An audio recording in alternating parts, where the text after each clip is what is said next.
Hello everyone, welcome to ZaranTech's Expert SAP Commerce Cloud Training.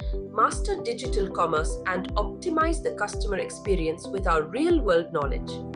We cover configuring SAP Commerce Cloud to match your business needs. Learn to create immersive shopping journeys with the flexible storefront and product catalog management. Optimize merchandising with personalized recommendations. Enable seamless omni-channel processes from web to mobile to in-store.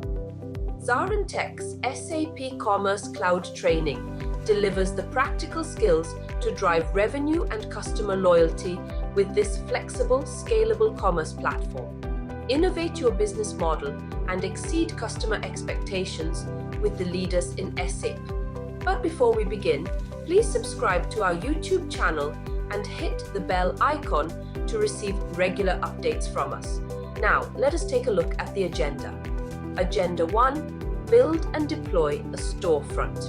2, capabilities that come with all SAP Commerce Cloud accelerators. 3, what SAP Commerce Cloud consists of. 4, benefits of SAP Commerce Cloud. 5, SAP Commerce Cloud architecture. 6, Hybris, HSQL DB tables. 7, data model of Hybris and data modeling types. 8, Hybris conventions for deployment codes. 9, how to create table in Oracle. 10, multi-dimensional product variants. 11, configuring the cross-selling components. Let's dive into the video now. Okay, so let me start with the first, that is SAP Commerce Cloud. We will have more, we discuss about that. SAP Commerce Cloud is a suite of e-com solution plus PCM software, and also a cloud. That means commerce plus cloud. So cloud will contain that some automation feature with the build, and self-service portal is there to control your build and to control your application. Either back office or some backend services, APIs, and your storefront. So that capability can be controlled within the self-service portal. And yeah, these are the cloud, commerce cloud services and commerce capability, how that payment integration being done within the cloud, and how that that customer support integrated with the cloud, and how these services happen. These are about the cloud capability, commerce cloud capability, and how that omni channel happen with the across the channel, right? So how that CS cockpit can handle within the cloud, how your web shop or particular point of service, or how that capability integrated with the within the cloud.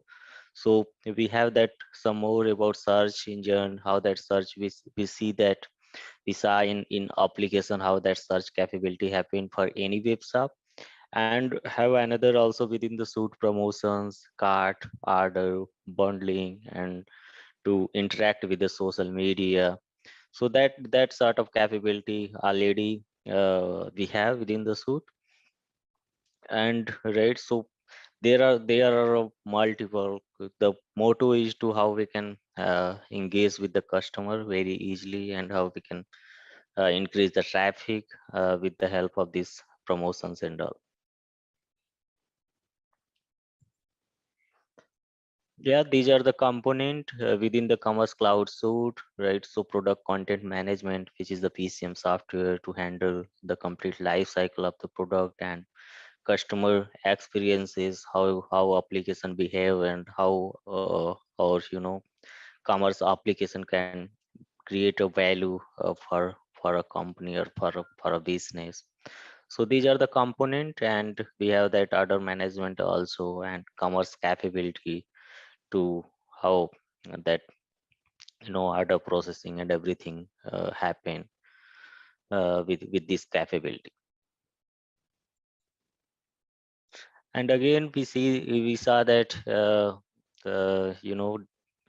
about that, how that build and deploy happen for your web application. So later this session we will see how that build and deploy happen for particular e-shop. That means for your storefront, not the complete commerce, but to deploy your specific application, how this automation process will happen.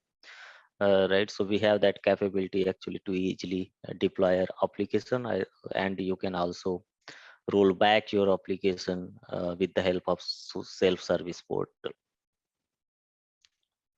So these are the capability what we saw yesterday, right? So platform which contains a core functionality, and then again product content management to handle the product related information, product specifications, and their prices and all. So we have that product cockpit which we can maintain or manage the content on the fly.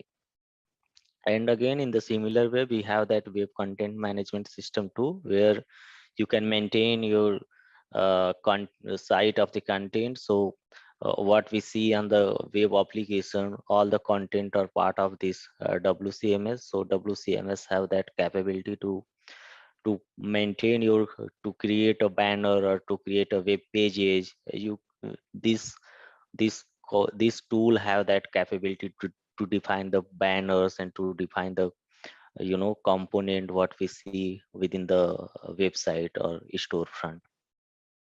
And again, we have that customer support capability to create a ticket, and to how that cancellation and return process will get tracked within the customer support.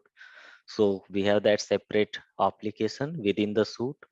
So that capability is also available within the SAP Commerce Cloud. And we saw that order management capability, order fulfillment, return, inventory, and all. So as part of order management capability, this suite already has. And the store locator, right? So to locate your physical shop based on current users. So that capability is already enabled by default.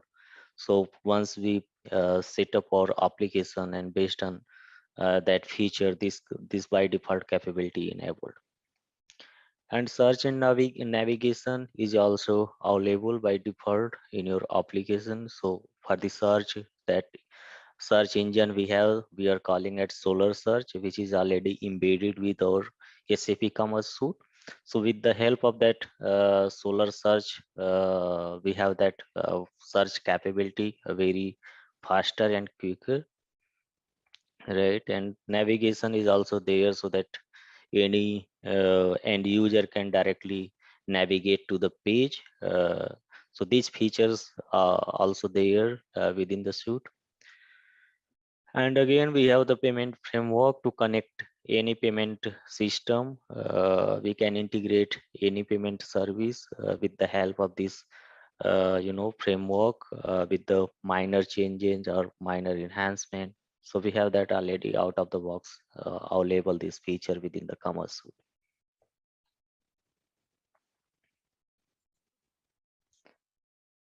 And here what a cloud consists of. So cloud has Microsoft Azure to for the store for the stories and build your application and deploy. So that sort of also a feature of Commerce Cloud. And also we have that infrastructure as a service we discussed about yesterday. And we have that SAP Commerce Cloud portal, which have we are calling it as a self-service portal, which through we can maintain or build and deploy of our e-com application. So self-service portal is the main thing within the cloud, which through we can control or build and deploy.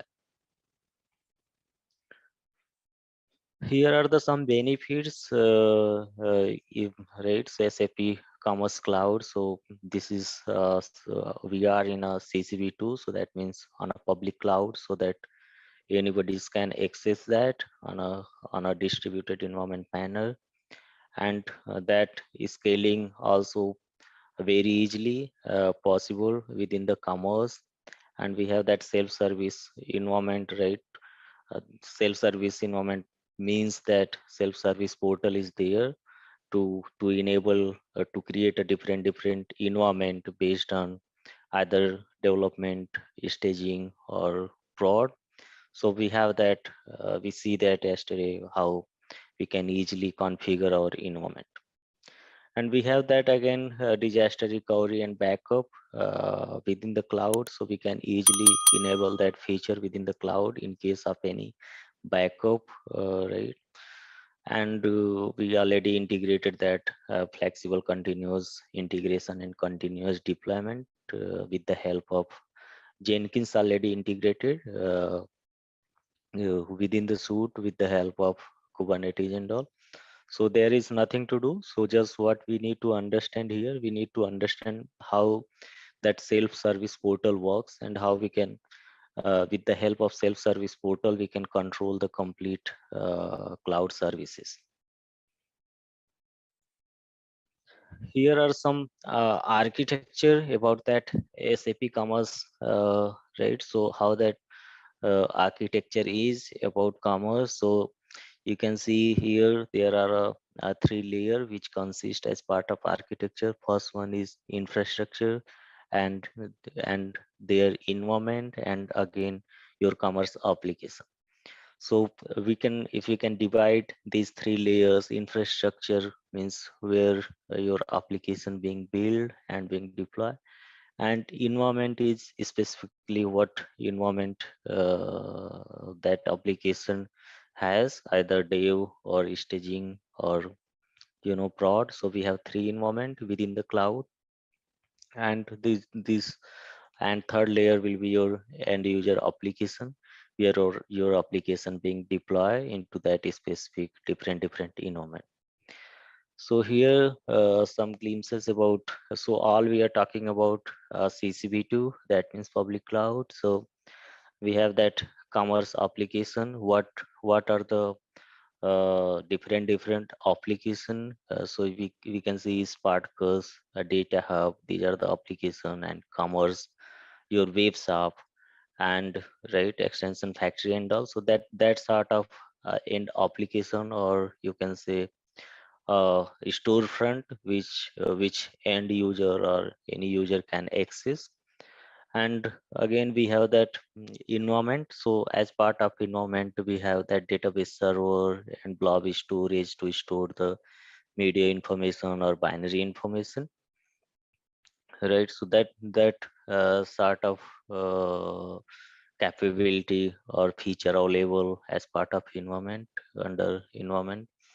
And we have infrastructure, where how that automation and how that build process happen, and how that logging and recovery being integrated. So these are the as part of infrastructure feature. So this is the basic architecture of the cloud.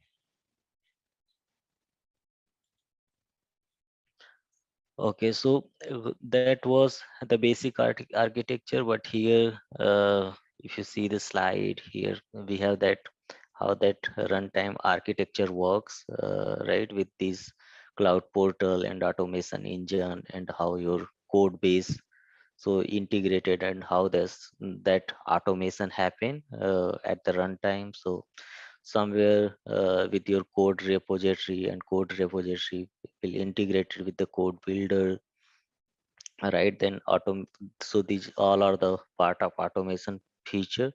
So that these all the touch points are available within the cloud. So to for us, what we need to do, we need to just configure our source code. Your source code somewhere will be in the repository, and then you have to define your configure your repository within the public cloud. That means your self-service portal, where automation engine can automatically pick based on the configuration.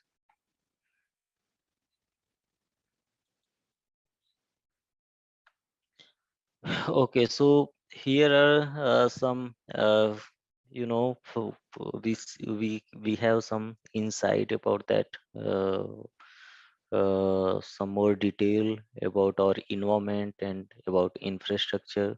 So we see that within the cloud we have three environment: development environment, staging environment, and production environment. So so we know that development is nothing, but it's ongoing work for test and application building. And staging is a replica of prod, so it's a simulation of the prod environment to do all the user testing and all in this environment. And this environment has a standard database, and dev environment also have that standard database. So but in the prod we have premium database, so these are the infrastructure, services we can as part of information we can keep in our head.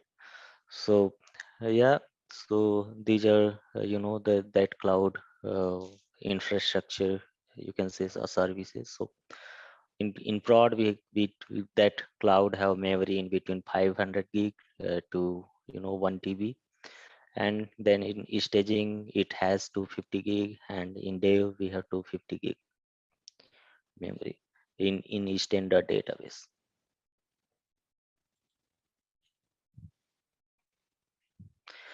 And here how that automation engine works. So if you see the slide, you will find here we have the source code, and this source code is integrated with our self-service portal, which is the cloud. And cloud have right, so there are uh, some automation engine will pick your code and then deploy with the help of Kubernetes. And then within the cloud have that feature to create a different application in a different environment, right? So we have that back office application, and then some back processing and API endpoint and your storefront application. So we can have easily configure and we can control that specific application and their touch points.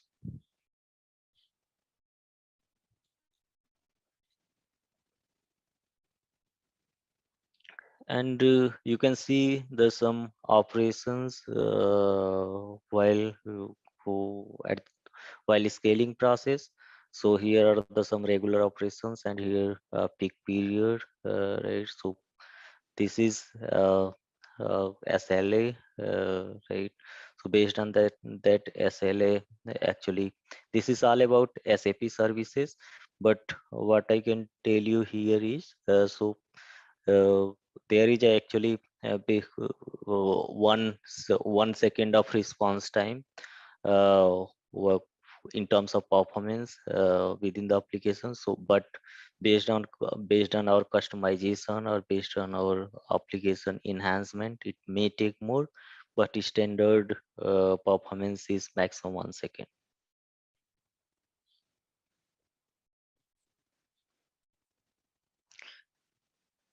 And here we have that what are the differences between virtual scaling versus horizontal scaling. So yeah, so uh, you can dig into more here. What is that? How?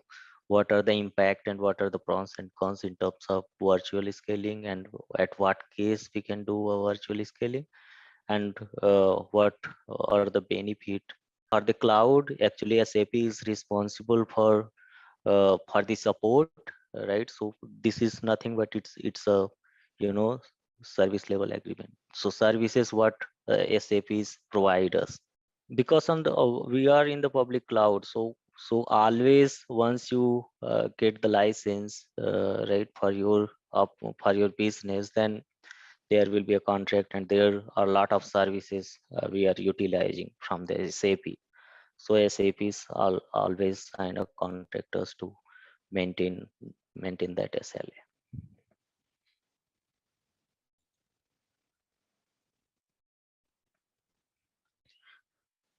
Okay, so these are the scaling which actually maintained by SAP itself, but from the information or knowledge point of view, we can just have that information about what is that vertical scaling and what is that horizontal scaling. So here is, this is the public Git repository, how that our cloud integrated with the public repository.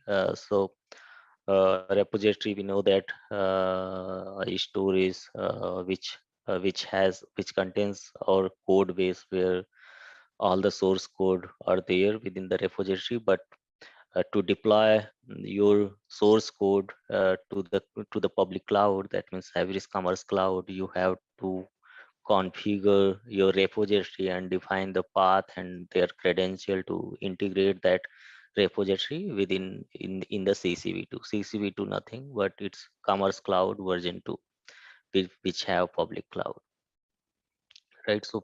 So once you configure, we saw that yesterday how you can configure with the help of self-service portal. So there you can configure your build, you can configure your repository to point out to your source code, and your source code will get automatically deploy with the help of automation engine.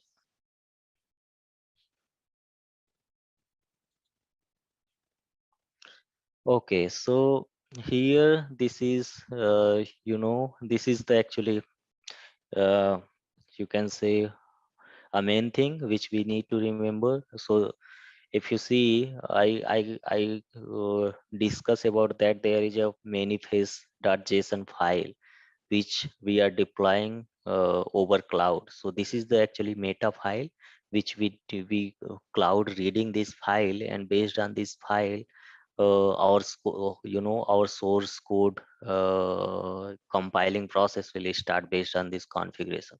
So these are the basic manifest files. So you can see some glimpses about this file. So here is the information how we are configuring this file. I will show you actually what are the information we are passing and how that manifest.json file looks like. So I will show you separately. But in terms of information, you can see we have that user config, and under config we have a different property. So you can- you can see here is the location dot properties. So once you know install your application in your local, you will understand what is that local dot properties file and what the information this file kept. So that actually all the all the parameter which are configurable attribute or values we are configuring this local dot properties file. And even why we are putting the configurational values within this file is the use of these. If you have deployed your application and somehow you need to operate or change some values without any downtime or without any further build.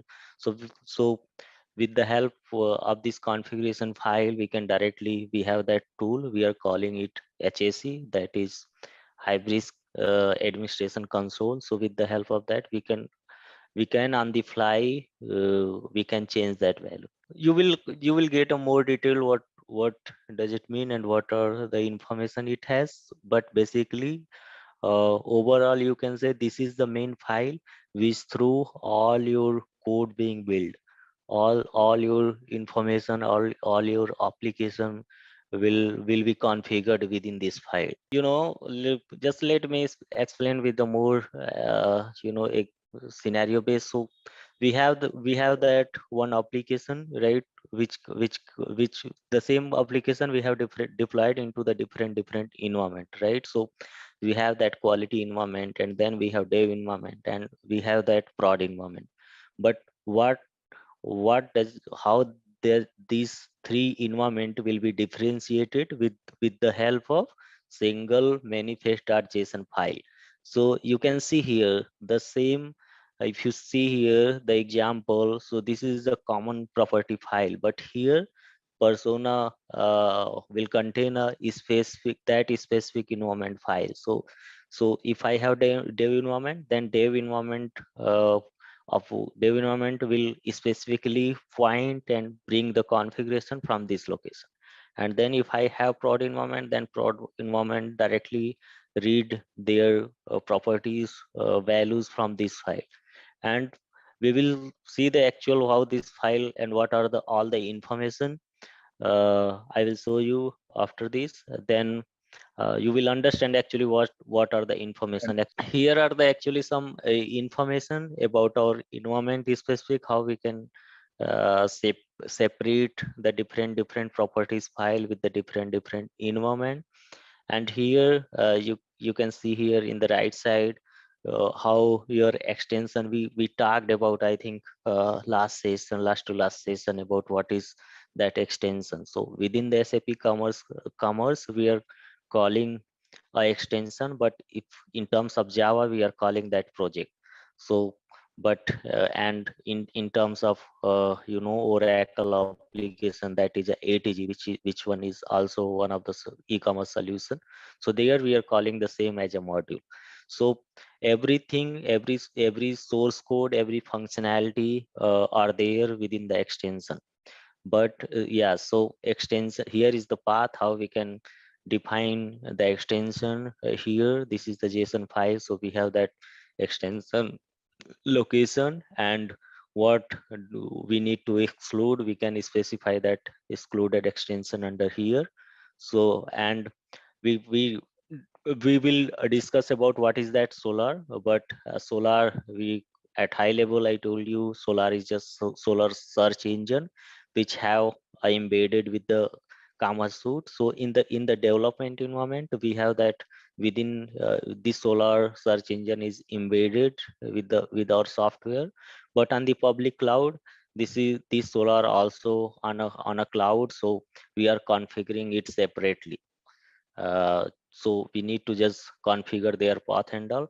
But to point out how that solar server search our data from the commerce, how the solar bring the data from our commerce. So these are the location, actually there is a schema and all we have defined. So here we can specify the solar path here.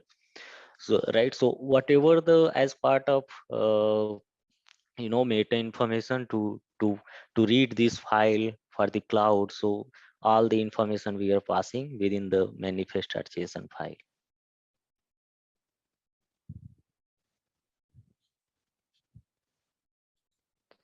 Okay, so here are in what are the integration options within the SAP Commerce Cloud. So we can see that different feature available to integrate the either SAP integration within the SAP or any third party integration. So the here are the actually a feature which through we can integrate the system. So we have the epicenter, SAP epicenter, and then SAP Commerce Data Hub. If anybody is from SAP background, that might knows Data Hub is sort of middleware. Before in a let me tell you more about this.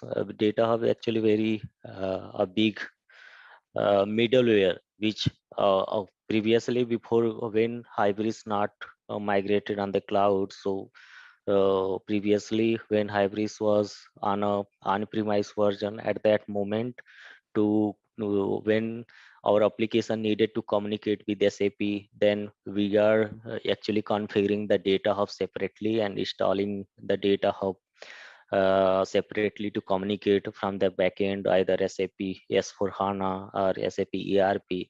So data hub playing a role as a middleware to transform the data from one object to another object and pass it to the target system. So there are some source and target communication with the help of data hub.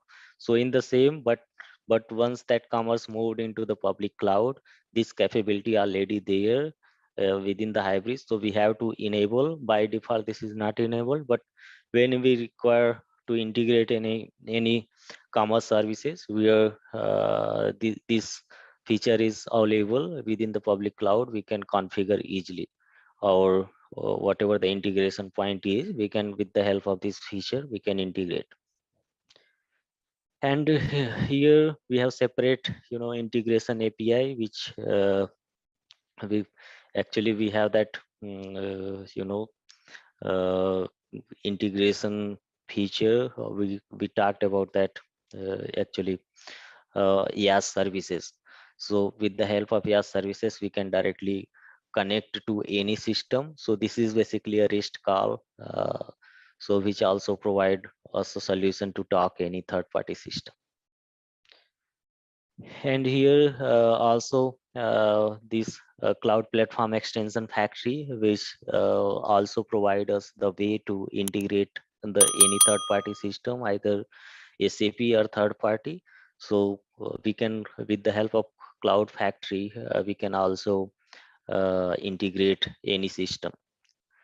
And last one is impex. So let me explain about, because this is the common file when you deal with the e-commerce, you have to you should have how that impex work. So impex is nothing but it's a file which through we can import our data into the database.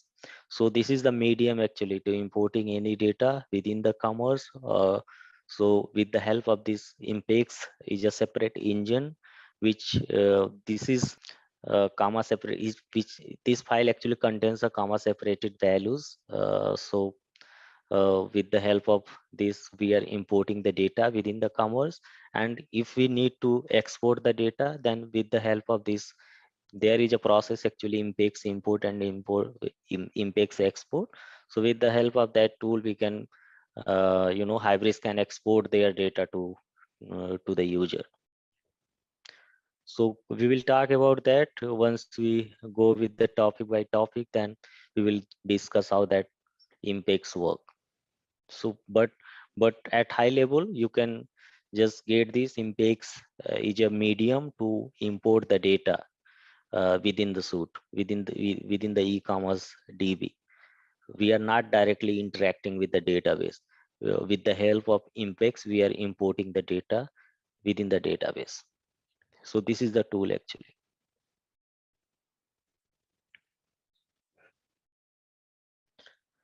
So here are the some diagrammatic solution about integration options. So how you can integrate either REST client or data hub. So their workflow to integrate the third party system.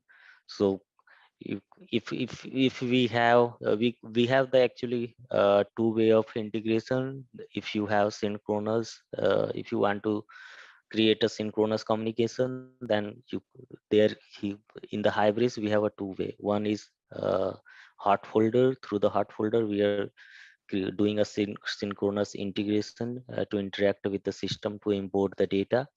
And again we have that also RFC call. With the help of RFC we can also build a communication. but to integrate in asynchronous way, then we have that data hub is a solution, and another one is directly interact with the REST services.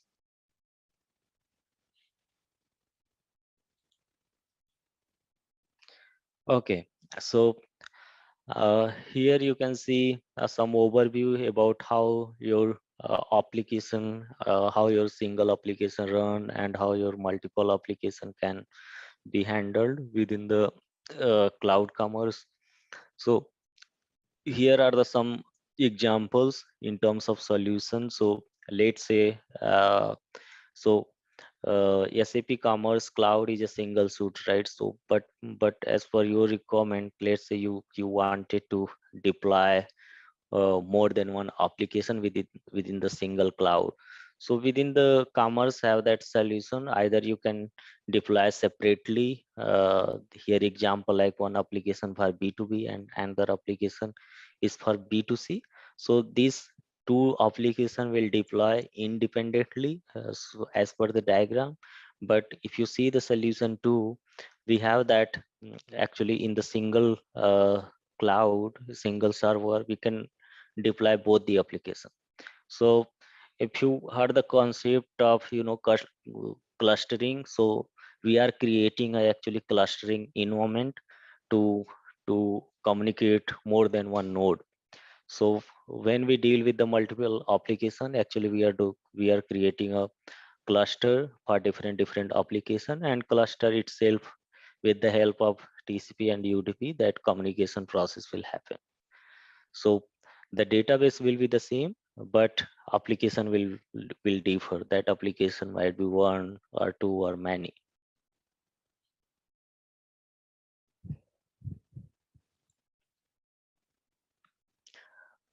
Okay, so here performance is a most important thing for any application. So to deploy any application or any businesses, you have to always make sure your application is responding correctly and your response time is faster.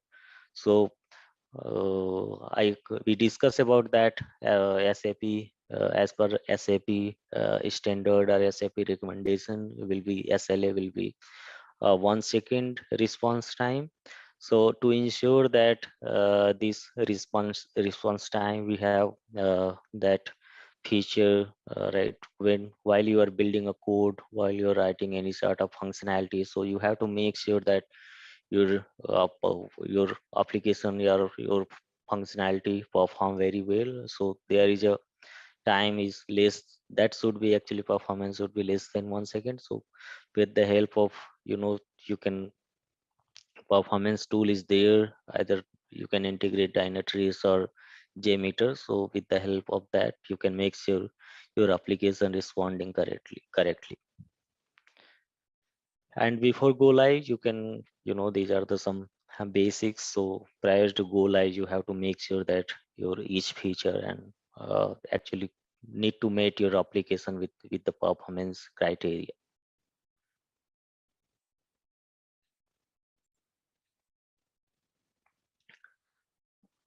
Yeah, so here also they are talking about some testing tactics to achieve the performance. So either through the dynatrace you can test your application, or you can for performance tool you can integrate either JConsole or JMeter to test your functionality. So SAP have that already touch point there. You can download that client, this basic client, to run that and check your performance. Is your application responding within the SLA or not? So you can check that out.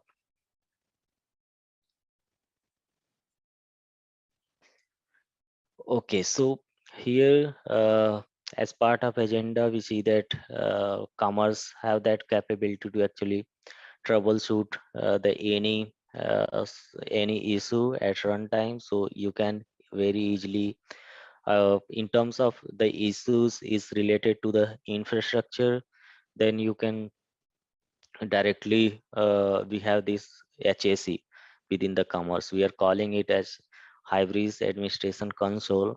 So what that application shows us, it will shows infrastructure related activity like water, how you can uh, cleanup activity and for your garbage collection, and how is your memory behaves, what are the heap heap memory, how that with regards of spaces and all, and CPU behavior.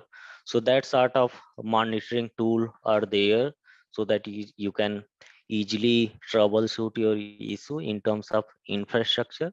But in case of if you find if you wanted to debug or troubleshoot any functional issue, then we have that logging we are calling at Kibana log within the commerce. So if cloud provide us a Kibana logging is there.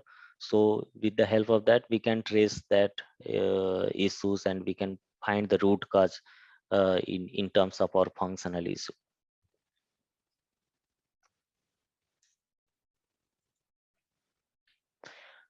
Okay, so here is also we can keep this thing like while we are deploying the application. So there is also option how you can deploy your application with the zero downtime. So what does it mean? So when you deploy your any application in the cloud, so at the time of deployment actually we have that sort of configuration. If you have the database level changes, then to you need to update your database. That means at that moment and zero that downtime, some downtime required. But if you don't have any database or table related changes, that means you don't need any downtime. So zero time, within the zero downtime, without any shutting down of your application, you can easily you can deploy your functionality into the cloud without any downtime. So that configuration is already there within that self-service portal. So while deploying, we have to select that what uh, what are the operation we are going to push. Do we need that downtime or without downtime? So that option we can check in the self-service portal.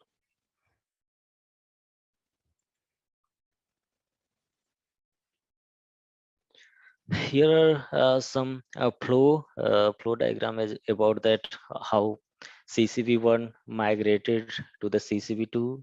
So there are actually CCP1 were integrated with the very older version, but now we are dealing with the CCP2 only. But here are the flow about how that CCP1 migrated with the CCP2. So in CCP1 actually it's more related to the infrastructure related activity, but when we are dealing with the CCP2, we have a infrastructure as well as we have that some advanced feature on the public cloud.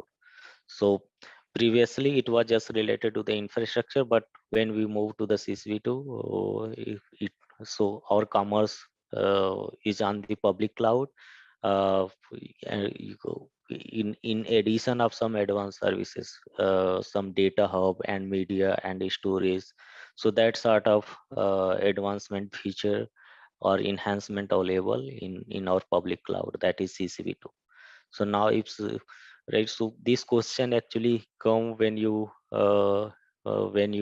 wanted to certify yourself in a commerce. So this question will come like what are the basic differences with the CCP2 and CCP2.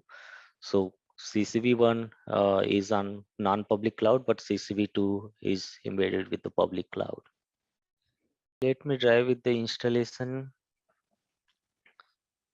So this is the same path I gave you last session. So just tell me, you guys, what you did as part of homework. Actually, I have also mentioned in your homework to just go through about the basic what we drive so far as part of learning, and along with that we can start our local installation. Uh, so you can go through more what we have done so far, and as part of local installation setup we can go along.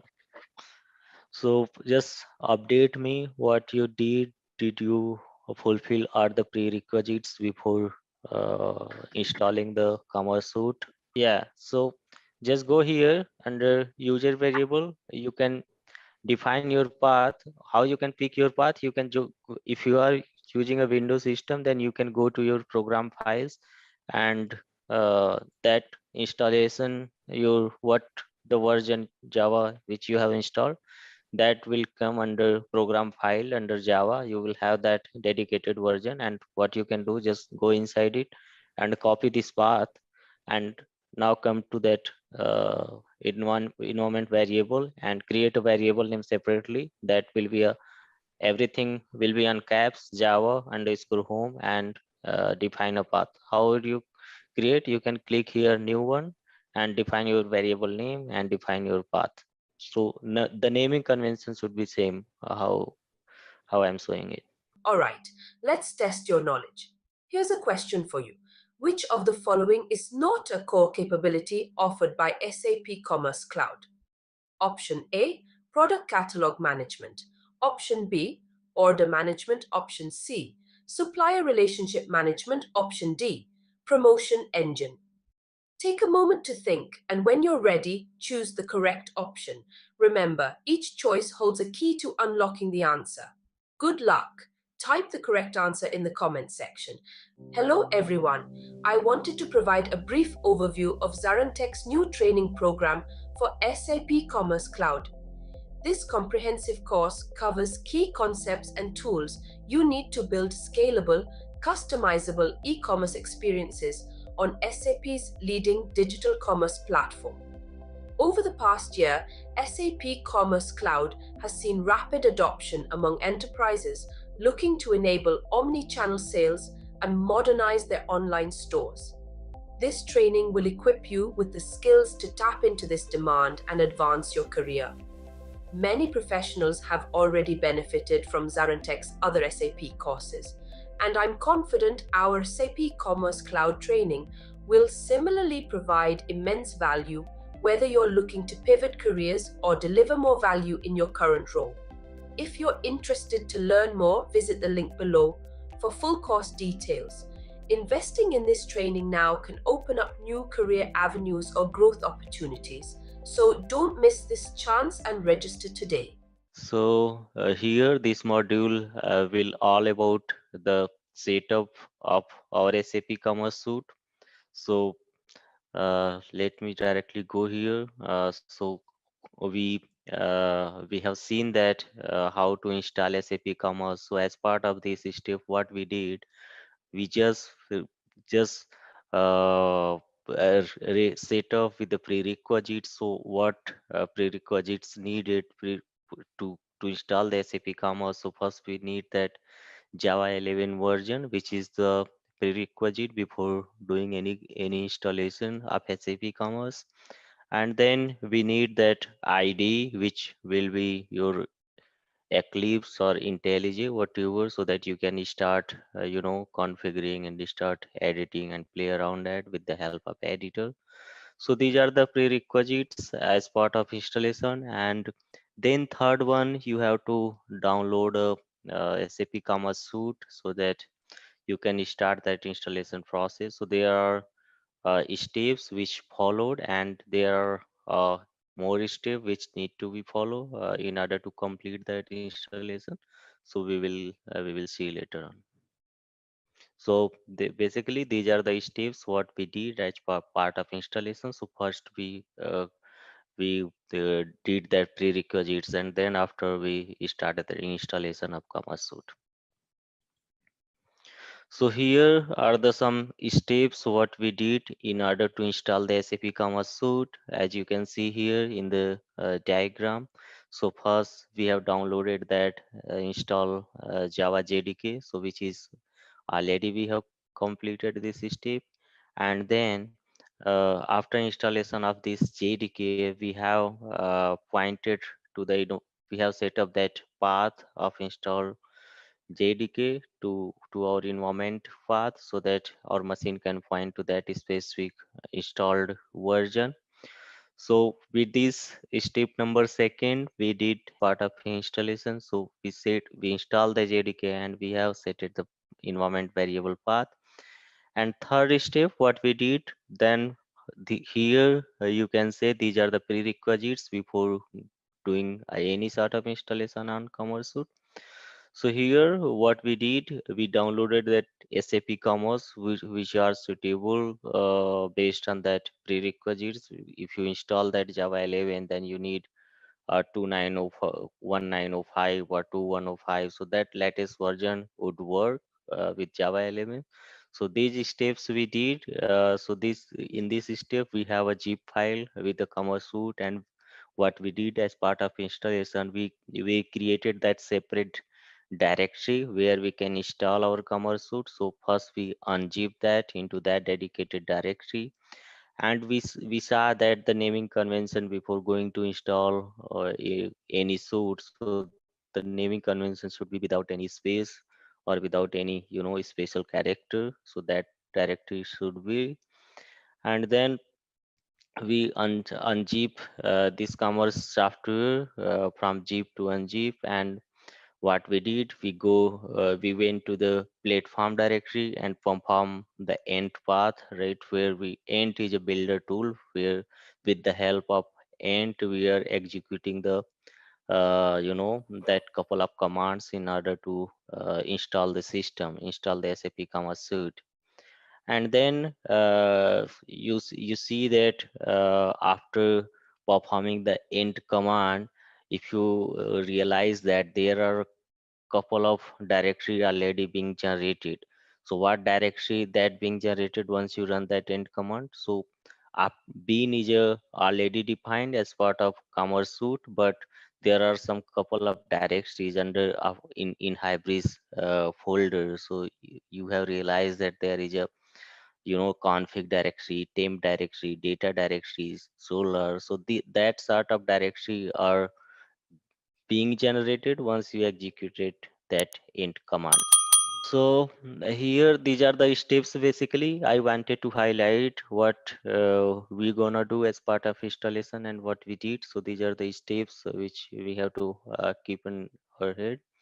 So as these are the steps we have done, then here we have finished. Let me switch to the practical laboratory. What we did, that will give you the more idea at low level as part of our lab training. So previously we see that some high level overview as part of installation, but now this is gonna be more low level details. What's the activity you guys have performed, and what are the low level inputs you can catch on. So we can in step for in step first. So in order to install the SAP Commerce Suite, so you should have JDK 11. If you are installing this version, either 1905 or 205 or 2011 or so you should, to support this Commerce Suite, you should have JDK 11 version. So you can see here just kind of note. So if you are installing the SAP Commerce Suite before 1905 version, then you don't require JDK 11. So Java 11 would be the enough to support this series of version of SAP Commerce Suite. Uh, you can see here are the link to download that corresponding JDK here too. Through the link you can download corresponding compatible Java version for your suite. Right. So then after download the Java 11, you need to install your machine, and after the installation, there are a path which you need to set up in your environment variable. So how you can set up? You can just create a Java home variable and copy till your where that your JDK been installed, and you can go like this path. That by this path you can go and create a separate variable with the name of Java underscore home. Every letter will be on caps, and then paste the value of it with the JDK 11 where your JDK has been installed in that directory. You can just define the path of that directory, and under path variable you can define a bean path of your installed directory, so that every system can point out to the bean libraries in your JDK installation. And then after how you can set up, this is the GUI overview. Uh, it will help you to understand that how you can gonna set up your path and all. So you can see here, and then after if you have set up your environment variable correctly, then you can check your version whatever you have been installed.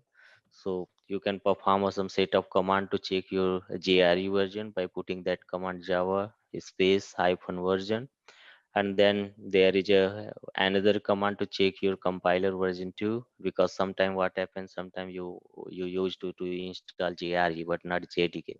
So you should have to check both the version, because at the end your compiler should also be needed with the same versioning which is compatible with your suite. Okay, so to check the Java C version, you can just type a command Java C space hyphen version, so that will tell you what Java C version been installed in your machine. So there are some some references you can follow in order to install and set up your environment variable. You can go through this tag. And then after, if you fulfill with your prerequisites in order to install your SAP Commerce server, then you can download the SAP Commerce suite, and suite will be in zip pack. So either you can unzip through the 7-zip 7-zip software, or in your window zip application, you can just unzip into that dedicated directory where you want to install the Commerce suite. And then once here you can see a GUI overview to understand. So when you download that suite, that zip will look like this. But once you unpack that zip, this is the view. And if you go inside this unzipped file, you will see that this is the directory structure. So here are the build tool. We see that Hybris, then Hybris SVG, then installer, and their license, which contains this license related information, right? So okay, so here there are more some deeper information about that directory structure of your commerce suite. So bean folder is a main one which contains all the information about SAP Commerce. So under bean, you have seen that there is a two main folder which are part of your commerce and core feature. One is module and another one is platform. So platform is a main where all your commands and all your core features are there under platform. But module, what module has contained is like, it will contain all the commerce functionalities and feature as part of extension. So if you see that here, more details, so platform have more related to your drivers and libraries which need to be supported for your commerce. But if you can see here under module, we have some feature in terms of commerce, like adaptive search feature, API registry feature, assistant service feature, assistant service integration, and B2B accelerator add-ons, and so on and so forth, right? So, so module will contain the commerce feature, but platform will contain some core libraries in order to, to perform the operations. So here are also a note point which before doing installation, you have to make sure don't create any spaces in your path. And here are some indication what do you don't use and what recommended to use. So right, so you can just note down before doing any sort of installation. And if you are using a maven, then you can main or end, you can define a path, but Hybris have already embedded with that end tool, so we don't need to do any explicit work as part of end command. So you can just go there into the platform, you can apply. But somehow, if let's say if your end doesn't work in your commerce suite, but so that there is an option also, so that explicitly you can download that end builder tool and you can start performing that by setting the end path. So here are again, to if you don't have a end builder tool in your commerce, then you can do just you can explicitly download that int library and define the path in the same way how you have defined for a Java or JDK. So you can just create a int home separate variable and point out into the path and define their library so that it can get executed whenever you apply. To check the end version, it's quite similar to check the Java version. So what you need to type to check the end builder version is to just type a command end space then hyphen then version. So it will tell you what version you have installed. Okay, so here after do the steps, you can start to creating a project directories for your commerce suite. So what we will do today, we will do these remaining commands what we need to apply in order to set up our platform. So here are command. So we will see what command mean in within the suite when we apply. So you can see a build end clean all and then int all. So what's the differences between these two commands? So the int all will do, it will just build your project, right? So it will create your source file into the dart class file. But what end clean all command will do, it will first delete the existing class file and existing directory, and then it will recreate with the help of end tool. And then after once you perform that end clean all in first time, so system will ask you what is the environment you wanted to configure or run. So default will be the development, but if you want to specify for fraud, you can specify the particular production, but default will be the development only.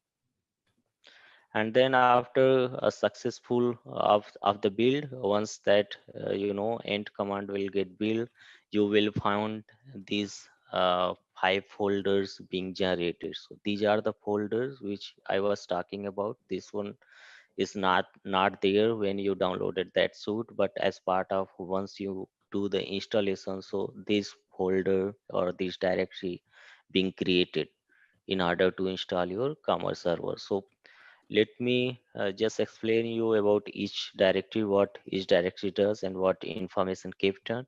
So config will contain the configuration related data, right? So where you can define your application URL, and where you can define your user and password and some API URL you can configure inside it. So that configuration file will contain to change the configurational values at runtime.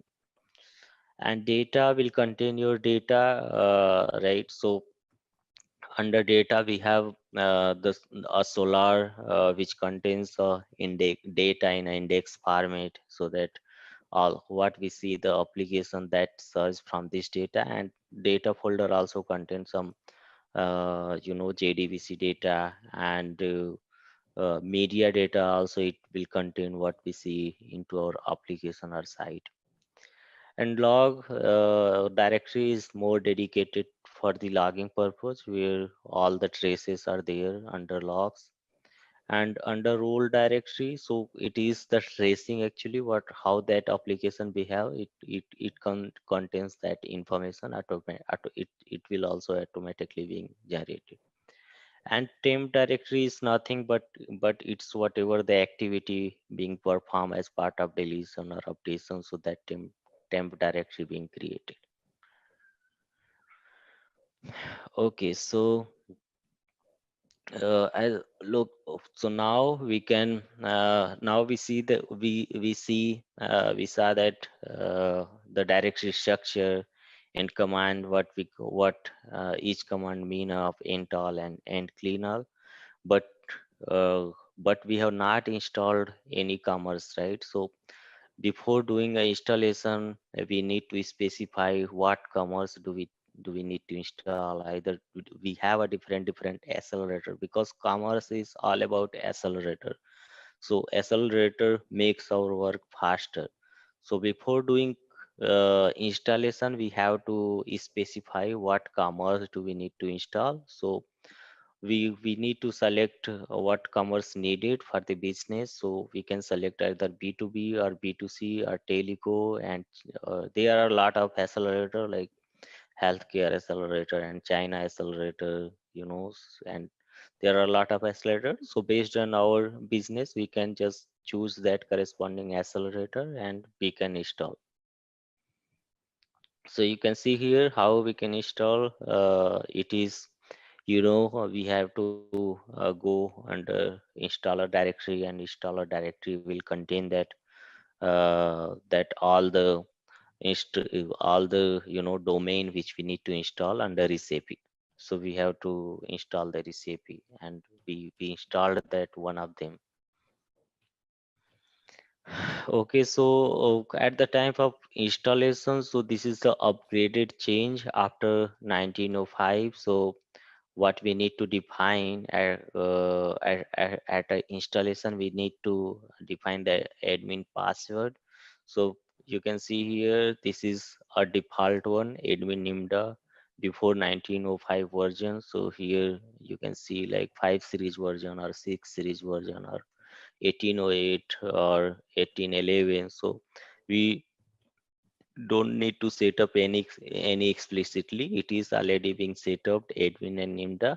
But up to us, what do we want to set up, either nimda or any password, up to us. We can start setting up in our latest version, what we did yesterday. So here are some explanation why we are setting, why we are not using that default password. So we can our that installation actually giving us the option. We can define any secret password, so it won't be a default always. We can change it.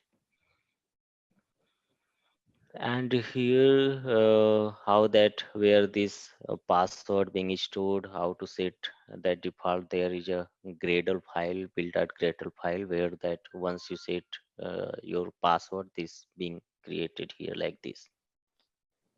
So this is more low level details or low level information you can see about once we setting up the password, where that password being stored and how that can get verified.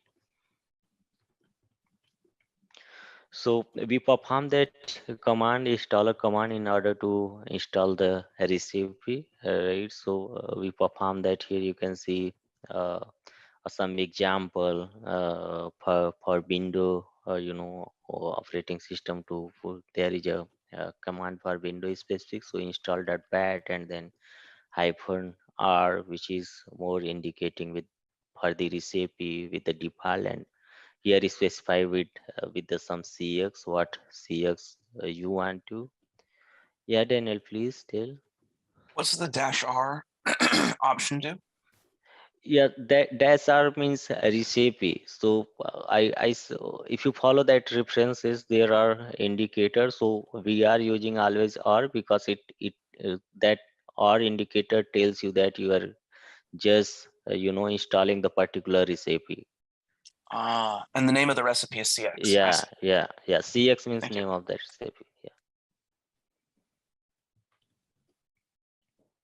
Okay, so once you install that by performing this command, install.bat, then -R, and then space, then you have to specify your recipe name, what the recipe is you want to install, either B2B accelerator or B2C accelerator or China accelerator. So based on that listed recipes, you can just choose that recipes and just execute this command. So once you execute this command, so that system will start building and it will create a dependent extensions and that dedicated directory, right? So once that installation being successful, and in you know step 8, we see that that build was successful. So also after a successful of the build, what we build actually, what we install, we just install that recipes based on accelerator B2B or B2B or B2C.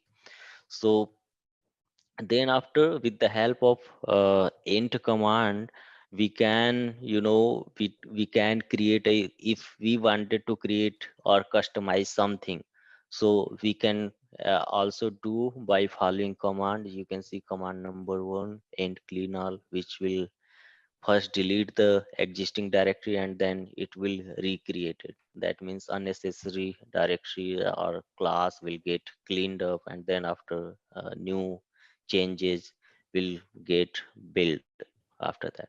And in step 2, this end just the usual command is just enter, because we don't want to unnecessarily delete the things. But in case of any changes or data murder related changes, we are performing the end cleanup. So end all is the usual command, and And to customize all is, this is also a most important command. We are not uh, as as regular basis we are not using this command, but for the information point of view you can just so what this command does is okay, so we have that if we are trying to modify any existing libraries or any out of the box functionalities, then we are performing this executing this command into customize. What this into customize does, it is just overwrite the existing change, override the out of the box file. If we wanted to modify the sum out of the box file, then we can just, there is a some directory structure which we need to follow in order to run this command. And then after this customize, this is the sequence actually. Once that changes will overwrite, and then it will start building up those source file. And at command number 4 we have extgen command. So this command actually help us to generate the specific extension. So extension for our feature, whatever the template we select, so based on that template it will create a specific extension. So later the session we will see a more detail about this, what this extgen then extgen does and what module gen will do. But from overall we can just try to understand what each command does. So in uh, fifth number command is module gen. So once we type a int module gen, it will create a set of extensions what needed to be for your specified domain, either B2B or B2C. So in order to, if you don't want to create a specific extension, but if you want to just create a set of extensions, then you can just go ahead with the module. And here also 6 is deploy, and 8 1 is prod. So this is more specific with the, if you are running on-premise system and you wanted to explicitly run the deployment by ent builder, then you can, a command is available to perform that, to build, to deploy and deploy into your application explicitly by ent command. But these six and seven step we are not generally doing, because there is a we are running in the cloud, so that automatically our system will get it deployed. So you can see here some snaps are there when we are doing that end cleanup. So this will take us some couple of time to build your project, and then build will successful. So once that build will successful, then we will start creating to initialize your system. So what initialize will do, it will create it will create actually all the essential data and all your sample data being created in your database as part of commerce feature. So there is a way actually which you can initialize your system with the help of command. And there is a also option from the HSC, we are calling it Hybris Administration Console. So with the help of that HSC tool, we can also initialize that system. So I will show you how that HSC will look like in order to initialize or update the system. So first we can run through this take.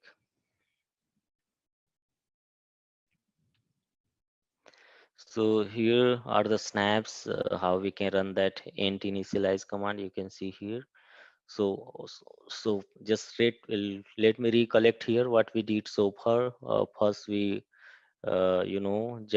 just uh, extracted that zip. We unzip that suite and we install that recipes, that particular with the help of our uh, a builder tool, which is ant. So we have installed that particular recipes, and if we needed we can created the extensions, and we can start a end cleanall to build our system. And then once our system build will successful, then we can start preparing some data into the database by executing the end initialize command.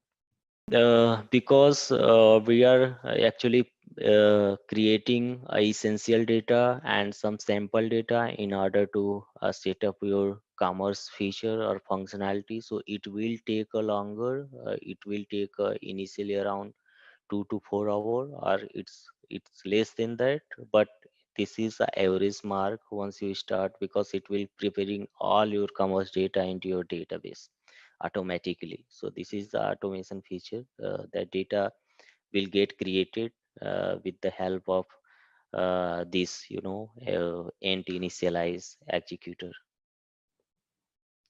So here are some example, like how once you execute that initialize command, so behind the scene that table start table being will be created.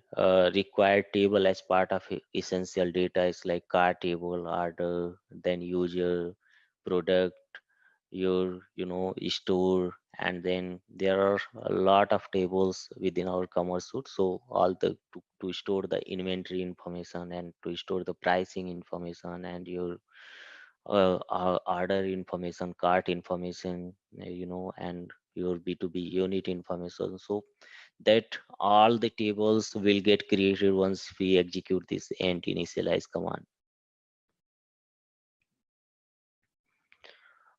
Okay, so now once that initialization being done, then we can what we can do as part of step 10, we can just restart our server by putting the command hybris server.bat.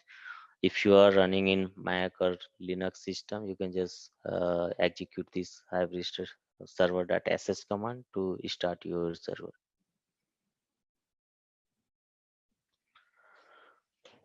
Okay, so your server after once that the here are the some snaps to to start the server. You can see the snap here how you can run your command.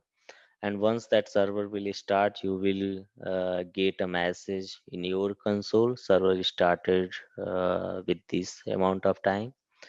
And then once you see this message, that means you can make sure that your system is ready to access the application. So first application, you can just make sure by the HAC. Here is the HAC. We are calling this HAC as a administrator Hybris administration console. So what this tool actually does, so this will use for developer purpose, not for business purpose. So developer can access this tool where we can this where we can actually maintain the data, or we can import the data, or we can export the data, and we can do some garbage collection, and we can also update some configurable value with the help of this tool. So that is why this tool is more specific with the developer purpose, not business purpose.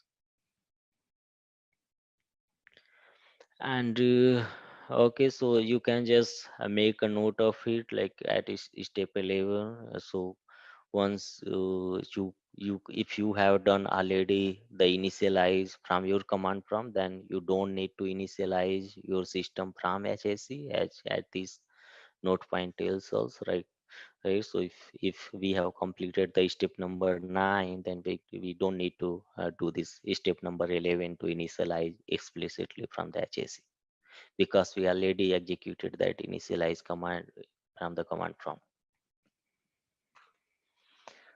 Okay, so how you can access that Hybris administration console is, so this is the URL. Once your server is ready, your server has started, and then you can just type this URL to access the HAC. So once you open the HAC, you will see if you have not initialized your system, then first window will tell you to initialize your system to create some essential data in order to access your application, or in order to access your commerce site. right? So it will also take around between 1 to 3 hours, depend on your CPU cores. Okay, so in between initialization process, so there are some you know uh, points which you need to take care. So otherwise your data being corrupted if you are doing any kind of activities at that moment. So just make sure that at the time of initialization, if you did the initialization from the HAC, or then you don't need to close your browser, and don't you need to close any command which are already being running, and make sure that your system not going into the restart mode or sleep mode. Otherwise you will face a data corruption issue.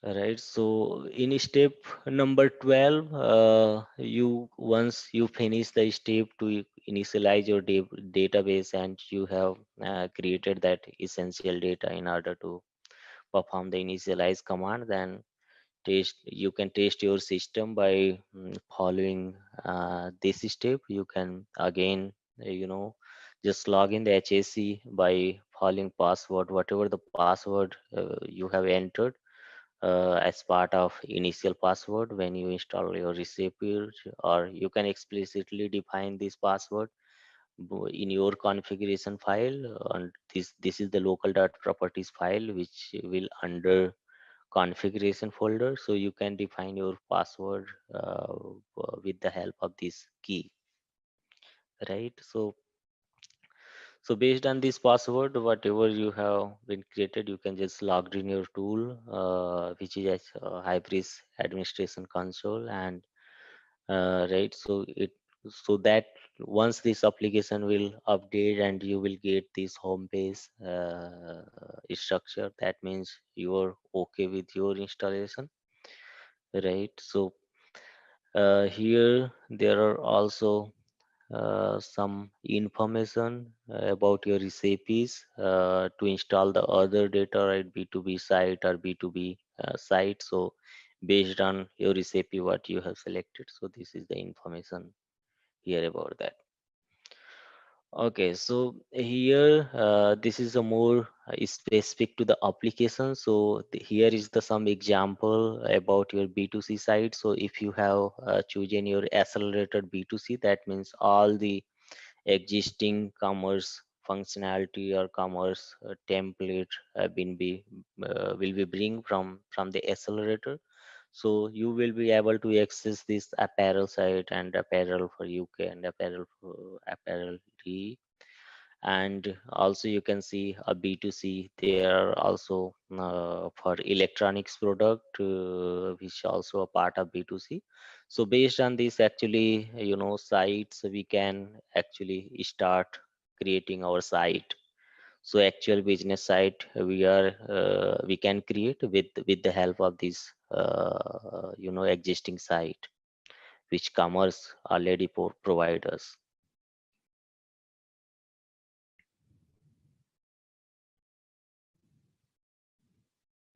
So here, how we see that about B2C, we can have a similar example for B2B. So B2B have also a separate storefront for your application. Like here is the template or application which is called Power Tool application, which is also a part of B2B accelerator domain. So there are some same configuration and same set of installation we need to perform to pull this site.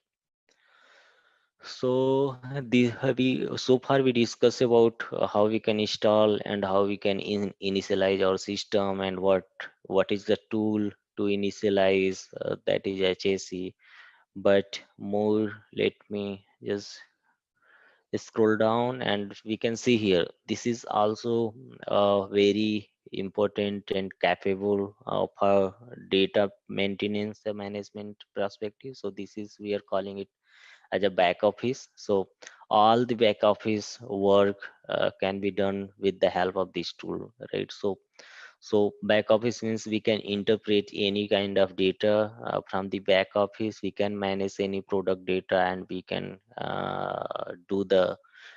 do catalog restructuring. We can define the category. We can define the catalog from the back office. So this tool is more specific with the back office work, right? So you will have the similar tool once you're done with the installation.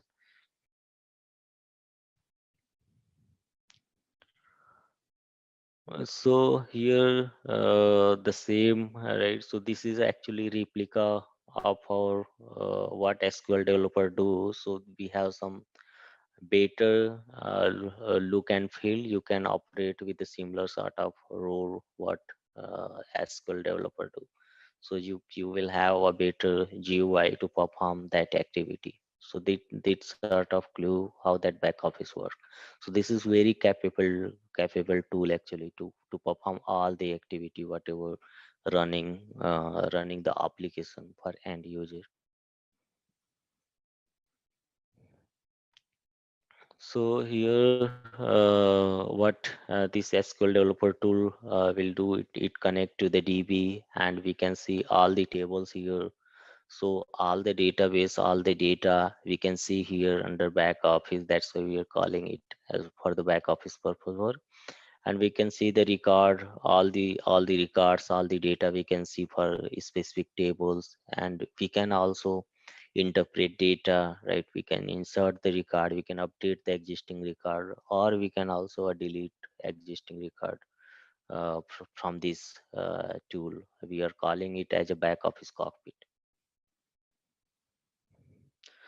So what this tool actually will do, it connect to the database, and it also we can see each record of the database. We can see whatever the tables are there into the database is stored in binary format. So we can see in the same data we can see here in the back office, right? So here is the question, like, can we see the tables which are not there by default in the back office? So back office also have that capability to see that see that table also, which are not useful, but we can see also that tables. We have that. We are calling it. Once you will access this tool, you will see and you will explore more. There is called this attribute system, which we can all the information, all the record we can see under system table.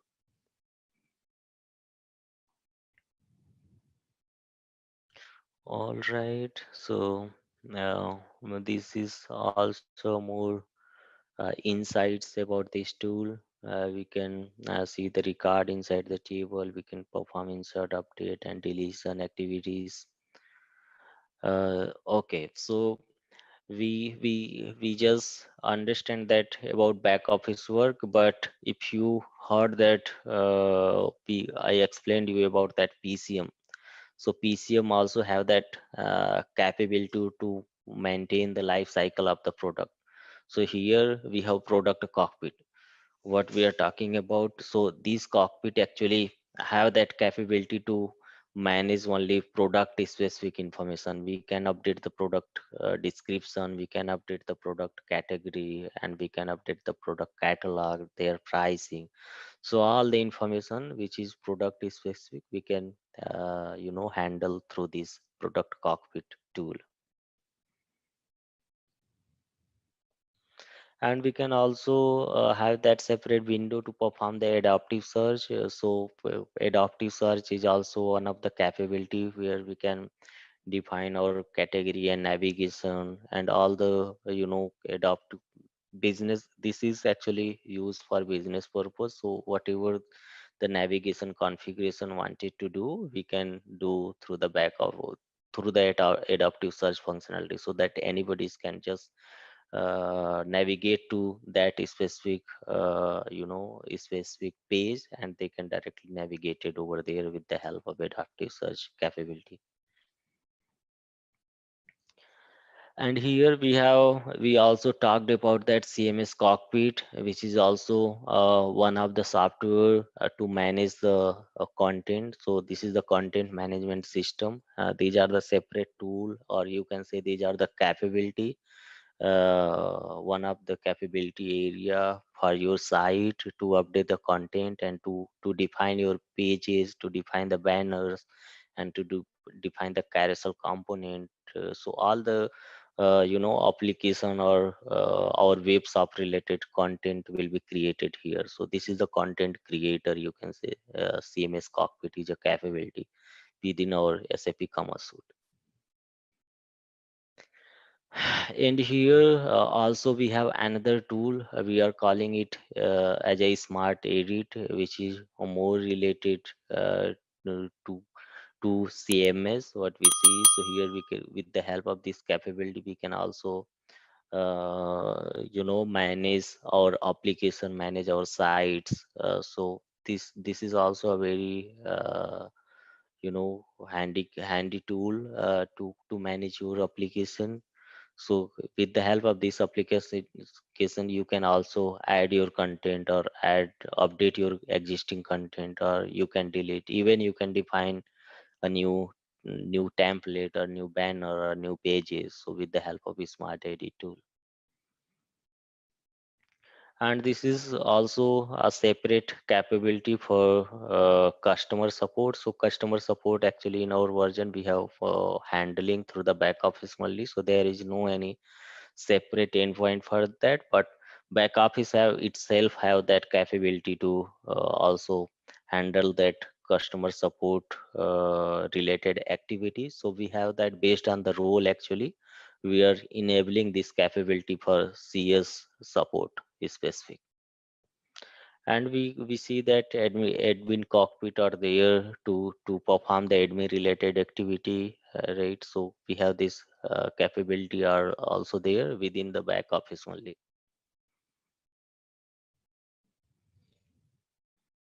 Yeah, so these are the application.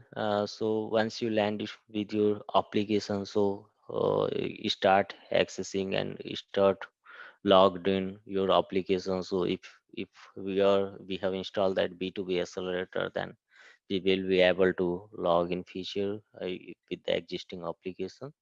So with the as soon as we log in, the same information we will see here within the back office, and even we can change the credential and some user specific information as part of back office work. You can see here some snaps and glimpses about that your B2B application, how that B2B application looks like, and how you can define on top of that your business specific changes you can do here. Yeah, so I think almost we have covered here. This is all about cron job. So this will, once we move to that specific session, we will more talk about what is that cron job and how we can create a task. What is the cron task, cron job task, and what is that cron expression. We will talk about more on that.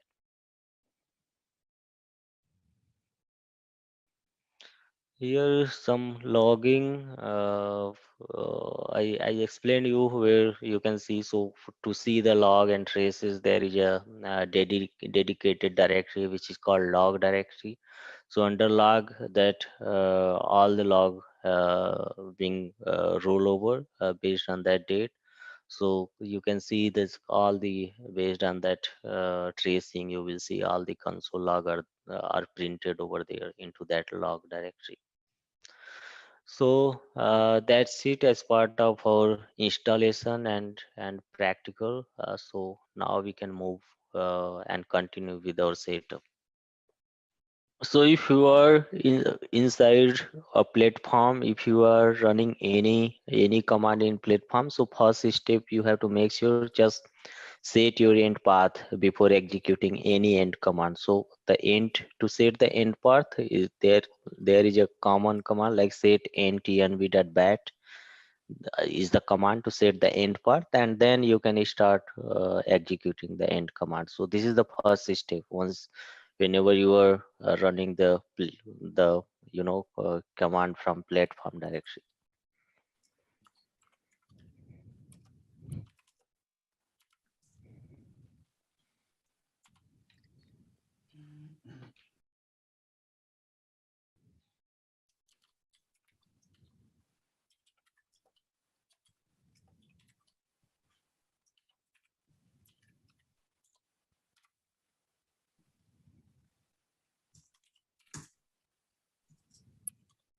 All right, let's test your knowledge. Here's a question for you. What programming language is used to customize the storefront in SAP Commerce Cloud? Option A, JavaScript. Option B, ABAP. Option C, Python. Option D, Java. Take a moment to think, and when you're ready, choose the correct option. Remember, each choice holds a key to unlocking the answer. Good luck. Type the correct answer in the comment section. Hello everyone. I wanted to provide a brief overview of ZaranTech's new training program for SAP Commerce Cloud. This comprehensive course covers key concepts and tools you need to build scalable, customizable e-commerce experiences on SAP's leading digital commerce platform. Over the past year, SAP Commerce Cloud has seen rapid adoption among enterprises looking to enable omni-channel sales and modernize their online stores. This training will equip you with the skills to tap into this demand and advance your career. Many professionals have already benefited from ZaranTech's other SAP courses, and I'm confident our SAP Commerce Cloud training will similarly provide immense value whether you're looking to pivot careers or deliver more value in your current role. If you're interested to learn more, visit the link below for full course details. Investing in this training now can open up new career avenues or growth opportunities, so don't miss this chance and register today.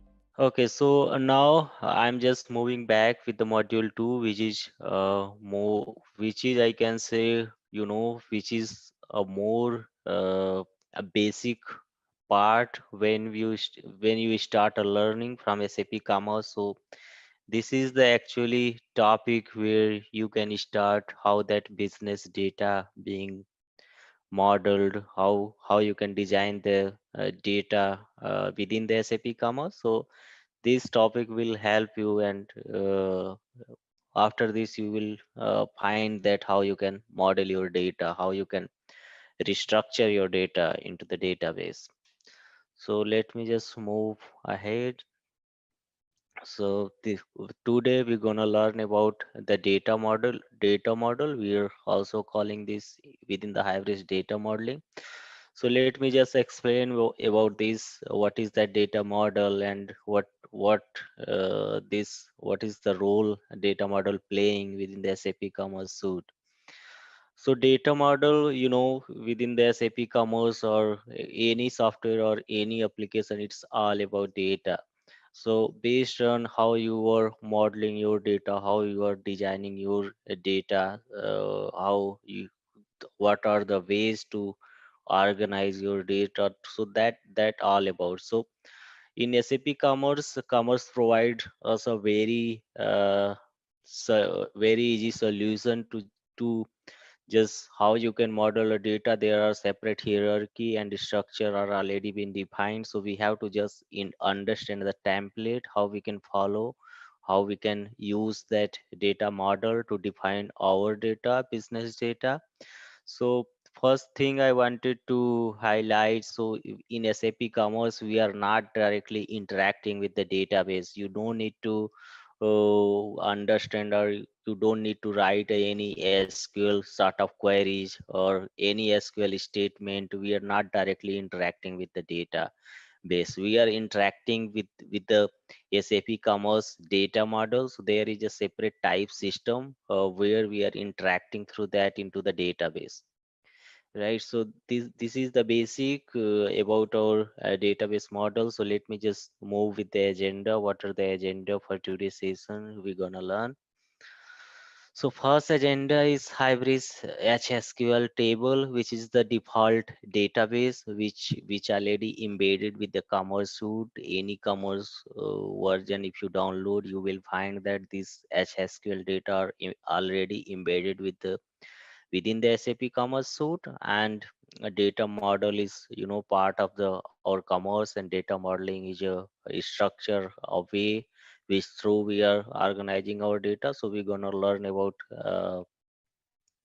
this data model basics, and then we will talk about more about how that hybrid convention for deployment code, how that your when you restructure or organize your data within the hybrids, then how that data being saved or transformed into the database. So that sort of we will see today how the transformation happen when you deal with the hybrid data model. And at the end, we know that data are saved into the database tables, but that are hidden. So hybrid engine itself will do some interpretation internally, and it will being saved through the data model process.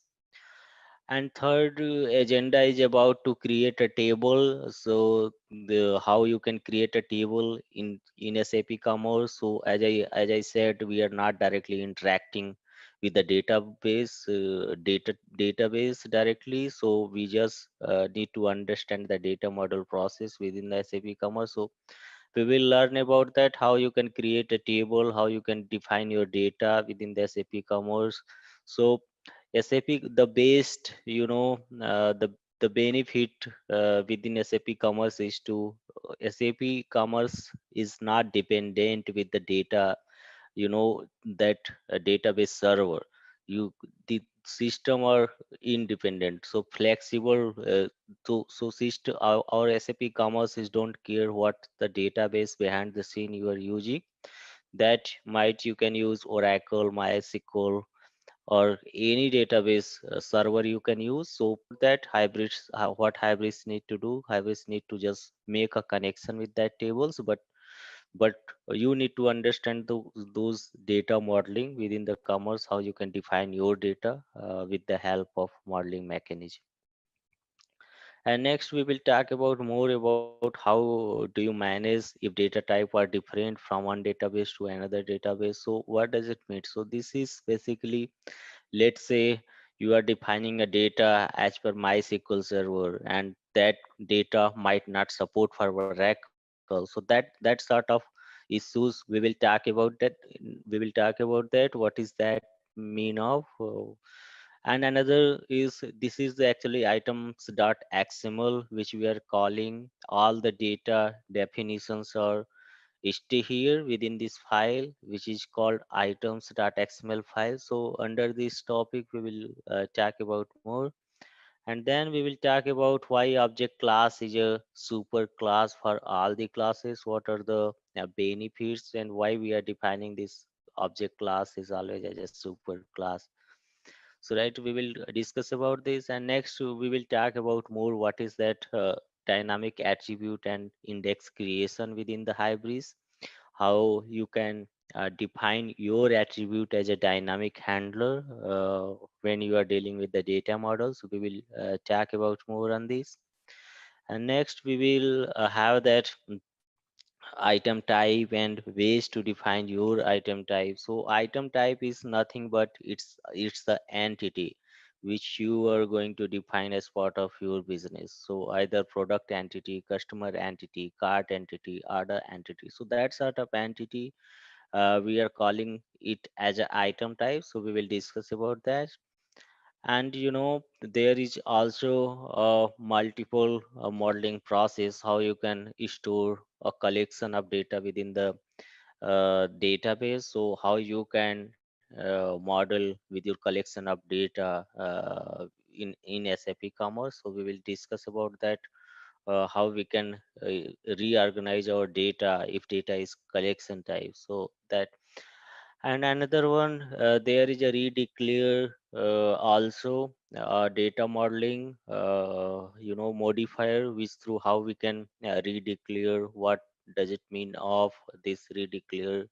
attribute within the items.xml file. So we will learn about this. And last but not the least, so it is about Hybris database internal. What are the internal tables? What are the predefined tables which we are not using, system itself using for on purposes? So we will learn about this some what are the system tables and how we can utilize these tables. So we will we will learn more about this. So let me start with first one. What is that SAP HSQL tables and what are the data models basic? What are the type system? So let me move to the next slide. Okay, so here is one of the basic uh, that is HSQL, as I said, which this database is embedded with our SAP Commerce Suite. So when you download any SAP Commerce Suite, so this database is embedded with that. So you realize that in your installation, you don't need to do any sort of activity related to the database server or any connectivity. Why is it so? Because this database already integrated with your suite. So what you need to do, you have to just take care about your activity and take care about your accelerator and functional work. So you don't need to explicitly define your any external server and make a connectivity with commerce. So this our suite itself take care about that. So there are steps. There is also way you might can extra explicitly download it your SQL server or any HSQL database, and you can start integrating with that. So here is the steps about that. So for this example, so if you have downloaded HSQL explicitly, then you have to just download that connection jar, how you can connect your commerce system with that SSQL database server. And then you can just install this HSQL server, and you need to download this driver file to connect to make the connection between your e-commerce to the database. And then you have to, after downloading this SSQL driver, you have to place it to the dedicated directory. So there is a separate database driver library which is under platform. So you have to place it that SSQL driver into that dedicated lib, so that our Hybris can automatically make that connection with the help of this driver file. And then here is some about how you can deal with the more GUI based your database activity. So as I said, we are not directly interacting. Hybris itself have that process. So but there is a more in a detail if you want. So system is also open to you can directly deal, but SAP not recommend you to directly interact with the database. You have to always interact with your commerce. And you can simply click on SQL client if you are on GUI mode. So you have to type a client ID and their secrets, and you can also, if you want, and then you can see the tables and how that table are being defined into that database. So you can, so system is not restrict you, but SAP recommend you to just deal with the commerce, not with directly to the database activities. And here more next is about our data model. So this one this is the basic concept which you need to understand. So we know that all for every business it's all about data and all about the way how you are organizing your data. So in order to do so, you have to understand that how the data model process is within the SAP Commerce. So here is a very good mapping with some low level diagram. You can just try to understand here. So in Hybris data model, if you are going to develop your data within the SAP Commerce, then how you gonna do that? So you can see here we have a different mapping column. Here is a column for Hybris, and next Java, and here is the DBMS. So let's say example, for if you are going to create a one entity, then how this is about your terminology, how you can call that terminology in terms of different system. So if in case of Hybris, at every entity we are calling that as an item type, but in Java, in Java terminology, we are calling that entity as a class, Java classes, right? But with the same entity, if we can talk about in terms of database, then that entity will we are calling as a table, right? So that sort of mapping, which through we can understand the terminology, what terminology we are using for any entity. So in we see that for an entity in database, we are always calling a table, and in Java term we are calling it as a Java class. And in the Hybris, you have to remember, always we are calling it as a item type. And item type, and here is the next attribute. So in Hybris term, we are calling it as an attribute, whatever the property of that entity, we are calling it attribute within the Hybris. And in Java, we have a class member, or class member variable, or variable we are calling it within the Java for a class, right? But if we in the database term, we are calling it as a column, right? And so we understand that about tables and column, and we understand what is that item type and attribute. So now there we also need to understand the terminology, what terminology we are using for a record. So once you insert that record, what we are calling those records. So in Hybris term, we are calling it as an instance, and in Java we are calling it as object, and in database we are calling it as a row, right? And here are also some couple of terminology which you need to remember. Here we have a service layer classes. So these classes actually already defined, you have to just call those is dedicated services based on your requirement. So services are already defined within the suite. And the services in Java term, we are calling it as a methods, and in database we have that functions, right? And again, in a hybrid term, there are more terminology which you can remember. So model classes we are calling in hybrid term, but in Java Java environment, we are calling it as a POJO classes, plain old Java object classes. And again, in hybrid term, there are also a more term which you're gonna use when you start the database modeling. Here we have generic item, right, which is a super classes or super entity to define your database in hybrid system. And in Java, you call it as object class, which is also a super class for all the subclasses. And here we have also a extend, which is quite similar in Java, how that inherit perform in Java. So there is a similar concept in Hybris also, to extend some parent to child relation. So through this attribute or through this keyword, we are inheriting the particular table or entity.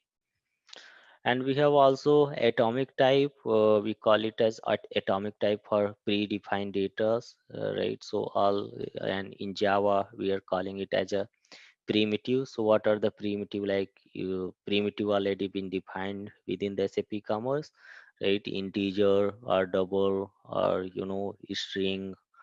So that sort of predefined data type we have. We call it as atomic type. And again, we have that deployment table we are calling. This is the also a term when you deal with the data modeling, you have to use this data deployment table. So with the help of this deployment keyword, we can declare the separate table name. We can define a table for our entity. So we can specify with the help of this tag, we can define our table name. And next one is also a PK. Everybody's aware about that in a database terminology, it's a primary key, but in terms of Hybris, we call it at just PK, which holds a unique key of every record. Okay, so let me move to the next slide. So here, more about data modeling. What is that data modeling is, and how that mapping being done with the in terms of database. So data modeling is a process of creating a database structure and analyzing it for meeting the project requirements. So whenever you define or you start building your application or your e-commerce site, so you have to organize your business data with the help of data modeling. So you have to understand how that data modeling works within the SAP Commerce. And hybrid service layer provides all the services for handling the database handling, right? So all the services are there to handle that life cycle of the data. So so what kind of services Hybris providers, right, to deal with the life cycle of the data, like either you can update your data or you can create your new record or you can delete the record. So all the crude operation being handled from the service layer job. Not you don't need to directly interact with the database. You have to interact within the service layer to call the different services to modify or play with your data. And again, data modeling, in Hybris is a design or a mechanism to create with help of the type system in the Hybris. So this is a type system you have to understand to model your business data within the commerce. So you have to understand that how you can model with. So there are separate we will understand that concept, how you can at what scenario what type system you're gonna use. So you have to know that what are the type systems. So in upcoming slide we will see about more. Yeah, so here you can see these are the actually type system. So these are the types which always when you model your data, you have to understand that how what is. So these are the basically types, and with the help of these types, so all the data been being modeled within the SAP Commerce. So we have one atomic type, and then collection type, and enum type, and map type, and relation type, and then item type. So what is that atomic type? So atomic type is a primitive data. So we know that primitive data are already fixed, right? So your data will be either a string or float or double or integer. So that's of that are the sort of data we are calling it in a commerce as a atomic type, and we are that all the primitive type are came under atomic type category. And next one is type of collection type. So all the collection type data, when you require to model your data as a collection type, then you can have to use this collection type to model your data.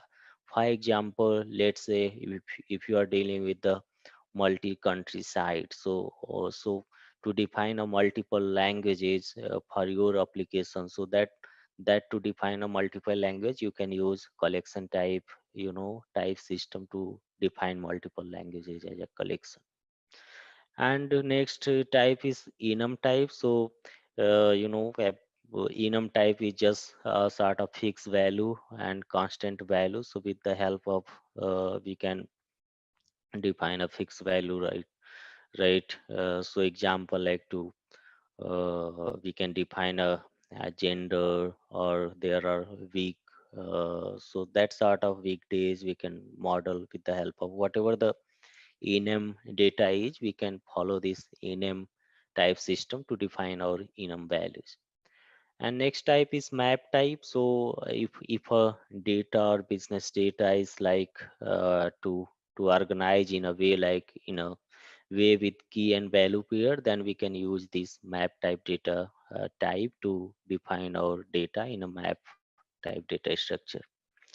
And then we have another type, it's called relation type. So if we found that a data which makes a relation, then we can use this type system to to build the relation between our data. So for example, let's say you have a product data, then product have some category, right? So that to build the relation between product to category, which come under a relation type. And another one is item type, which is also one of the type of type system. And in item type, we are defining our entity. So if you have right to define your customer or to define your addresses, so these are the item type. With the help of this item type, we can define our entity, right? So those are the types. We are also calling it type system. So you have to understand the what are the type system and what at what case what type we can use at the time when we need to model our data into the database. And here we have deployment. So let's say you have organized your data into your with the help of some type system, and then you need to to store those data into the table. So as I said, we are not directly interacting with the table, we are just dealing with the commerce item.xml type system. We are in the type system, we are defining our data. So here is also one of the concept to declare table. So with the help of deployment, right? So in Hybris, table deployment in the database is defined actually by the deployment tag. So we have that deployment tag key. With the help of this tag or key, we can define our table name. What table would you prefer? Based on this deployment tag, you can define your table name. And if I add a deployment tag to the item type definition, then it create a separate table. So if you are defining a so there is, if you are not defining, then that will store into the somewhere super class or super entity. But if you are not defining, if you are declaring the table name, then it will your entity will be stored into that separate table. And if you don't, right, as I said, if you don't add any deployment tag, then it will go to the super entity, which is item type entity or parent table. And Hybrid support update existing table and create on table too, right? So so it's up to the data at what case we are designing. So we have that flexibility, either we can update the existing table or we can create a new table. So to define the new table, so here is the syntax which you can use when we are dealing with the modeling, right? To define the table within the commerce, we are using the deployment tag and defining the table name. And here we are defining a type code. So type code should always be a unique code. So you have to make sure before defining a table name. So this type code should always be a unique, so that can't be a redundant. Otherwise, your system will throw a error to create a table. And in next slide, we have another naming convention which you have to follow when you deploy your extension. So we have a separate extension, right? So it's common extension, print extension, or process engine extension, legacy, spring extension, b2c commerce extension. So this is the actually deployment code or type code.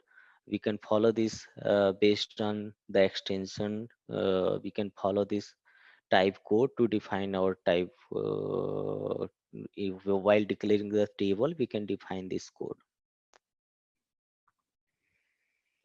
And here some concept about how that type system working and how you can define your database. table. So here we understand that what is that extension. So in SAP Commerce, all the each extension have their own functionality, right? So you are always deal with the extension in SAP Commerce. But in the same extension in Java term, we are calling it as a project. We learn that. So we always use the extension in SAP Commerce. So you have to understand that these actually as part of data modeling. So where you can model your data at what file, right? So in SAP Commerce, each extension will contain your item.xml file where you can define your data. So what does it mean? That means each extension have that capability, to define that particular business logic or business data for your dedicated extension. So that's why each extension contain that item.xml file you can where you can define your data model. And there then after defining your data model, there is a transformation engine will work, how your data being created into the table, how that data can be stored into the database table. So that sort of engine will start work. And when that transformation will happen, like, so when you define your data in the item.xml, then you have to build your system. And then after you have to initialize your system.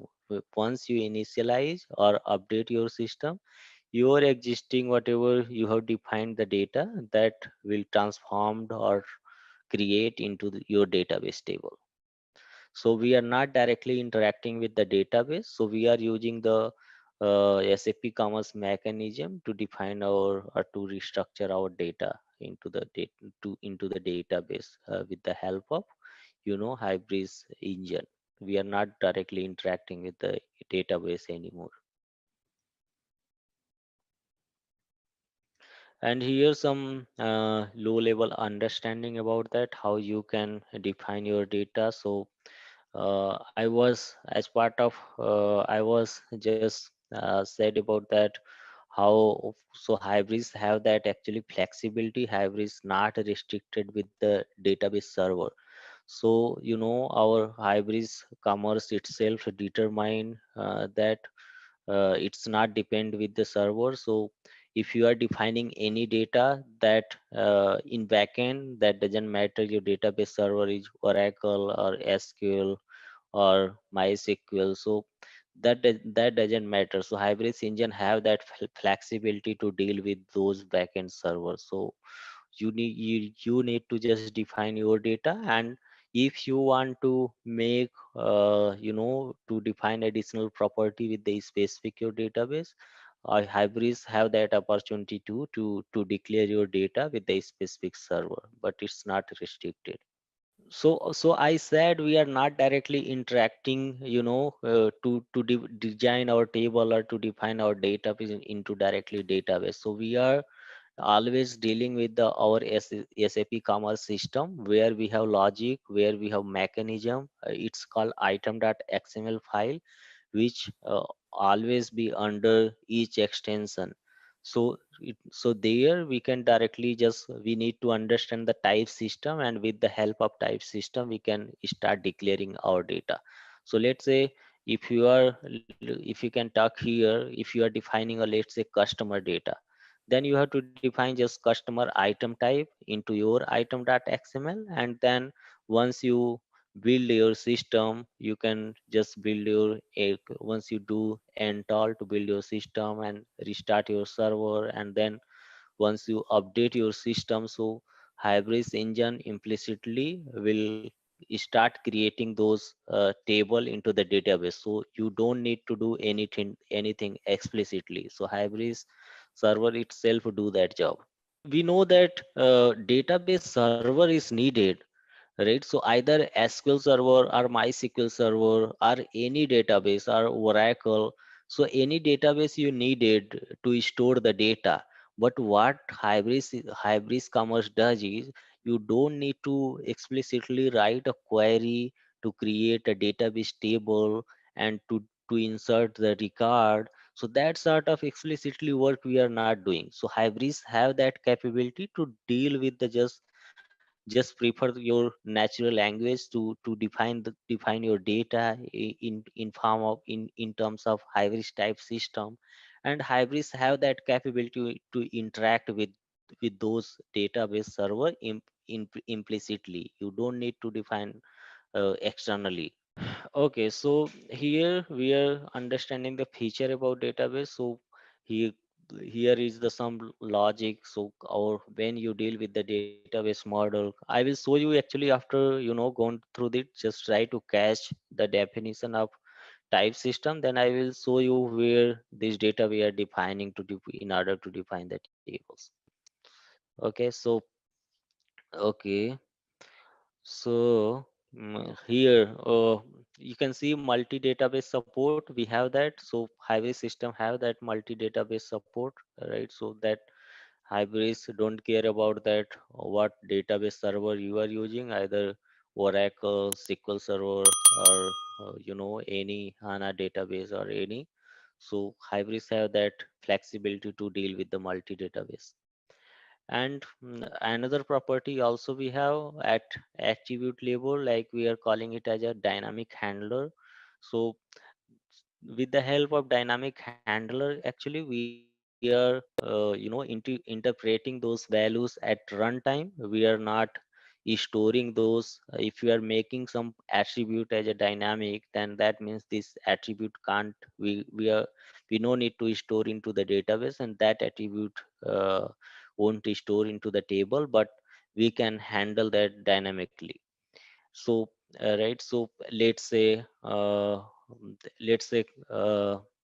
if we wanted to calculate the customer age based on his date of birth, right? So if I wanted to calculate the age based on customer date of birth, then we can just declare their age attribute as a dynamic attribute handler, and I can handle their age at runtime with the help of their date of birth. So we don't need to I don't need to store his age into the specific table. And we have similar dynamic enum. So dynamic enum also we are here with the help of dynamic enum we can change that enum values at runtime, so these enum being stored into the database table. And Hybris also have that multi-tenant support, right? So with the help of multi-tenant capability, we can have that currency support and currency format and data format, right? So with the help of that multi-tenant. And here is the actually some low level definition about that query. So we are not dealing with to creating this or to writing this query explicitly, but how that when you create a particular entity, so what is the flow, so you can just understand. So in let's say in our Oracle, if you need to create a new table, then what syntax do you need to write? So here is the syntax to create a new table. It's called person, and here we can define that field name, that is a column name, and then we can define their column type, and then another column, and then type, right? So that sort of just a example or syntax to create a table in when we are interacting with the direct if we interact with directly with the database server. That means we need to create a query to insert the record. But when we in the SAP Commerce term, we don't need to write any sort of query like this. We have to just understand the type system and data model within the commerce, and we can just utilize those capability to define our data.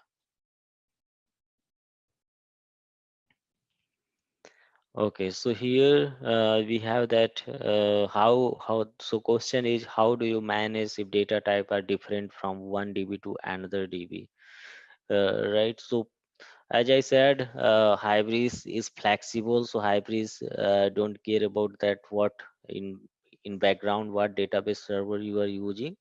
So Hybris itself have that capability to deal with the table. So Hybris have that engine, so there is a actually item.xml file which will contain that logic and to define that schema structure and all in this item.xml file. And Hybris internally will create that tables for you, whatever the item type which you have been defined in this XML file, and that same table being replicated into the database with the help of item.xml file. And how that where you can find this item.xml and what is the syntax. So here is the syntax. So syntax will be like in your also, as I said, item.xml file will exist in your extension. So for example, if you're in extension, so at every extension you will find this like this format. Here is the extension name and then items.xml. So in this format, always your item.xml file will exist as every extension within the commerce. And here, to that is the actually XML file. We see that item.xml is nothing but it's a XML file, and that XML have that a schema definition. So how that schema validated? So with the help of XSD, file, that your schema will get validated. And to write a item.xml file, we need to have that items.xsd file too. So item.xsd, it's this file is just to validate your schema. You don't need to modify anything here. You need to just write your or define your data model, define your data within this item.xml file. And once you start build your system, this xsd file itself will validate against this table. And here are also some important notes about items.xml file. So the item type itself, is the type of a particular item. You can define item. When I said you item, that means you can just understand item is nothing but it's the entity which you're gonna define with the help of hybrid type system. And next we have that right to define the item.xml file. There must be an SXD file which is some which has some rule, right? So this SXD file with the help of actually that schema being validated.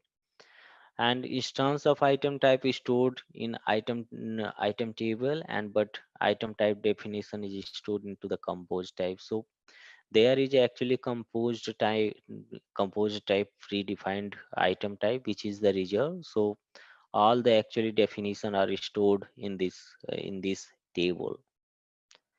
And generic item is a default when you start modeling your data in SAP Commerce, then this item will, you can say, used to. So generic item is a general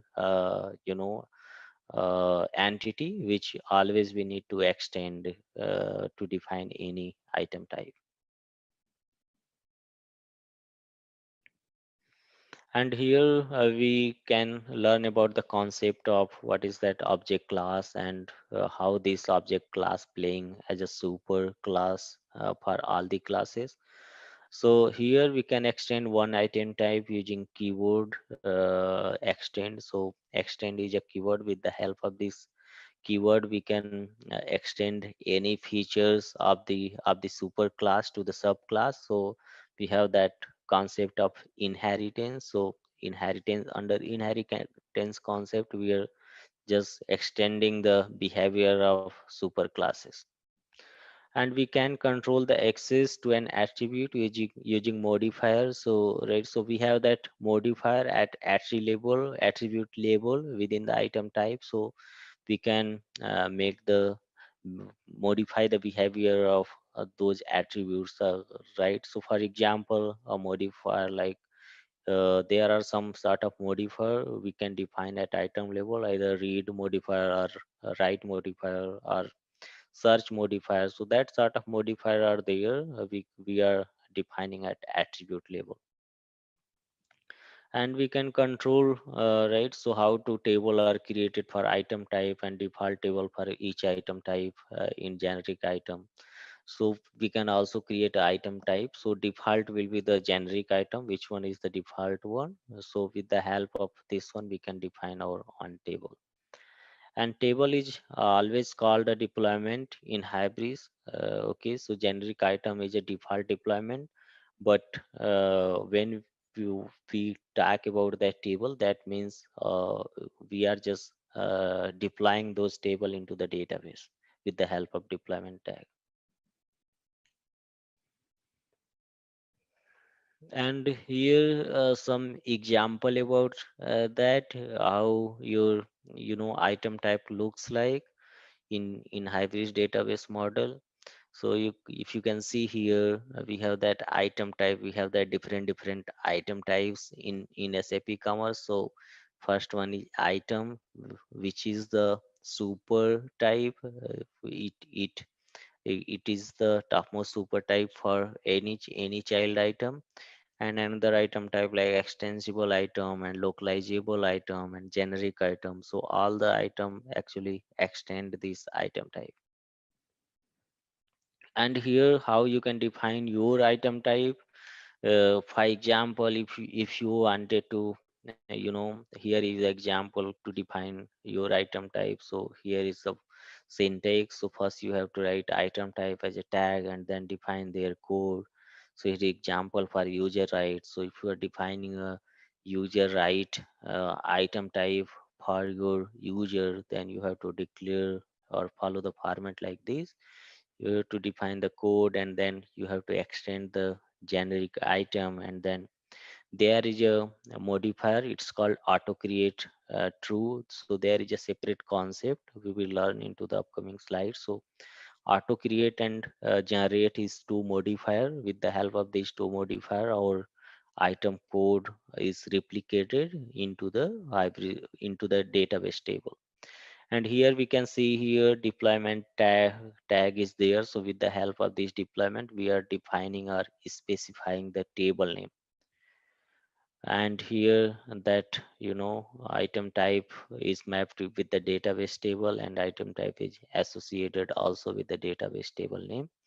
And to define this code, actually there are ranges which lies between these, like ranges from 0 to 32767, and some ranges are reserved and some ranges are open to define for our database codes. And here the same example also here, so you can go through that. So you will find that how you can define your code, and what are the attribute and what are the modifiers, how we can declaring our modifiers at attribute level.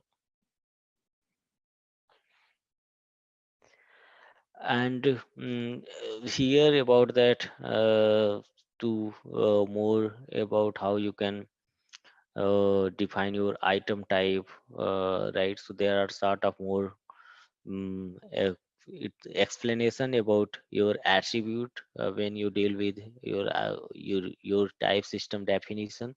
So you can also define the indexes. So if you deal with the indexes, right? So indexes actually help us to search those data into the database, but have that capability within SAP Commerce too. So we are directly dealing with the item.xml file, where all the indexes we are defining for the table.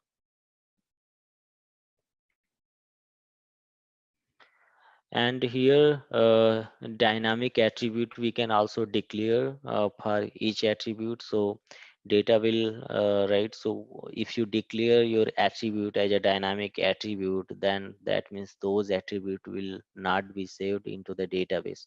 So that can be handled dynamically.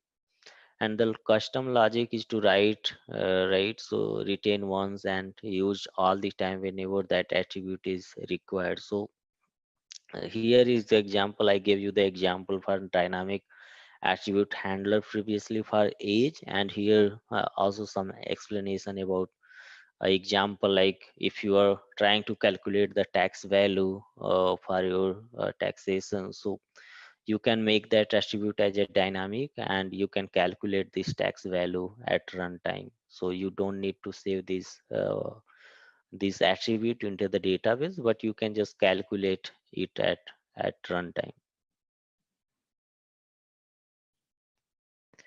Okay, so here is just explanation about the modifier. When we can, we have only a setter method. When we have getter method, so here is the example for that modifier. So modifier will be like read. That means this allow you to just generate the getter method, and write is right equal to true. That means it will set some attribute to that class or to that entity. And here is also we have that search modifier, which with the help of this, once you make this flag as true, so that means your attribute will be searchable by this attribute name. And optional, we have also a modifier. With the help of this, you can make your attribute mandatory or optional. So these indicators will make your attribute or mandatory or optional. And here we have also a modifier. It's called initial. So if you are making this flag as true, that means your initial values will be defined at a time of system initialization. And you can also define a uniqueness with the help of this modifier for your attribute. If you declare your attribute as unique equal to true, that means your attribute values always should be unique. And here you can define your some custom property too for your particular attribute. So let's say your property is like hidden for UI. So if you are writing some custom property which makes that attribute for the UI as a hidden, then you can also set by default values as a true.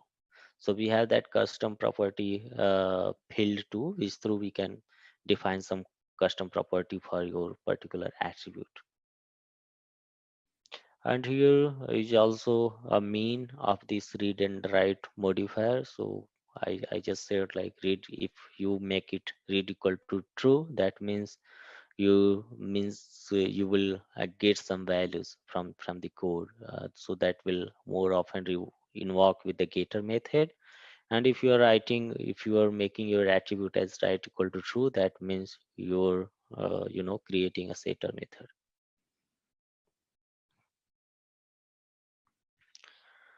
And here is some example, like at what cases we will have only getter method, no setter method. So here like connection properties and creation time column, it's only created once, and later it will not be modified. So right, so here are, you can say, some scenarios why we need just getter method, not setter method. So if you face some connection, so you don't need to set your connections once that been set up.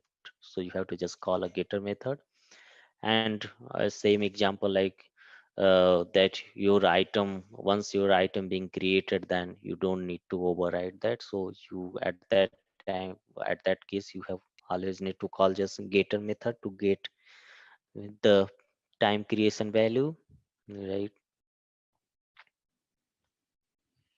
And here, we will see here about that. What is that composite primary key? So this concept actually quite similar what we know into the database. This concept will be the same. What is that composite? What is that primary key? And what is that composite primary key? So these are the similar concept of database. So if you put like unique equal to true, that means for your whatever the for the column or attribute you are defining this modifier unique equal to true, that means it internally behaves as a composite key. And here right, so to as I said, like if you are if you can try to understand in terms of data is specific, so what is the syntax to create an index. So let's say you have to create an index for person table, then when you deal with the database way, so you can create a index like with the help of this index. But in Hybris we have that the step different syntax to create a indexes. So you can define just with the help of indexes tag, you can just define your index name, and declare your qualifier. So that's how you can make your attribute, or you can make your table or item type to be indexed. So you don't need to directly interact with the database, you have to just do the logic, or do you need to write indexes into your item.xml file. And here is also an example how you can define the default value for your attribute. So to make those value as a default, so you can this is the syntax to define the attribute. So you have to just write attribute and auto make your attribute as auto create equal to true and qualifier equal to auto create. So this is the attribute name and this is the attribute type. So let's say this attribute is a type of boolean, and to define the to give the default value of this attribute, you can just declare your attribute as a default value, and you can just define this boolean value as true.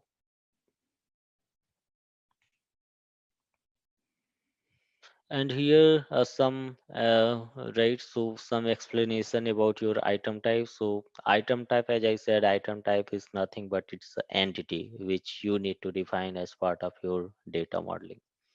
So to define the item type, these are the characteristics which you need to know. First, you need to define your code, item type code, and there is also characteristic to extend those existing existing item type.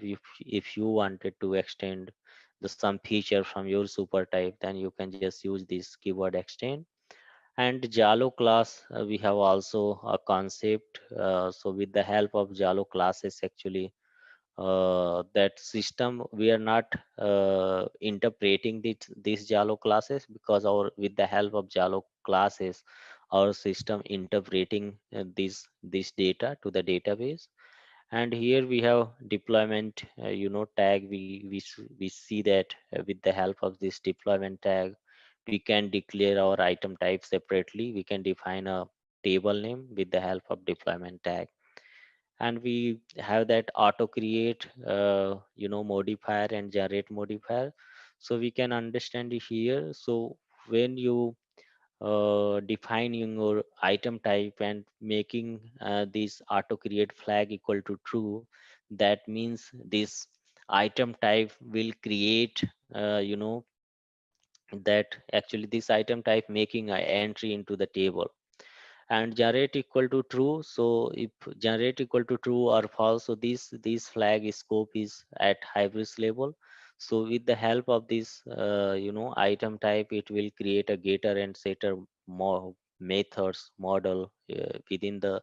So these are the nothing but it's a pojo, right? So pojo class is being generated, which will contain a getter and setter method. So how that getter setter method will generate, so that getter setter method will generate with the help of this generate equal to. If you're making that generate equal to true or false, so based on that your particular model class is being generated. And auto create equal to true, that means when you initialize your system, this for this specific item type table will be created at a time of system update or system initialization. And here some more about attribute characteristics. So if you are to defining your attribute as a double type, like total discount, and their type is a double. So you can also mark it generate equal to true to generate the getter and setter values for this attribute. And here you can define a persistent type. Persistent type means this value or attribute gonna store into the database table. So how you can define the column, right? So here is the characteristics to declare the column. So if you wanted to make this double as a big decimal, then you can just type a column type and define their values, like java.math.big decimal is you can declare this attribute as a type of this column. And you can define a modifier like read equal to true, write equal to true, and search equal to true, optional, unique, initial. So that sort of modifier you can define at attribute level.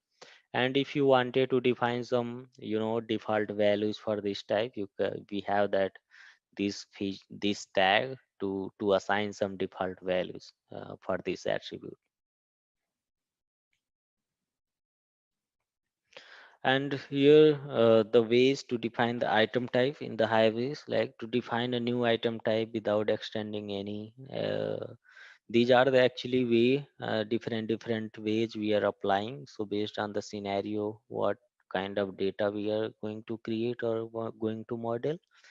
So the ways to define your item type, like first is to define the new item type without extending any existing item type. That means you are creating a separate you are defining a new item type which don't need to extend any property of the existing item type, right? So that what is mean of first point. And next is to define, if you are defining a new item type by extending it with the existing item type, so you can also define your item type by extending some property of your some super type, right? So you can extend. And also you can define an existing item type again with the new attribute. So let's say you already have that existing item type, but if you want to define just new attribute, then you can just declare your item type and you can just define a new attribute for your corresponding item type. And here when we should define a deployment mandatory, so here is the some explanation about that, and scenarios are there when you can define a deployment tag. So I just said earlier at when we can use a deployment table. So once you declare your item type with the deployment tag, then you have to you just mention your table name to create the table for your item type. And if you are not declaring with the deployment table, then existing item type will hold these object or these item type. And here also we saw that collection is also one of the one of the modeling of your data in the type system. So you can make a collection of your atomic type values, right? So uh, we have that a way to actually make the collection of string or collection of integer. So that's that sort of modeling mechanism also there. And you can also have that collection capability to store your object type collection in the item.xml. And here some definition about dynamic, how you can make your enum type as dynamic. So it is different from dynamic attribute. So once you make declare your enum type as dynamic, that means these dynamic values will define into the database. And why this enum type define into database? That means you can change their values at runtime from your table. And we can make enum type as dynamic by specifying the dynamic equal to true. So if you enable this dynamic equal to true flag for your enum item type, then those values will get stored into the database. And if an enum type is non-dynamic, that means those enum can be handled at class level. So there is some constant values will be there which you can use at class level. And if you add any non-dynamic enum type without values, so right, so there is no sense actually if you're declaring your enum type without any values, so your system will throw an error, so will not succeed.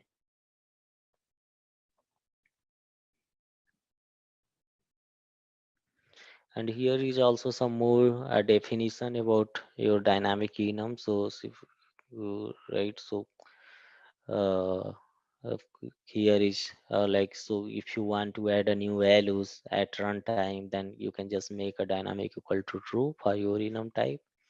And if you can change the flag type anytime but enforce a system update, so whenever you change the values of your dynamic type values, then you have to just make your system update to sync those enums with your database. And if dynamic equal to false, that means service layer generate a real Java enum classes, so that will be fixed at fixed values will be generated at at at class level, not a table level.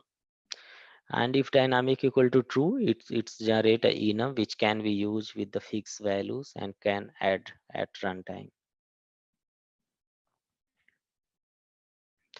And now we have also relation type, one of the also modeling type. When you so when you need to define a relation between two entities or two items, then you have to use this relation type modeling.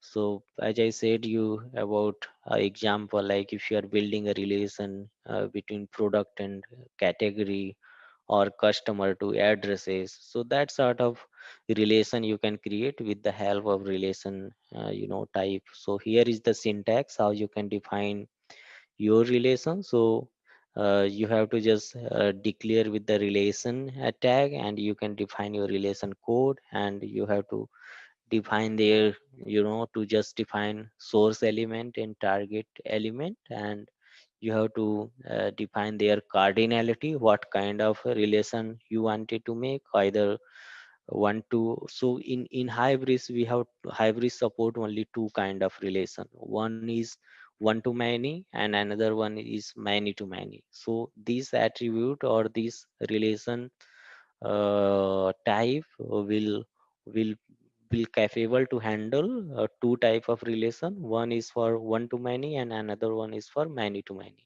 And many to one, and also handled within the item type, so there is no need to define that one separately under relation.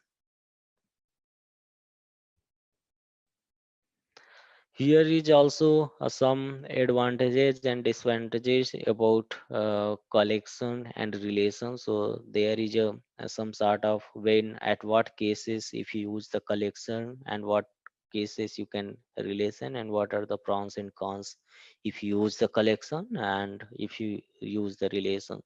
So here the advantage to use the collection is like retrieval process will be faster. If you want to retrieve or search that collection value, so it will be quite faster. You don't need to define any join. But there is no chance of data if in a relation, like there is no chance of data in transactional. So data flow will be bi-directional, but may join can you need to apply. And disadvantage of collection type is like if collection size is more than like huge, then that create some truncation problem. So it's unidirectional and it's not searchable if record is too huge. And also because it's collection is just a comma separated pk, so how that hybrid store those values and handling. And also have some cons, disadvantage for relation, like slow retrieval when you deal with more than two tables. And here is just some recommendation about when you can use a collection and when you can use a relation. So when you are sure that our current and future requirement and we will not have many rows or many record, then we can go with the collection. And if you know that the size is bigger and data is huge, SAP recommend us to use a relation. And here also some definition about redeclare in item type. So let's say your item type is already defined, but somehow you need to, you know, define or change your existing attribute or existing property. So Hybris also provide us that capability to change the existing item type. So we have to just use that redeclare attribute, which help us to actually modify the existing attribute. So if we make the attribute as redeclare, then their property we can change. If we can declare that, we can define this redeclare for that attribute. And here also some concept about our data modeling. So here is some how that data modeling works internally.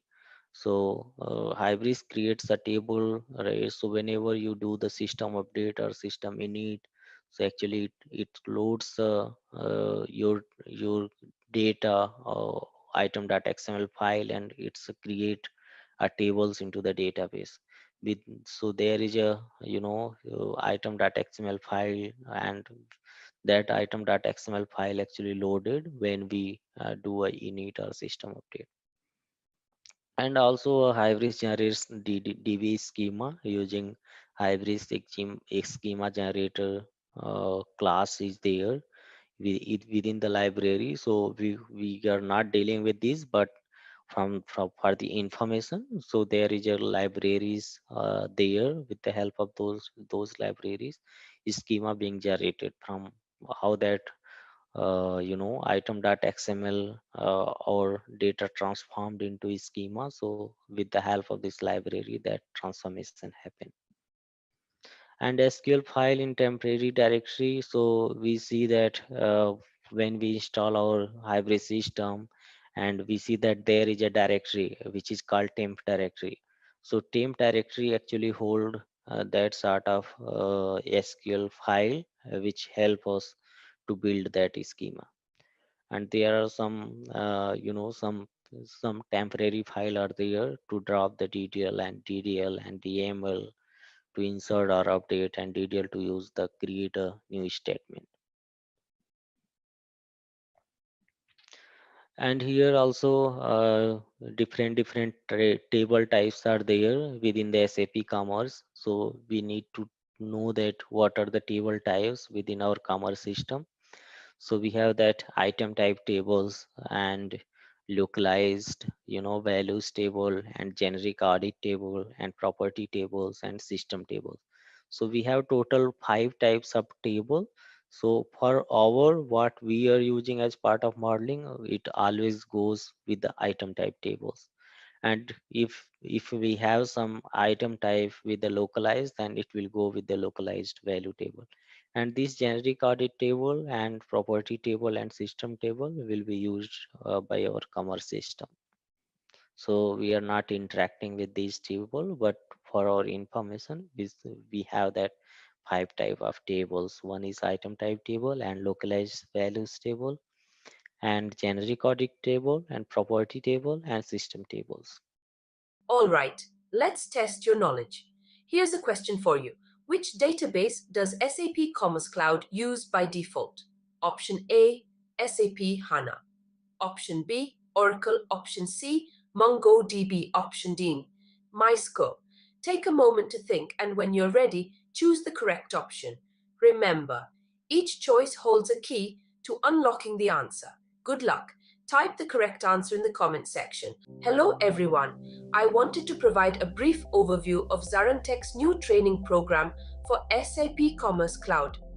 This comprehensive course covers key concepts and tools you need to build scalable, customizable e-commerce experiences on SAP's leading digital commerce platform.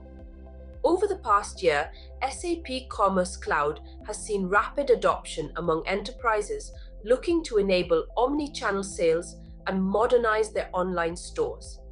This training will equip you with the skills to tap into this demand and advance your career.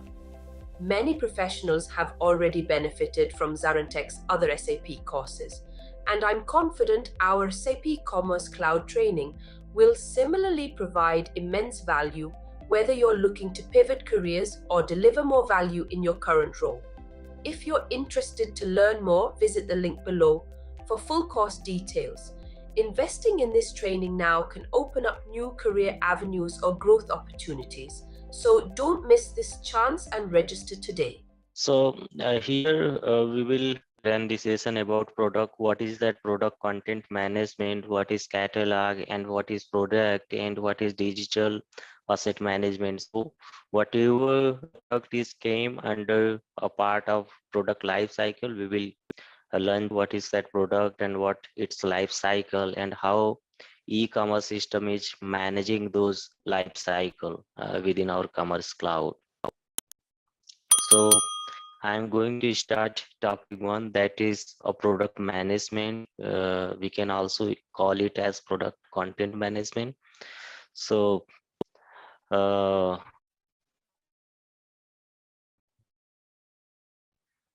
okay, so here basic agenda is, product is we know that product we have a different products, so based on businesses. So some product have base product and another one is variant product, and other is uh, multivariant product. So you can say product can have three types. One is a variant product and another one is multivariant product, and third one is base product. And because it's all about a product, so we will also see that how our product is structured, to how their category structure and catalog is. We will talk about that. So here, as you can see that as basic agenda, like it's more about multi-dimensional product. So multi-dimensional product, we are also calling it as a variant product. So we have that different dimension of the product, so which came under multi-dimensional product. So we will go through it. And another one is configuring a cross-selling component. So selling also one of the softest a business doing, so that so if you are buying some product, so that actually business promoting some additional product and flashing to the user so that user can interact some additional product.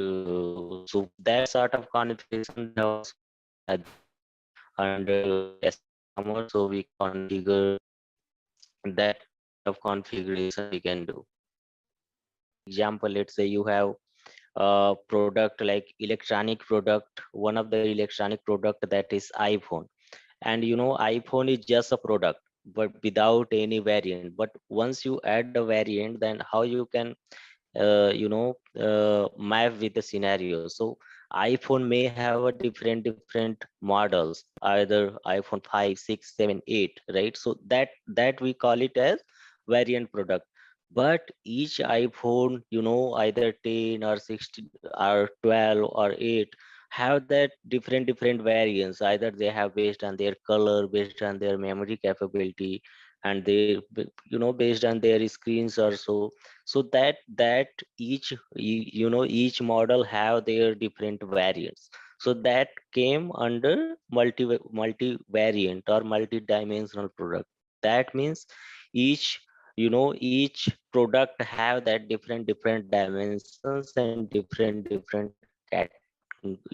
capability to sell into the web shop. Let's say you just get a product that is t-shirt. So t-shirt is a just base product, right? So once you make that t-shirt with variant product, that means you are assigning some values, variant value into that product. So once you assign some values into that product, so that will just came under this, it's called variant product. So what, once you assign some right color, you, let's say you have a t-shirt this product, and t-shirt you make a variant like color, so here the same t-shirt will call like color product. So this is all, this hierarchy is about variant product. But if you see in the right side, so in a similar fashion we have also a modeling about category. So in a multi-dimensional product, so each product have a category, and category have that, you know, variant category. So variant, under variant category, right, so in a similar example, like if we have a t-shirt, then their variant category will be like color category, and their fit category, and you know, their size category. So that sort of variant category will be mapped with the product. And you know, with the same variant what is that variant value category, right? So value category is something like, let's say you have a color, so color is a category, but each color have, you know, their different value category, either red, blue, white. So that sort of values, whatever we are placing, that will came under variant value category. So this is the actually design structure when you deal with the multi-dimensional product in e-commerce system. So this is the structure, category structure and product structure when you deal with the multi-dimensional product.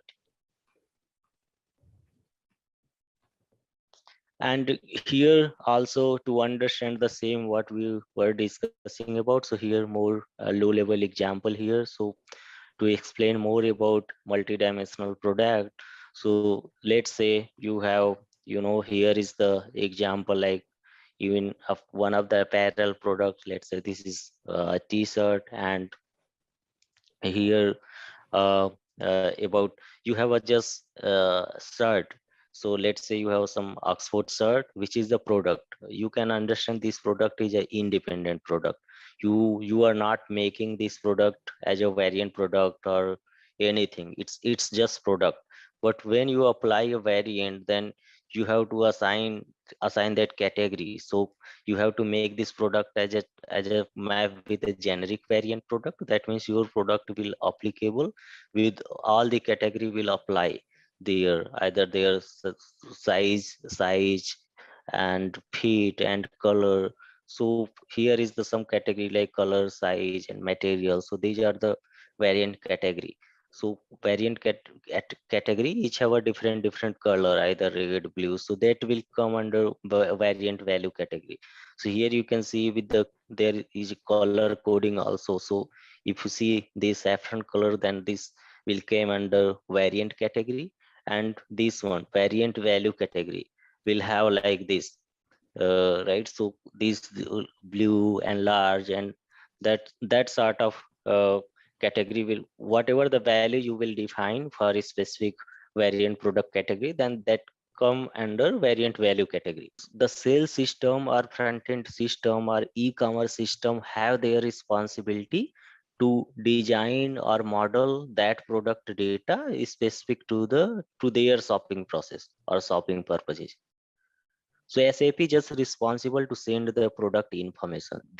So SAP is not caring about how the front end system or e-commerce system is designed to sell that product.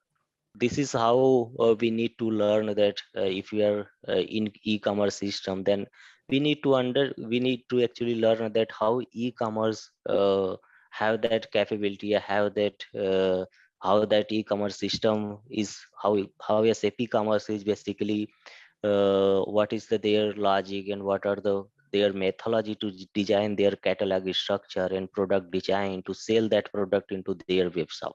So here we have also one of the product. Actually, this is more specified example for one of the product, that is a shoe. Like shoe have different fits and size.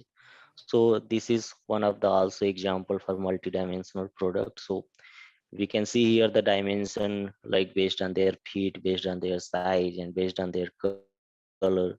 So that how the same product will looks like into our web shop. So this definition, how this definition came, so this definition is came actually based on this concept what we see here in previous slide. So like, so you can see here these are the value category: red, blue or green, and here is the category: color, sizes, material. So each have variant category. So if you came here, then if you try to map with the previous examples of color, you can see here color is just a category, variant category. But what color we see, either blue, red or something, then that will came under multi-value category. And in the similar way for feet and size also will. So you have to actually, this is an example of, multi-dimensional products, how e-commerce handling this.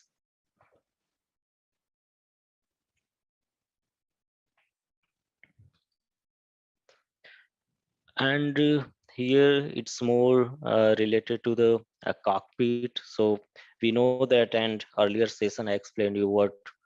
So we this is one snap about that product cockpit. So product cockpit is also one of the software within the e-commerce system. So this software is responsible actually to manage the life cycle of the product. So the scope of this cockpit is to deal with the only product related activities.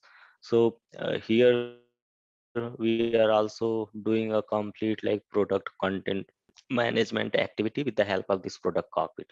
So here even we can define their classification, we can define their category, and we can define, we can update their prices and their specification. So all the product related information we can update here based on their characteristics. So product have each, like, so all the product will have some catalog, and their complete catalog management and restructuring is here. We can manage complete life cycle of the product within the product cockpit.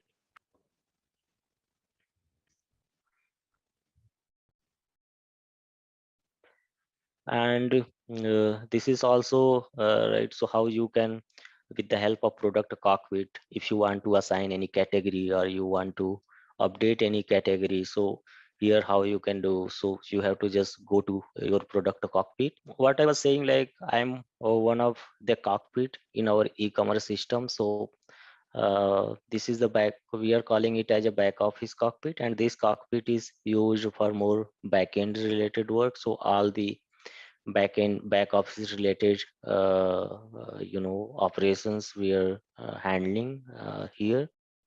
So I will show you some practical practical how that practically how that catalog and product structure are designed in, once we will jump into the practical. But I'm just trying to explain you how, what is, where is that product cockpit and how that we are maintaining. So you can see here we have a different cockpits, and this cockpit actually is applicable to manage the life cycle of the product. So once I will switch here, this cockpit provide us a complete catalog structure, category structure and all. So because I don't have any product in my system, so that's why it's unable to load. So I have to just load the sum of the product in my local, so that I will be able to see. So if have that product, then all the category and catalog structure will be here. So we will see that even in your case, like, you did that some local setup, and if you do the update your system, you will be came here under product cockpit. So you will be able to see your all the product and categories here. So this is the cockpit actually, how this cockpit looks like in our e-commerce system.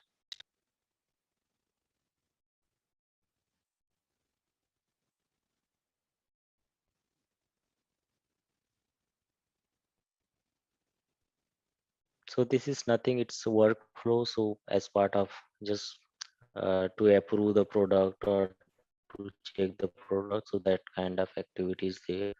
Okay, so here also what we see in this slide, so we can see here this is a one of the example under product cockpit. So this cockpit, so what here that example telling us about is that like they came under one of the catalog, and each catalog have some list of product, and they have opened some one product, and they are trying to actually update the category of one of the products. So it's quite easy in this cockpit. You can came here under your category section, and you will find whatever the category been assigned, that category you can update based on your requirement or your functionality. You can update the category. Either any, if you want to update like any fit related category or size related category, you have your custom category, so you can easily just here you can configure it and you can publish it. So as soon as you will publish, so same information will get applied into your online store.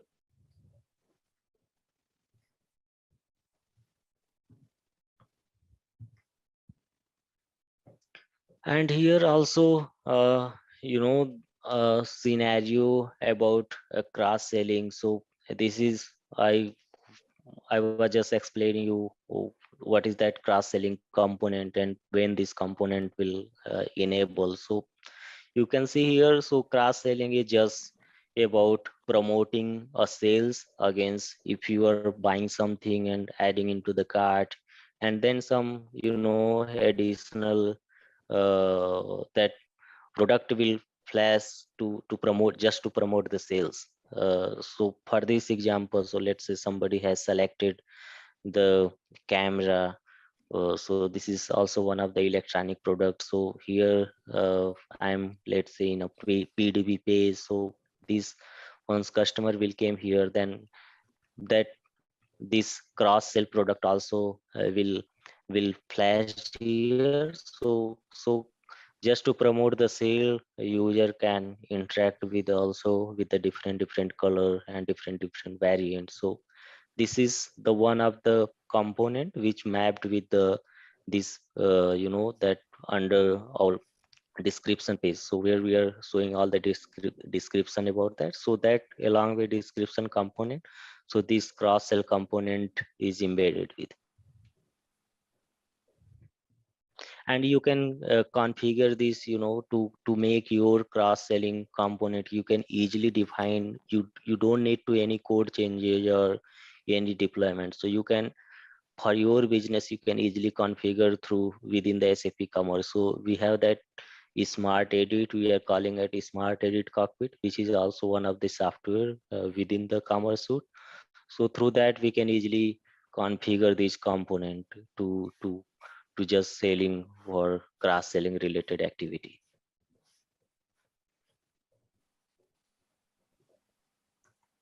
And here this is actually example about what I was just talking about. So we have that separate cockpit, we are calling it as a smart edit. So in a smart edit, actually this software is more used to your online store. So you don't need to deploy any code, you don't need to do any build. So these changes will apply at the runtime, so your business is running and ready to use. And if you want to add something onto your online store, either you are adding some component or you defining some product or some template, so you can go ahead here and you can select that corresponding changes and you can apply here. And once you publish the changes, so same changes will reflect into your web shop. So this is also a very capable tool, and which is I mean frequently useful tool once when that business is running with their some shopping site. So this is the frequent tool to update their banners and images.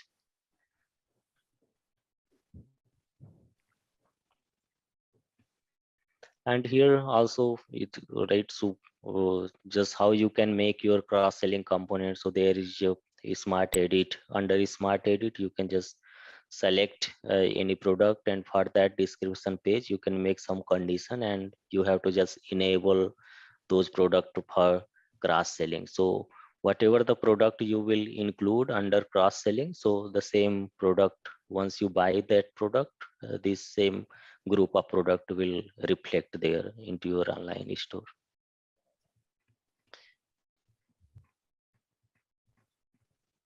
Yeah, so this is also, once you make your changes, you you created your cross selling component with the some group of product, and here how you can sync your product so that same product will get visible into your online shopping site. So this is a flow activity in order to publish your product to make the visible onto your web shop.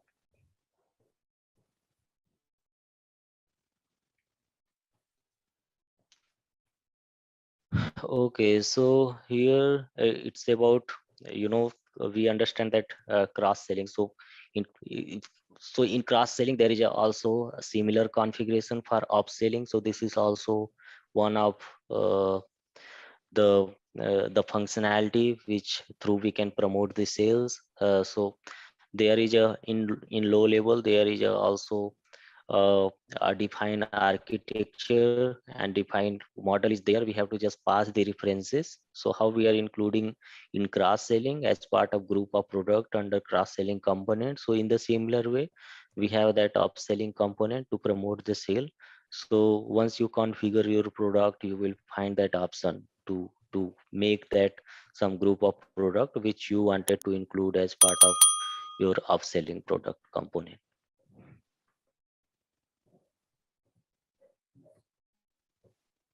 Actually there are three sales process. One, whenever customer buy any product, so to promote the sale, actually we are doing this activity, cross selling, upselling, and there is also one which is called guided selling. So this is more related to just promote the sale in our e-commerce hybrid e-commerce system.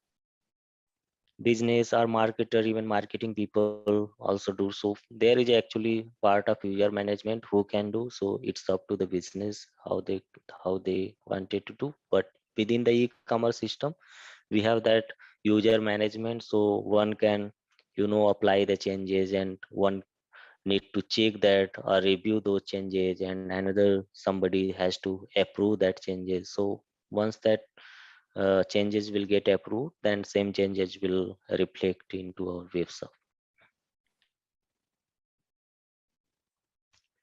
So this is also one of the snap about how you can find your product references. So this is modeling, like one product will hold a different product references. So to find that references, so you need to go here under type system. So under type system you have to type of product references. So product reference is nothing but it's one of the table which hold those values of reference product.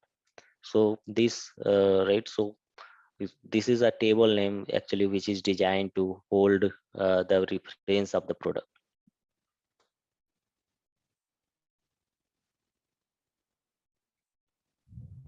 Yeah, so once you open that references, so you will find that what are the references product are being defined. So you will find, so let's say you have that electronic product like camera, and then you will have some additional reference product, right? So they in a similar way, like whatever the some electronic gadgets we need to promote as part of our upselling or cross-selling sale. So to achieve those logic, so we are using these product references, when we defining actually that cross selling or upselling process. So these references actually gives that product information. So in that, once we go into our product description page, so additional reference product will get visible over there into our website.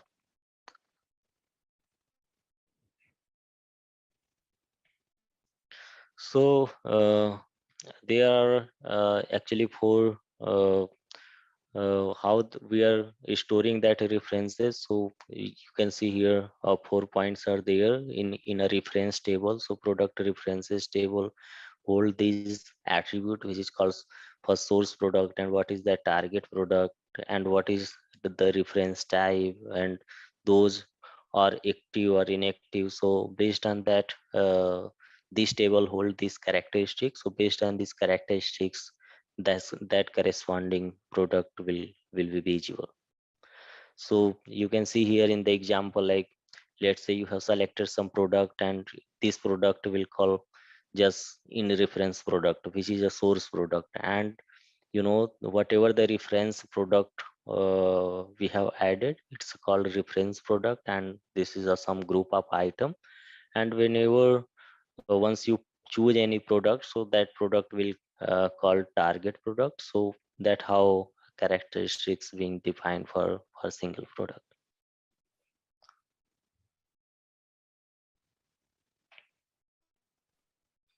Yeah, so this is also actually this is deprecated today in our new extension, what we see.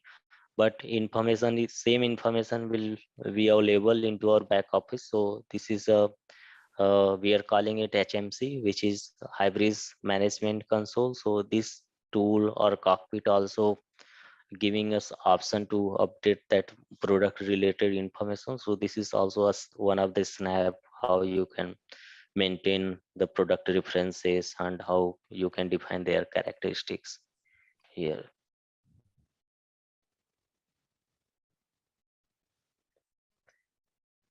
Yeah, so here this is also one of the example, like how you can define their references for any product. So let's say you are in category under catalog, so you have opened some of the product and you can define their references under product references section. So some, and this is a part of category system. So whatever the reference you will define, the same product will actually get visible into your web shop once you select that particular product into your product description page.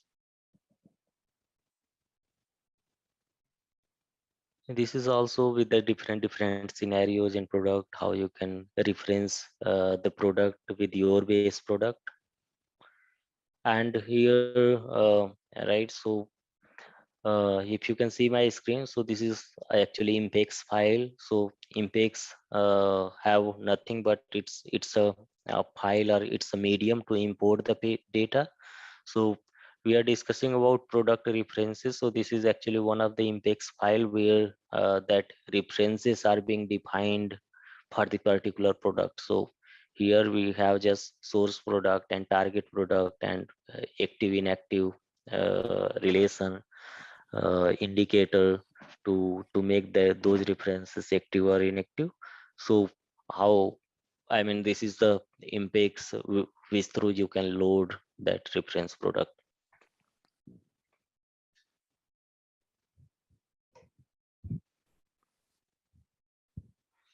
And this is right. So once your product just imported into the database, so this is the table view once that product imported. So how that uh, reference product being stored against your base product. So you can see here, this is a just reference type, and this is the source in a table. Actually it's stored in a form of PK. So based on PK you can fetch that corresponding product, because at the end product will store under your product table, but it's a reference in a form of PK. So we are calling it as a foreign key or something. Okay, so here we can more learn about that, what is that configurable product and what are the information which we can configure, right? So you can right, so we can learn here how we can come configuring that product within the within our SAP Commerce system. So let's say actually there is a when you deal with the product data.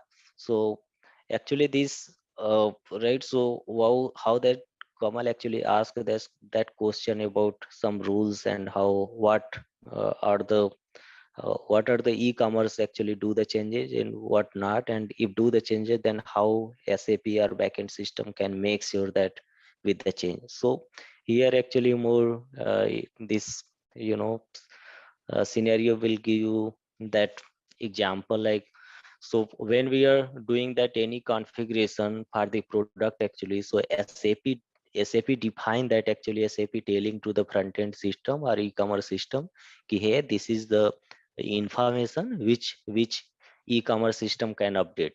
So there is a actually SAP give us the indicator what information can any system update and what not.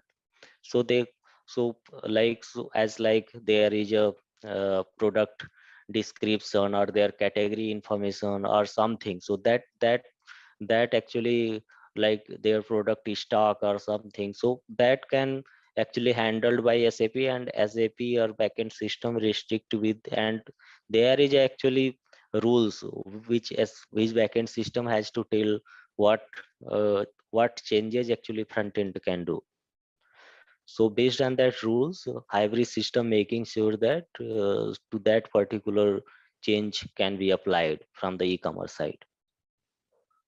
So in this configurable product, we are calling like based on that scope, right? So what are the information hybrid system can update? So uh, usually we are what we are doing that as part of configuration, like we can update the product category, we can update the product, we can define their catalog structure and their classification attributes. So that sort of and their product descriptions and some specifications. So that sort of information e-commerce system can update as part of configurable product. So even hybrid system also can configure the bundle. So that bundling is a different concept, but this is also came under or configurable scenario. So where we are selling a group of product into the single bundle.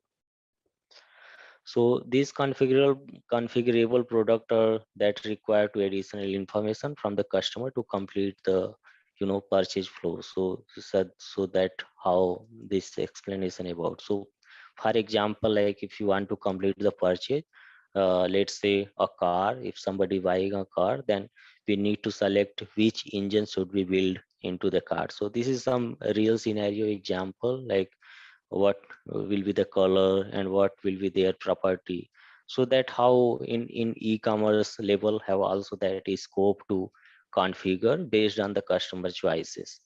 So it's more related again to promote the sales. So based on that, that e-commerce system or front-end system have that capability to update that product. So to make it configurable, we have to, while we are modeling the product, we have to give the definition, what are the characteristics or what are the product attribute which e-commerce system can update. And this is also out of the box feature within the SAP Commerce, so we don't need to customize anything. So we have to just enable those capability to make those properties configurable in order to make the editable. And there is a configurable setting, right, to when that product can be applicable, like order and cart label, and to support these two new data type, right? So here we can see the configuration setting, so represent the actual configurational property. So it's right. So this is actually also a catalog aware. So we will understand like about the concept of catalog, because in e-commerce system, the all the product actually will belong to the catalog. So catalog have that two version, one is staging and another one is online version. So this is actually all the product once we are getting from the third party or any SAP system, so that by default we are storing into our staged catalog. And after if everything is fine, then once we approve those product whatever we received from the third system, then it will come just create a replica or copy and came into online catalog version. So this is more related to the catalog. So we will see that how what are the versions available and how you can make your catalog as catalog aware. So this is how I mean versioning concept works within the e-commerce system. And in the similar way, how you can define your catalog and how you can define your version. So in the similar way, you can also define the category, and category also have a catalog interface, right? So catalog aware. So it also category have that different version, right? So it's either staged or online. So similar sort of synchronization needed whenever that category been approved and it's came to the online to reflect into the web shop.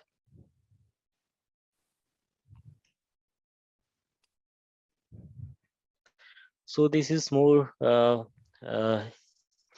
about some diagram level example. We can see how that configurational product works. So here is the if you define a like product camera and you are making those you are trying to as part of to promoting to the customer, and if you are changing any updating the configuration, right, to assigning any additional category, or you're assigning some feature on that to just to promote the sales. So and you are updating sort of color, so that sort of configuration we can do as part of configurational concept. And in the similar way, you can also update the category feature too. So that you have to update the category information, you have to also make category with the configurable.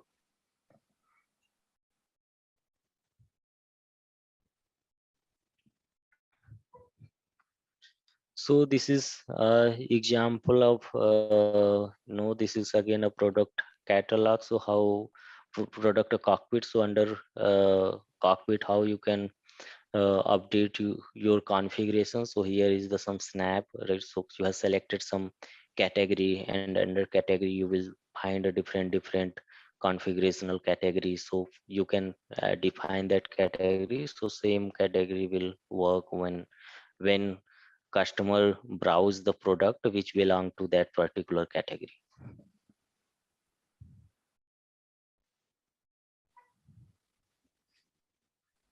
This is also back office view of how you can update your category and how you can define the configurational product. So you will if you open some categories, you will be able to find those category as a configurational category.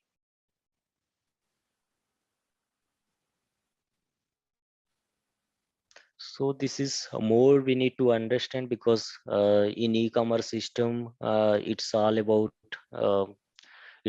actually product and their life cycle, how we can update and how can manage.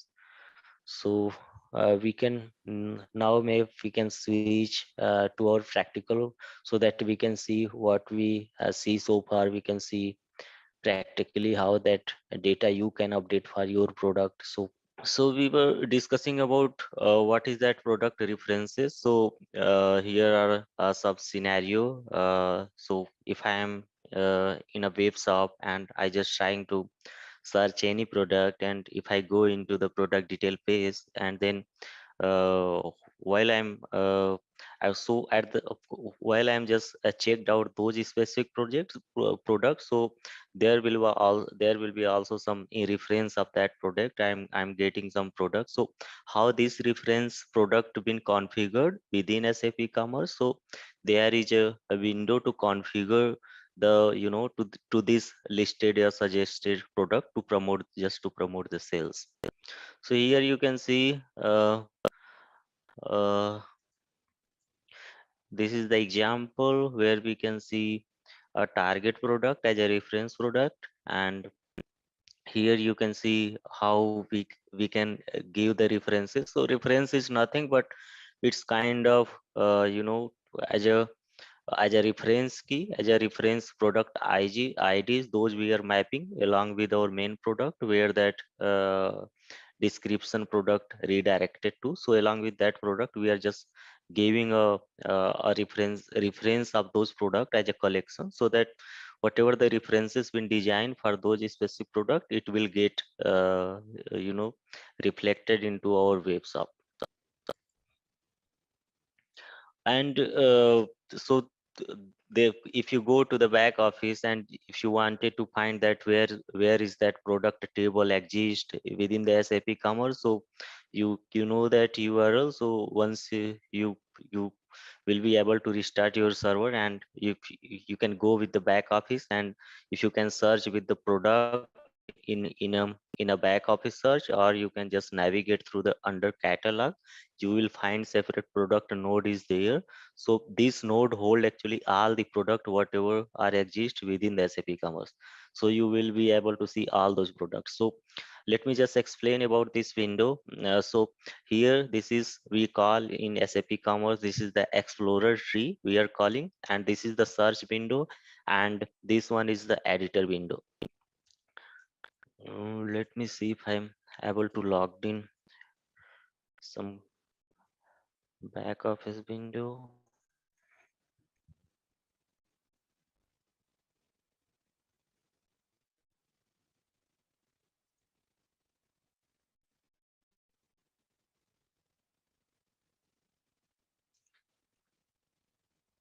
Okay, so once we will jump into laboratory session, then I will explain you more, but more or less you can understand like there is a three part in any cockpit.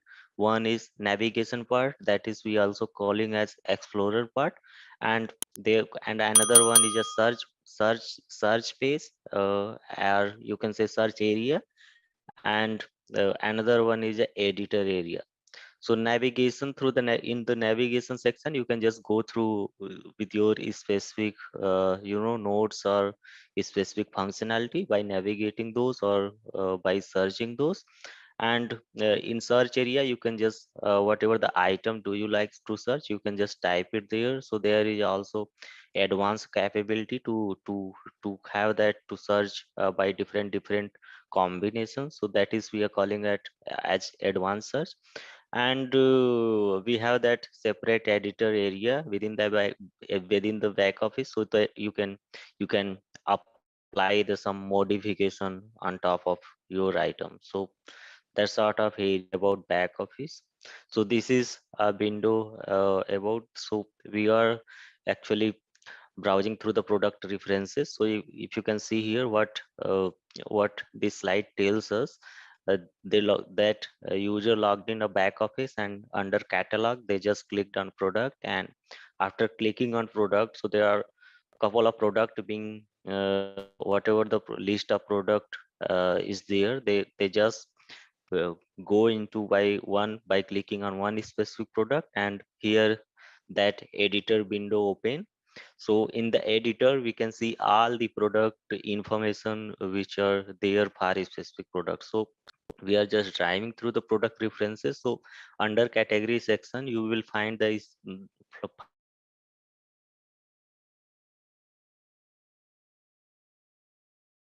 the references. So whatever the reference you will pass here, the same reference will reflect here into your product description here. So this is about product references. Let me just move to the next slide. And also this is the same slide about with the different products. So you can see here how to pass that product references. You can just add here, this is about just to show two reference product. So same product will be visible in product description page. And okay, so this was about to what we see here in the window, which is already created. But let's say if you want to just re-import with the fresh data, then how you can create a references, or how you can import your bulk of record within single shot. So we know that there is a impex file. Impex is is nothing but this is a way to import the data within SAP Commerce. So here is the example, what is the information you need to pass in order to import the product reference data. So first you need a source, that is a product code, and a target is a product that you wanted to give as a as a part of references. So in the same information, you have to also define that catalog. So catalog will must be the product catalog, and version you also need to give. Oh, so in a product catalog we have two version. One is staging and another one is online. So whatever the changes we are applying as part of editor or updation, we always doing the change in a stage version, and once that changes are finalized, then we are publishing into the online. So the online means whatever the product is visible on our web store, the same product is get fetched from the online version. So make sure that whenever you are doing any kind of update or some modification, so you have to make sure that you always need to be apply on stage version. So once you browse any product, so there will be also a versioning information is there, so that you can make sure you are performing a edit on right version. Otherwise, let's say if you are directly performing into online version, and that the same modification will get reflected into your web shop, so that's not a good practice. So we have to perform a workflow. So first you need to apply your changes in stage version, and some that workflow mechanism work like somebody has to play a role of editor, and somebody has to play a role of review those changes, and somebody has to perform the role of approval of those changes. So that sort of business flow will work. So always we need to make sure that to apply the changes on each stage version a product catalog. If you remember that I just explained with the scenario, like, because we know that of the master of any source data is SAP. So SAP is a master to keeping the product information, to validate the information against SAP. So SAP giving us the actually list of field or values for those material which source system can modify. We can't modify the attribute or information which SAP won't allow. So SAP, because SAP is a owner of those products, so SAP actually giving a guidelines to the source system what information source system can modify in order to promote the sales or whatever. But SAP defines that rule to what kind of information source system can edit or make the changes.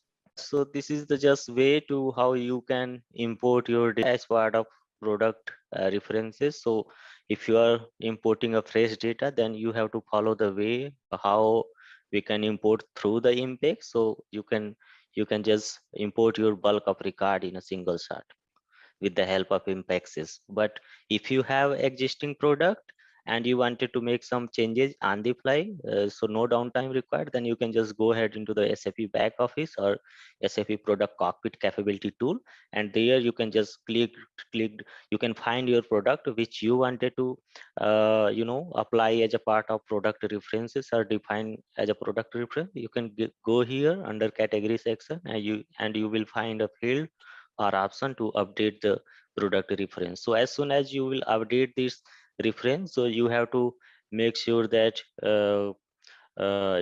everything, I mean workflow you have applied, like somebody has to do the review and somebody has to approve your product. So once that approval will approve that product, so those changes will sync with the online catalog, and online version will get published into our web shop, and same changes will get reflected here onto the product description page here. And here some snap of product references in terms of table. So how in Hybris table, this is the actually low level information how Hybris product reference table kept that information as with regards of those list of product against one single base product. So we have like one is as a source system and another one is a collection of target. So this is nothing but it's just a collection of pk in terms of a list of items. So we are just this table contains just a list of pk of those product which we wanted to pass it as a reference. And here we have a configurable product concept. So this capability also there in our in our SAP Commerce. So you can configure your product. So this is more about upselling and cross selling scenario. So this is also a capability within the SAP Hybris. So there is a option there. We will see moving forward slides. So how you can configure your product. So there is a configuration, actually rules are defined within the commerce, so we have to work accordingly.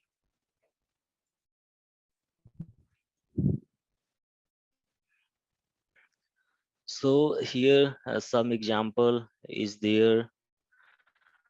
uh, so in terms of modeling, so what are the product, what are the category which you are trying to make as a configurable, and then which you include into that configurable product category, then only those category or those product will applicable to make that configurational parameters. So there are some sort of changes you can configure on the fly. So based on these configuration rule, you can make a changes.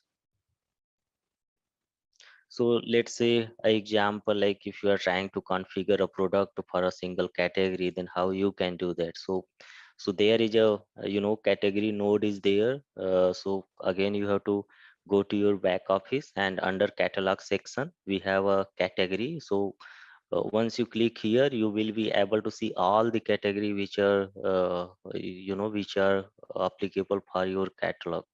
So you can just go into any specific category. So once you will open that category, you will see that option how you can configure your category. So separate option is there within the back office. So once you open that category, you will see under general section, you will find that configurational setting. So under configurational setting, you can apply your changes, what kind of configuration you wanted to give.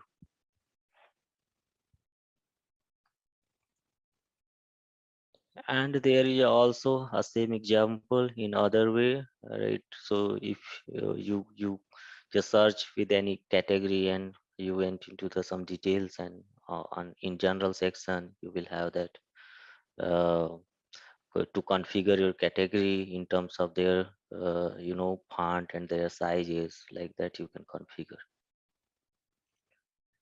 And here category structure is there. So within the Hybris, actually this is also we have actually three concept when we are dealing or we are calling it catalog modeling.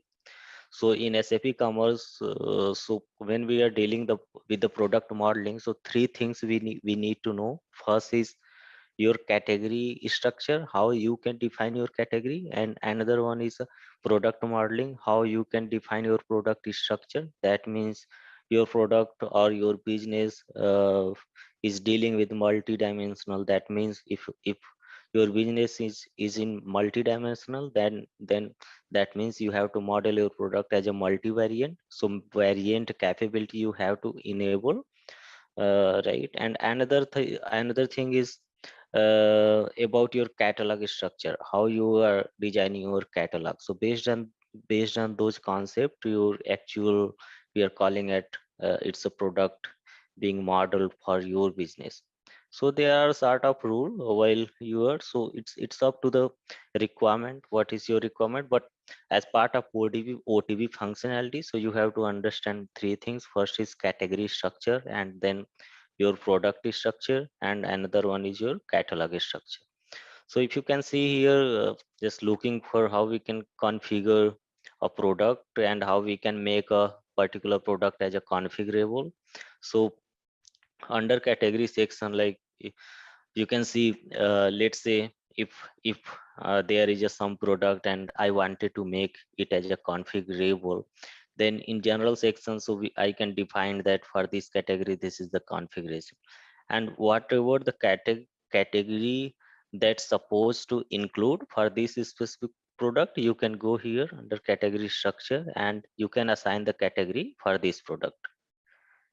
So either this product a part of that if you are dealing with the electronic gadgets, then this is part of some accessories categories or some main product. So that sort of a structure you can change.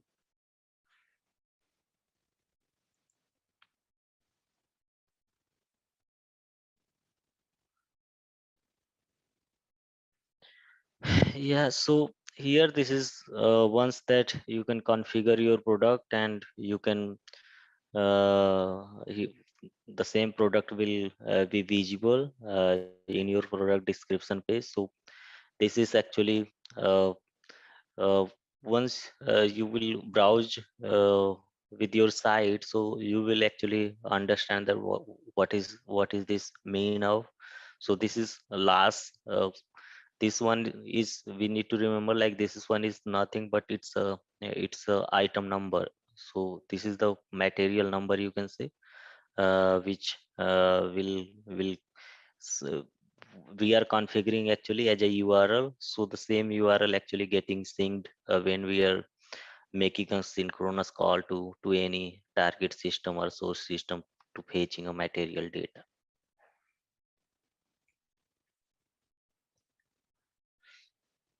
So here also you can see right, so based we see that how we have configured that category. So this is actually nothing but it's a configurational parameter what we have gave as part of category. So I'm just, let's say if I am like this category power heart, then there is a whatever the defined configurational parameter there, so that based on this I will be able to add those product what I have specified from the backend. So this is sort of concept within the as part of our product management. So this is the one of the concept how you can make your product configurable.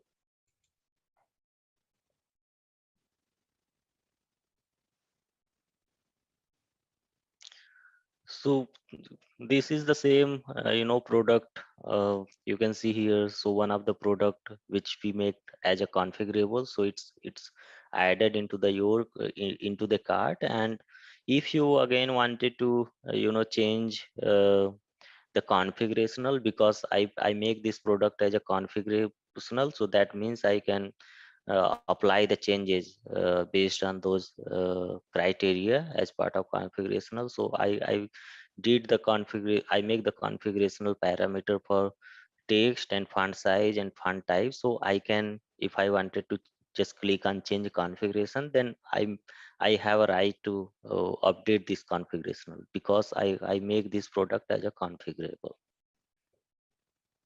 I was just explaining that what are the config, what we make, what are the attribute, as a business people can make it as a configurable, so that on when I'm browsing this product or when I'm check out this product, so I make and update this configurational parameter in at the time of my checkout journey.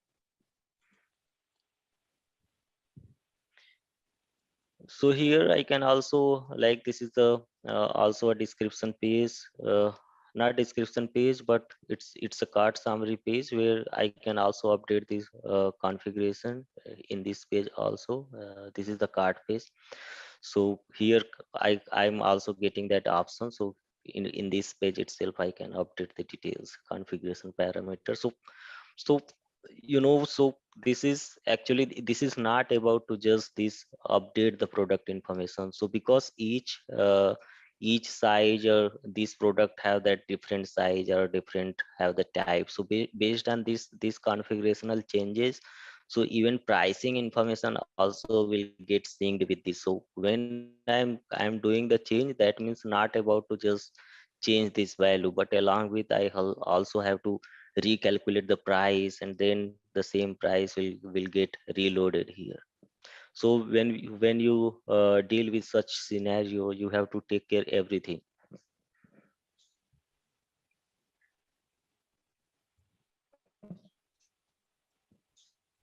Yeah, so here this is more explanation about that product modeling. Like every product in a market will have different characteristics and different attributes. So it's up to the product or up to the market what product business is selling. So to right, so there are some features within in the Hybris available as part of out of the box. But if some if your business capability is not fulfilled by OTB feature or OTB functionality, then always options are enabled so that you can just redefine on top of your OTB functionality. So you can include that with the some minimal changes. So Hybris allowing us always to open the changes for any further business customization. So with the minor changes you can do apply as part of your customization. So here some to understand that how modeling is happen within the SAP Commerce. So this is just example. Like if you have some this is the one of the shoe product which have characteristics like size or color, and this is the another product, or you can say this is another market. But if you deal with some electronic market, then again we have when configurational are changed, information are changed. So but so in electronic we have like lenses and capacity, so that sort of characteristics will come in. But in sense of product modeling, so you can say this is the different market of product. But within the SAP Commerce, if you model this product in the Hybris, then you have to follow the same model in the SAP Hybris. So you have to just differentiate by category whatever product you wanted to. But in terms of modeling, this is the same when you start the mapping of this product. Yeah, so here is also some more low level information about product modeling. So there are some explanation about with different scenario. You can see these are the type system. So we see that as part of like product, so we have different type system like product type system and order category cron job, etc. So uh, this is okay. So let me explain about more. uh, so let's say you have that product, right? So you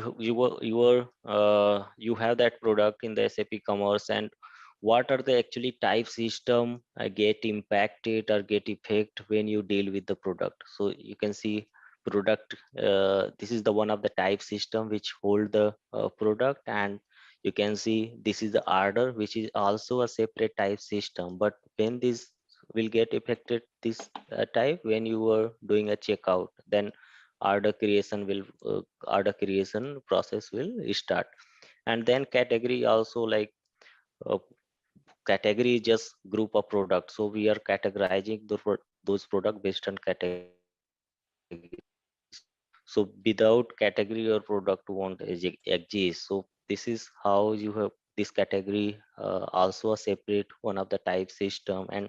And this is the cron job, right? So this concept we also have to learn. This is also another concept within SAP Commerce. So cron job is sort of scheduler. So based on scheduler, this cron job is run. So we can create a cron job very easily, right? So let's say an example like so cron job is also a separate type system, but in order to understand this, like cron job is nothing but it's a scheduler. So let's say you wanted to update your inventory at every day in the midnight.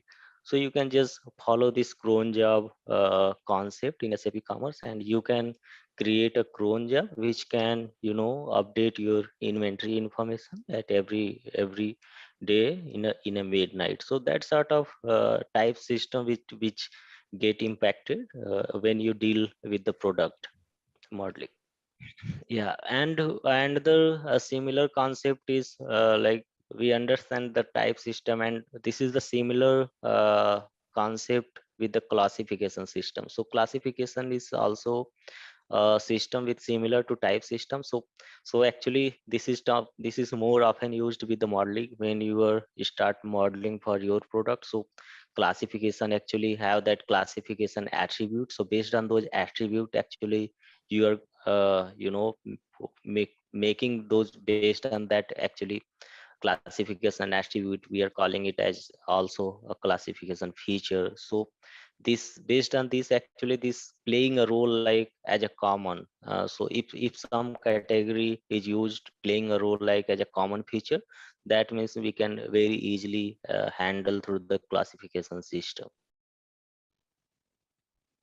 So you can see here, this is just diagrammatic some example like product, and each product have that category. So product and category, we have many to many relation, like, right? So one product may have multiple category, and one category may belong to multiple product, right? So that sort of mapping is there, many to many relation. Already this definition is defined as part of OTB feature, and this category and product classify with the classification attribute. We are calling it also a category feature.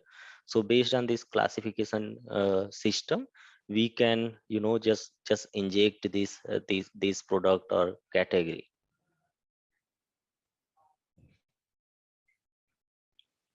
So this is all about product modeling. Let me show you.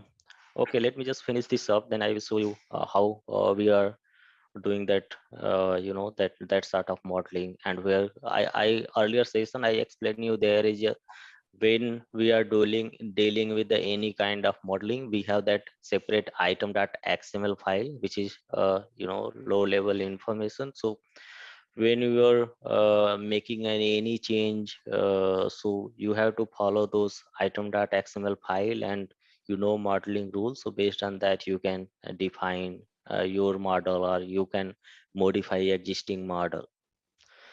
So so in terms of type system, right? So we have some static attributes which we can't modify or change, and right, so that means there is no runtime changes, and there are some uh, you know just a definition about as in terms of type system. So there in terms of type system, we have also a separate, right? So type system is one of the way which we can model our product, and another is like it's similar to the classification system, which there is a workflow about how classification system works. So classification system also, this is a catalog aware feature. So this also will hold a catalog version. So that means it's follow the way of synchronization. So catalog version have that stage or align version, and it will get classified with some category, right? So we have that category feature. At the end, this once you model your product with classification system, then at the end it will get qualify with your particular product or category. So this is the also a system when you are dealing with the modeling.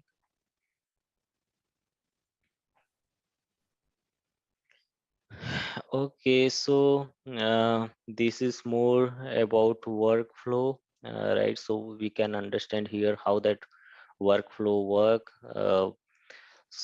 Okay, so this is the okay. So let me just explain about how workflow is also one of the module and one of the capability within the SAP Commerce Suite, and we have that separate workflow extension which we are defining the workflow. So let's say I'm just trying to explain with some real scenario example. So let's say you just Hybris e-commerce just receive the product information, right? So product information from any backend system, either SAP, ERP or something. So right, so the same information what SAP send to the Hybris, we can't directly publish those information into our online shop or web shop. So before publish into the web shop or before going to visible those product into the web shop, we have to perform some steps. So that our hybrid system makes sure that whatever the information received from the backend are the correct.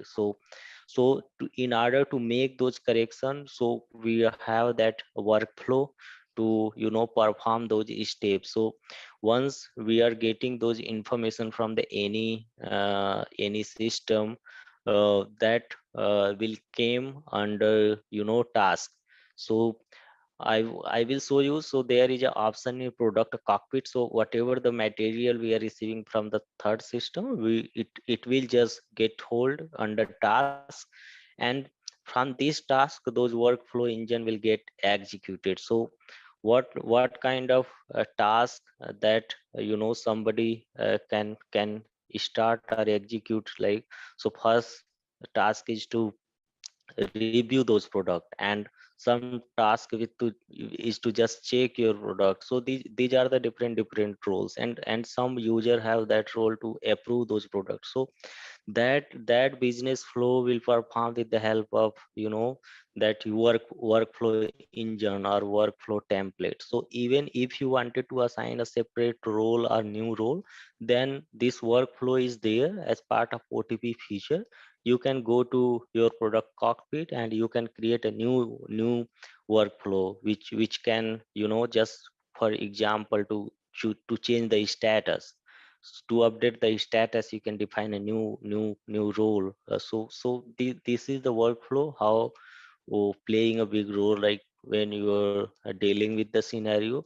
And when that separate user, right, some user is playing a role of reviewer, and some user is playing a role of just approval manager or something. So based on that, what you wanted to include as part of your scenario, so you can add it here that to fulfill your requirement. So here also some more, if you can see the right side of diagram. So you can see there is a some user which has a role of workflow designer. So what this user can do, this user will use this workflow template, and based on this template, he is responsible to create a workflow, create a new workflow. That means this step, this user have a right to create a new workflow for some user, for any user he can.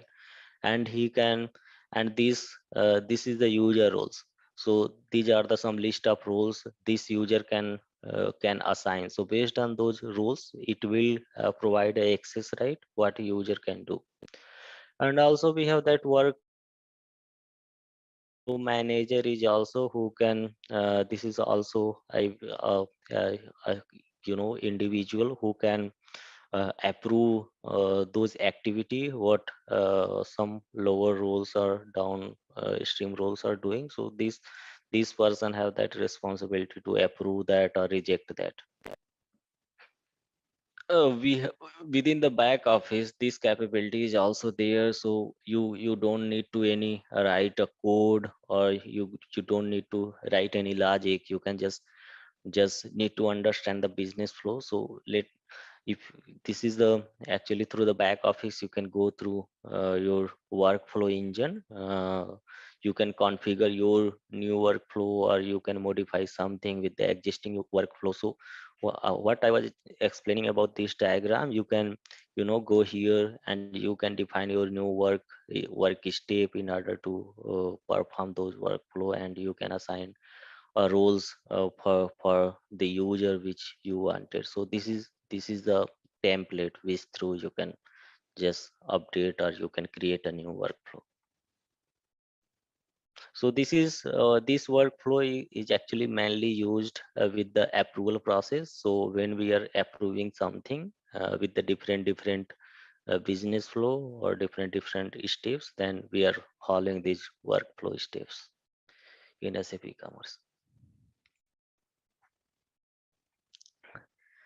Okay, so this is also more real scenario example. Like this is once you will if you are creating a new workflow engine, then you can here you can this is the actually a different state, right? So you wanted to give a role of marketer, or you wanted to give a what we can call a purchase or anything, I mean approval or review. So here you can update those what is the existing state and what is the next step and what is the previous step. So with the help of this link you can create. So if you can follow this wizard creation of the workflow, you will find those steps in order to create a new workflow. So in terms of like uh, knowledge, you can so Hybris have that workflow engine and capability to create a new workflow, or you can modify a existing workflow. So based on this you can follow the how that product approval process went when we are publishing any product for our web store. So here you can see what I was just explaining. To create a new workflow, you have to pass with the different stages. So what are the essential information and what are the optional information and what are the some core information. So once you will start by creating a new workflow, you have to pass through those steps, and you have to fill those information which in order to create a new workflow, right? So workflow manager is there. So this is the main template workflow manager which need to be extended. So at low level, this is like when you are doing any customization in the code base, then you have to follow.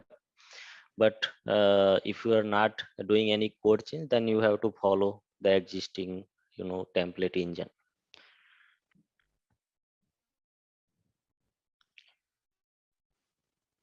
So this is more information, right? So to create a workflow. So if you are passing with the different this is the indicator actually how you can create and how you can fill those information. So this is the slide actually telling us about the process to create a workflow with the different steps. So you can see here the what are the information as part of essential. So you have to define a workflow template, what template you wanted to choose as a product approval template, or product approve, or product review template, or product status change template. So that sort of template already there, you have to just utilize it. See, if some step, if you want to define your own template, then you can go ahead with the customization. You can customize your system. And here you can just, as part of essential information, you can update your template and you can assign assign to a name. So that's that sort of information as part of essential one. And once you finish this essential information, and if you click on next, then you will get highlighted with the next step, that is item, which is also holds some core information, right? So you can see here this is the item actually. This is the example actually what for what item you wanted to create a workflow with. So this is catalog, right? So you have to map with the catalog with some versioning. So as I said, you have to always make the changes for stage catalog version, and then once these changes will get applied and once every step will get finalized, then this catalog will get synced with the online. So the online once the changes will publish into the online, so same changes will get applied into your web store. And again, once you have completed all those steps and created your new workflow, and then what you can do, you to start those workflow, you have to just click on start, so that once you click you start your workflow, your that means your whatever the new workflow you have been defined, it will come into your action. So for whatever the purpose of you have defined the workflow, in the same purpose which will be included with the existing one.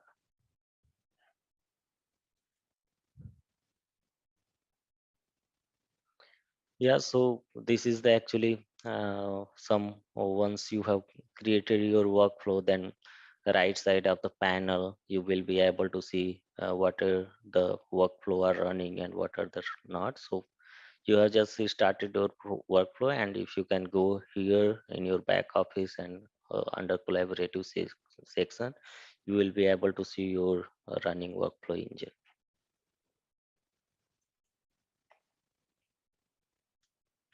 Yeah, so right, so whatever the workflow which you have created, so if you click on the workflow node in a back office, so all the list of product, as you can see here, we have a different workflow is there, like product approval and approval through the product marketing team and approval through the purchase team. So there are different approval template is there. So so if you wanted to define your new template, you can follow those steps to create just new workflow. Yeah, so here this is the task. So this is more about this is the back office view. But if you go to in your product cockpit, you will find a more geographic view. So there is a separate UI for where you can see your task.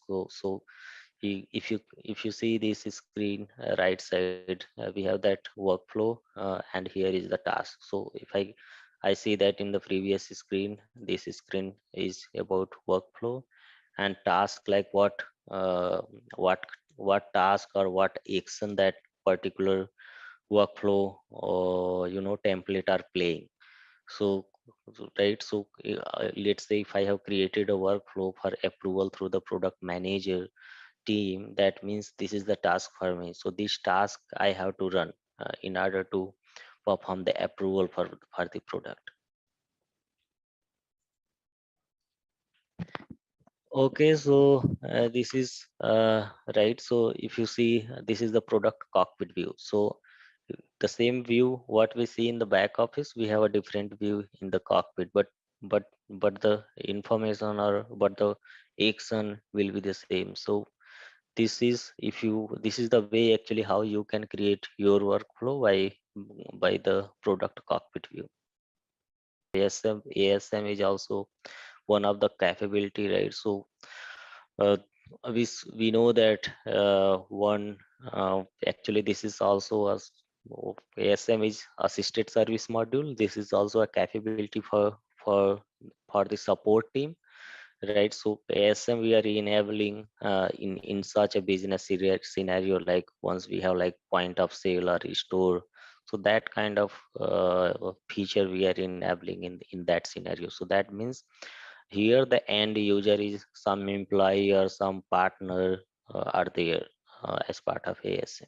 In the left side you can see this is we are calling it as a exploratory in a commerce terminology, where we can search any item type or any node by the search. And on the right side panel we have two tab. One is search area and another one is editor area. So in the search area you can if you type anything, you can just it will search by item name or item number. but we have additional, additional as a part of advanced search, you can apply a more combination of search, so that you can just click on Karen plus icon. You can see just a small plus icon is there. No, Yeah. on that only search bar. Yeah, so this one I was telling you, this is in commerce we are calling it as a advanced search. So you can see here as a couple of more option or combination of labels. So based on these combination, we can also do a search. Yeah, so this is about our search. And okay, so you have opened a product, like one product which is power tool product catalog, and which is in stage version. So you can see this product is a part of a stage version catalog. So okay, so here you can see all the information, like this is the search area, and on bottom side we can see this is the editor area. So you can if you go through all the tab, we have separate tab which hold all the information about our product, and along with that changes what we can apply. So you can see here with the property have some characteristics what we can modify, and then what are the attribute for those products, and category structure. So right, so here you can see this is the one non-editable category which we can see here as a classified as. So classified as is nothing but it's a classification system. So this is the one of the classification feature. With the help of this feature, this product get qualified. So this is the technical details. That means this is something which is common, so that how this product is modeled, like to apply the classification system for making this qualify this product by this category. And here is super category is nothing but it's a category of this product. That means this product belong to this measuring and layout tools, and this is the one category. And another category is like static .com. So this is also another category. This is the multiple category. And what we see here, you can just see the right side of bottom attribute, we have product references. So you can see here product references, how we see in a product descriptions page. So here you can define a product which you wanted to make a reference product, or you wanted to populate as a reference product at the time of checkout this product. So the same whatever the references you will pass, the same product will get visible into your product description page while checkout. Yeah, so and next tab is prices. Okay, so in a hybrid, so I think uh, actually later session we will have, this is the separate topic, but overall what I can just explain you, we have actually different prices in e-commerce system. So this is the product price, and another one there is a separate like taxation prices also is one of the price row, and another one is like discount price. So these are the separate prices row of the prices. So how we are managing as a row in e-commerce system. So in Hybris, actually we have European one price factories there at low level. This is the low level information. So when you do deal with the modeling of the prices, so we have to follow the European one price factory. So actually going forward, we will learn more about what is that European one price factory is. But overall is to like, for any product we have these kind of prices. So product have on price, and their taxation price, and there's some discount price what we have applied as part of promotion. So these are the prices we are managing separately. So if you see here under prices section, so we can see here the price of just this is the price of just for this product. But when we add multiple prices like discount price, then separate role will get created. And in the similar way, like if we have some discount price, like if you buy something based on this threshold value, then another, qualify for qualify your product for this price. So that sort of price is managed by as a row in e-commerce system. So based on this, whatever the additional attribute, like based on the quantity, that order value, so that this price we recalculated. Yeah, so this tab will hold the price information about all the prices, either tax price or base price, and some discount price. And there is these all are the information of products. So I'm just explaining about tab to make the familiar how we can utilize or how we can see the product information. So here is the multimedia tab. This is also very different capability in the hybrid. So we have that capability, like, so in multimedia system we are storing that the media information of the product. So as part of media we have different images. So if you can see here in the media, we have a thumbnail media, and we have logo media, and then we have detail media, and we have gallery images. So this is also how Hybris holding up a media information. You can see here, if you wanted to update the logo, or logo will always be just a single attribute. So you can define your logo. So if you have more logos, then it's enable you to add more. So this is about detail, right? So once you will be in your detail page, so this image will, along with product information, this image will get reflected there. But to add the thumbnail, we can see just down attribute is there to add the thumbnail. But there is a gallery image, right? So you actually, this gallery images is more useful, because gallery images holds actually with the couple of images. So you can see for product, for any product you have different images, right? So 5, 4 or 6 images are there with the different angles, and so how that images came from, so that images come from the through the gallery. So and even this is multimedia is also a separate capability in the e-commerce system to manage your media, right? So if you wanted to manage your resolution of your media, you can even manage. And within the image magic integration is already there to increase or to reduce your resolution of your media. So that capability is there in the so that we can update this sort of information very easily without any downtime or without any code change.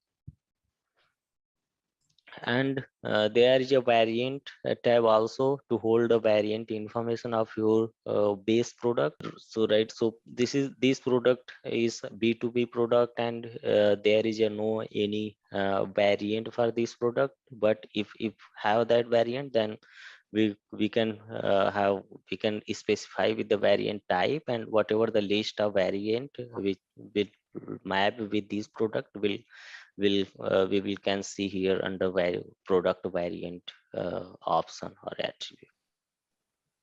And if you right, so there is also extended attribute. So in extended attribute section, so let's say what we see so far, right? So these are the existing attribute. That means these are already defined by SAP Hybris.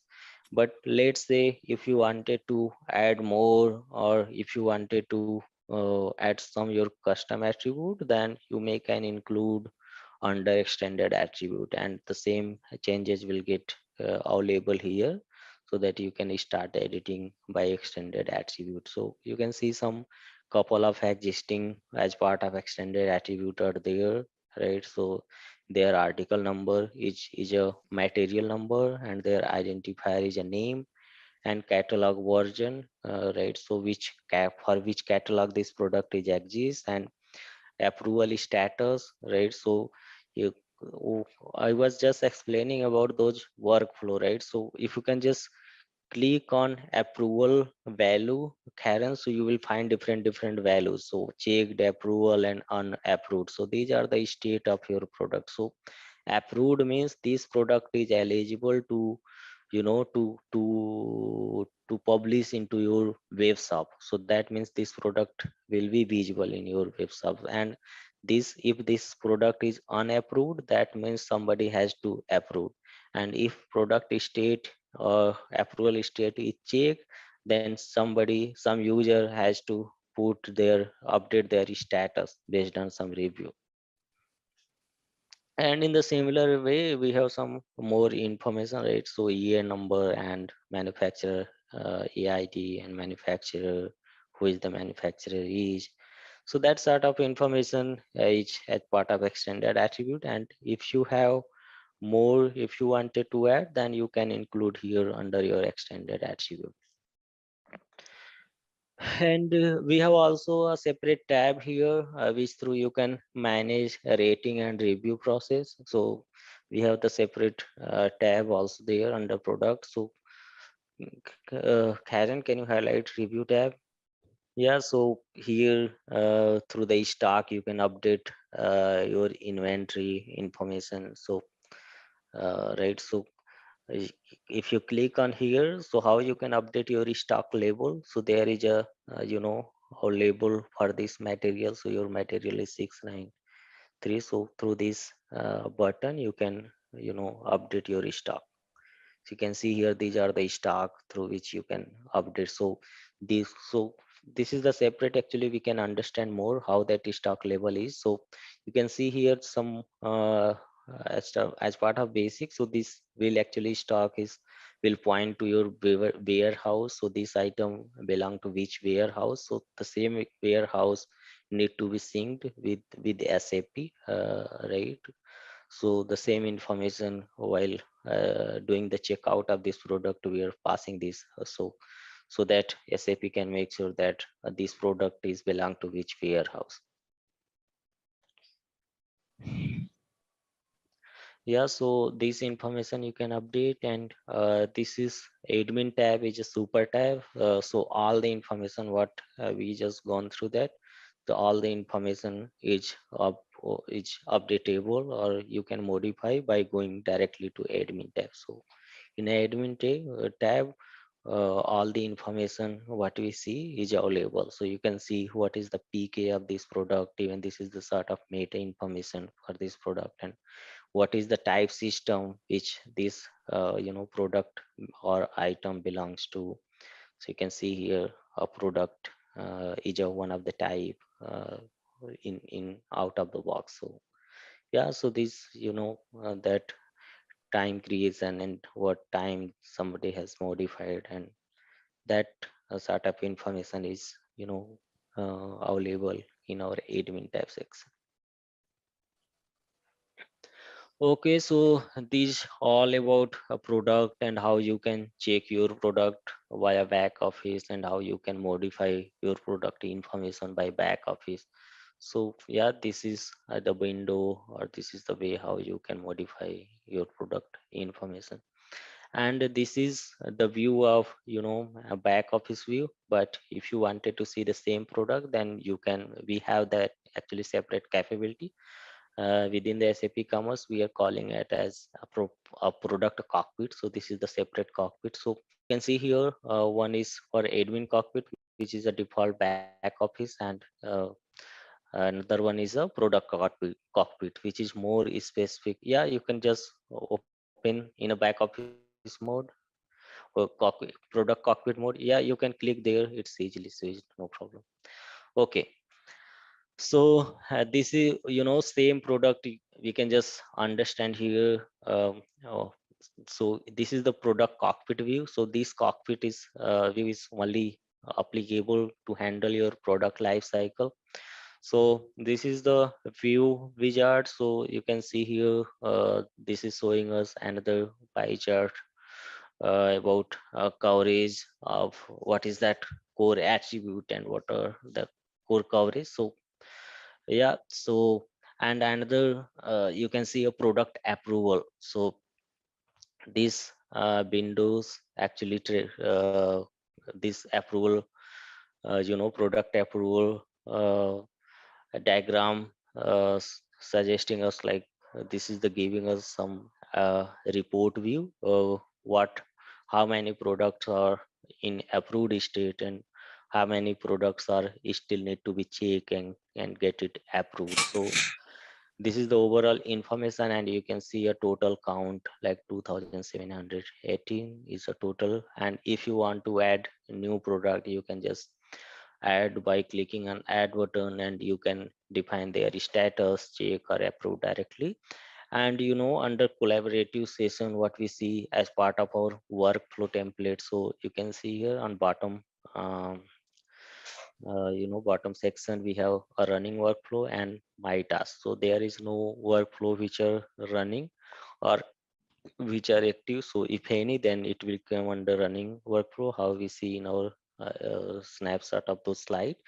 And whatever the task we need to perform, either to check status task or review status task, so we can see here under my task tab. So this is the cockpit view. Okay, so these are these are the features. So this is the more descriptive view how we are handling our product. So you can see all the products are there, and even in this cockpit, through this cockpit, even if you can create a new product, or you can import the product via a spreadsheet, or if you wanted to take the export, you can take. So icons and feature are available to do the export. And here is the catalog. So all the catalog and what are the core attributes and marketing attribute and categories, so all the information are available here. Okay, so the same information, right, what we see in the back office view, we can see here in a more battery screen or new cockpit. You can see all the properties, attribute, category, system, prices. You can see here.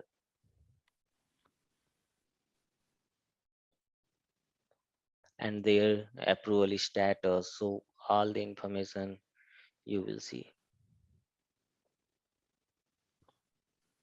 These are the whatever the catalog available. So we have default catalog, and then a classification of how that have been designed, and then our this application is specific catalog. So because we have installed B2B accelerator, that means this is power tool product catalog is there, right? So yeah, so you can see here all the catalog along with the version, right? So we have that. Oh, so you know what that means.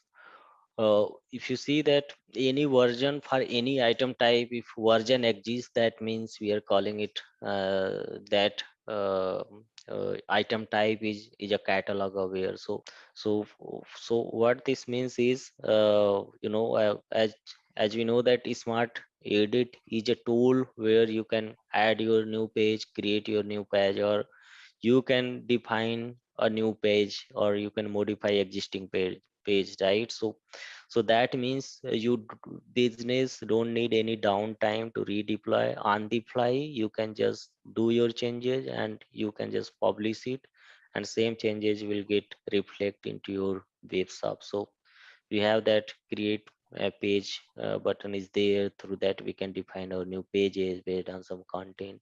So these are the capability to handle CMS related activities. All right, let's test your knowledge. Here's a question for you. How are payments typically handled in SAP Commerce Cloud? Option A. Payments are processed directly within SAP Commerce Cloud. Option B. Integrations with payment gateways like Adyen or Stripe. Option C. Manual processing of payments externally. Option D. Transfers to bank accounts only. Take a moment to think, and when you're ready, choose the correct option. Remember, each choice holds a key to unlocking the answer. Good luck! Type the correct answer in the comment section. most of the thing you already know, but I'm just trying to recollect. So this is the topic 3, which is more specific with the product cockpit. So this is also capability to only drive the product life cycle. So through this cockpit, there is no any relation with the user, there is no any relation with the order, and there is no any relation with the customer. So this cockpit is only applicable for to manage the product information. So let me just quickly over the agenda what we are gonna learn about this cockpit as part of product cockpit. So we will see, we will talk more about how you can approve the product, and after logged in this cockpit, there will be, right, we saw that welcome dashboard come in, and then after where you can update your product, and where you can see the approval option to approve the product. And then we will also in welcome dashboard itself will talk more about how you can filter out your product, what are the different criteria to filter out the product from the specific catalog. And other one, we also will learn about that what is that a product or cockpit through with the help of back office or with the help of product cockpit. If I wanted to create a new product by this cockpit, then how can I create that? So we will also learn about this. And to so we saw that last session, there is a separate tab to manage the media information for this specific product. So to add a new media on existing product, so we will also talk about this one to update the media information for the product. And also we will see how product category mapped with the product. So we will talk about this, how you can update your category for the specific product. And here it's also this is about to to assign the category for the product, but here we can also give a category for the specific product. So this is a many to many relation between product and category. So one category may have more than one product, and one product may have more than one category. And also we will see about that capability, how you can create as a part of bulk upload, to create a bunch of product in single shot. So how you can import those product via spreadsheet or via impact. So there is a separate option this cockpit already has. So through this cockpit you can just upload your spreadsheet, and if you wanted to just take the export with the existing product, you can do. So these are the options we will talk about more. And other is right, so we can also update the media information from the back office as well as from the cockpit, product cockpit. And there is also capability, even if we can update the media information through the Excel file. So that is a spreadsheet where you have to pass the product details along with their media information, so that with a single chunk it will get updated through that bulk upload capability. And also we will talk about more about how you can approve as a for the bulk of the record, how workflow engine will work to approve the product.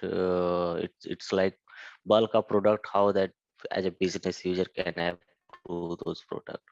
So we will talk about that one too. And there is last one is about to how you can synchronize your product or catalog within SAP Commerce Cloud. So we will talk about this. So to do the synchronization part, there is a two-way to synchronize the product. One way is through the cron job, and other way is to synchronize the product by cockpit. So manually you can synchronize your product, and other option is to just run your scheduler, that is a cron job. So based on that scheduler, your synchronization will get picked up based on the timeline.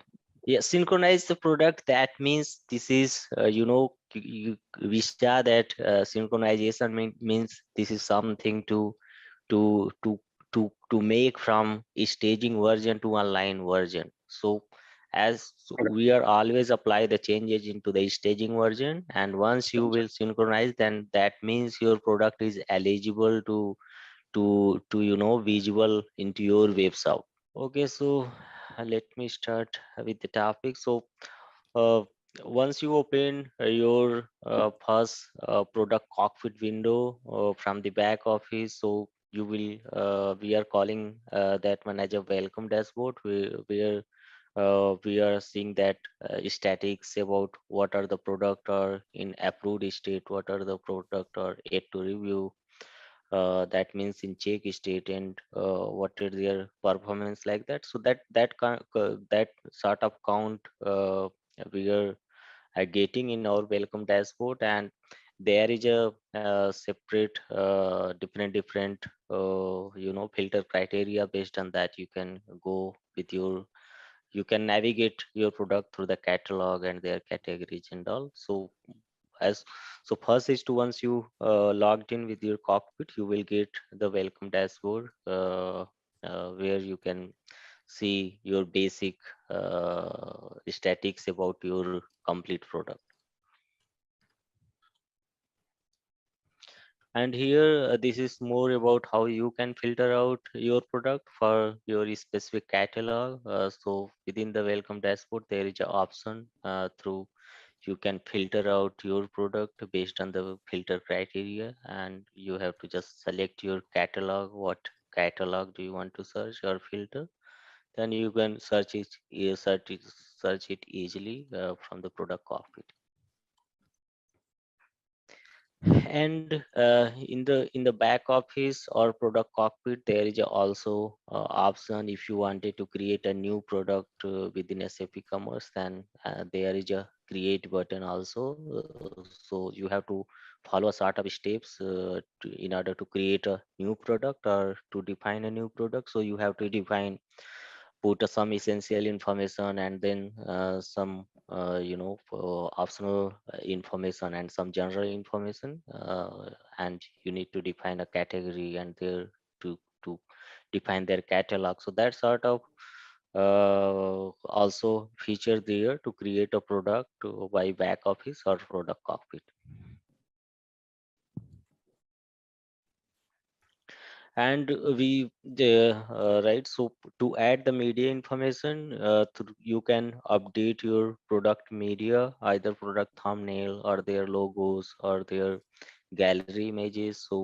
So there is a also separate feature. So either you can update through the back office or product cockpit, you can update your media. So within the SAP, to manage the media information, actually Hybris have out of the box capability to have that integration with the image magic, so that you can also update, or you can control the resolution of your media through that integration with the image magic, so that you can reduce or increase your resolution for your gallery images or some media information. And in the similar way, there is also you can through the product cockpit or through the back office, you can also assign a category to your product, or you can remove the product from the category. So you can very easily through the product cockpit, you can update the category information. Okay, so here also it's more also some about how you can, there is a relation actually with the product category to product one to many and man. So between product to category, so there is a many to many relation. So once you will go to the code, you will find that how that relation are defined within our item.xml file, who is managing that modeling information. So there is a mapping all already defined with the relation of many to many, so that you can update, assign the category for more than one product, and even again you can assign a more than one product for a single category. So that how relation are built within the commerce. And yeah, this feature is also available. So let's say if you are creating or uploading a bulk of product through the product cockpit or the back office. So the product cockpit have that capability also to process. You can take export from the SAP Commerce, or if you wanted to import via spreadsheet or through the Impex. So there is also option to to import your bulk of record via spreadsheet. So that feature is already enabled out of the box. So through the product cockpit you can import bulk of record in single shot. And yeah, so as soon as you upload your spread or bulk of product, so by default it will go with the check status. That means somebody has to review those uploaded product, and somebody has to approve those products. So after approve, so that how workflow the engine works. So first, once you upload your product, it will go with the check, go for the checks, and after the check, that workflow will perform with the different users. Right, somebody has to approve those product, and then somebody has to do the synchronization. So that sort of activity we need to perform if you are doing a bulk upload feature.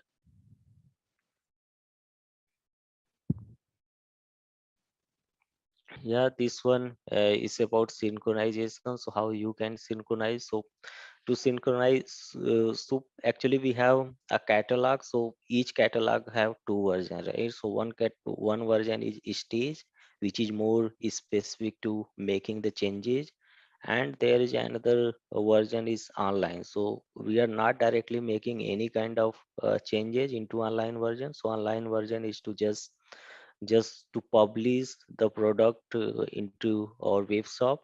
So the same whatever the product are available into online catalog, same product will be visible into our web shop. So whatever the changes we need to apply, we are always doing the changes into our stage version.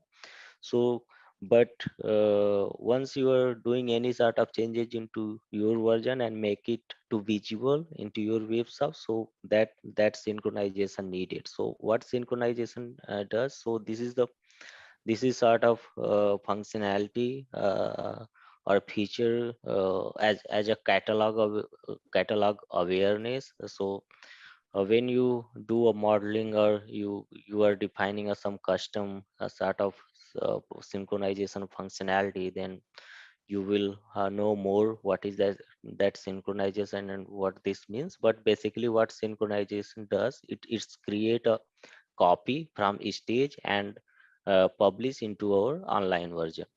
So there are two way to synchronize our product. One way is to just we can whatever the product we have made the changes, we can just change their status and we can synchronize it through the product cockpit, or we can do from the back office itself.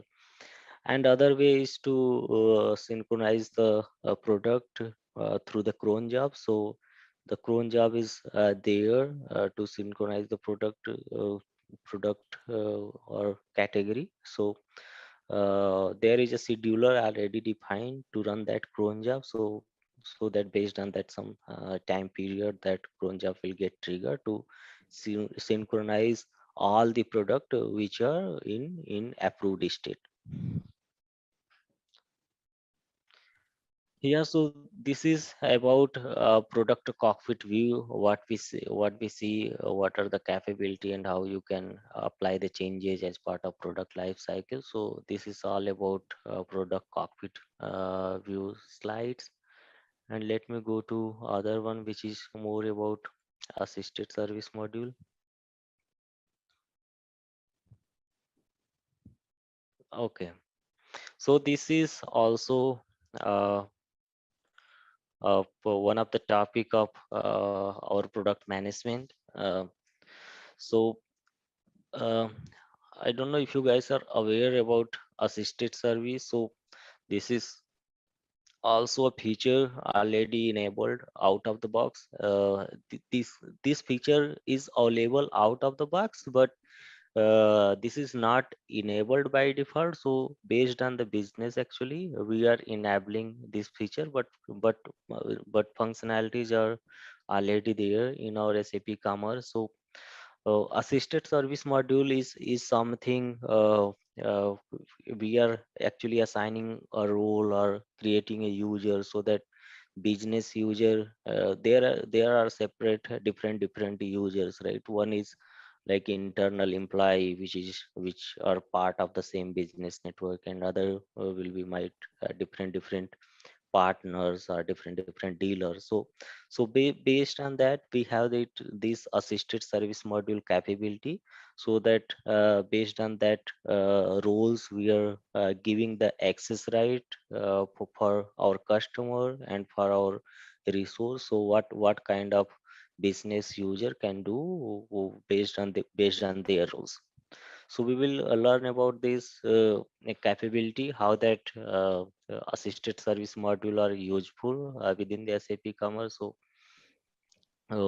we will see about more about how ASM, assisted service mod through the assisted service module, how we can create a new customer, and even assisted service module have that capability also to placing that order. So this is something about to manage or provide the service to the end user. So if somebody is like browse the product, and he if somehow he will not able to order that product, so what they can do, they can just call to the service center, or I mean, he can call some help desk with it nearby, and he can that assisted service will enable. So with the help of this service, though, that checkout process can be processed. So there are different roles who actually have to manage this feature. So we will learn more about this feature, and for your application, how you can enable this feature and how you can use. We will see. Yeah, so to enable this feature, there are couple of extensions which we need to enable when we are building our application. So here for this site, that feature is already enabled. So to access this application as a ASM mode, assisted service module mode, what we can do, we can just pass this information as a query. That means we are making that, just passing that flag like ASM equal to true. So once you hit your site and you enable this flag ASM equal to true, your application will open into assisted module.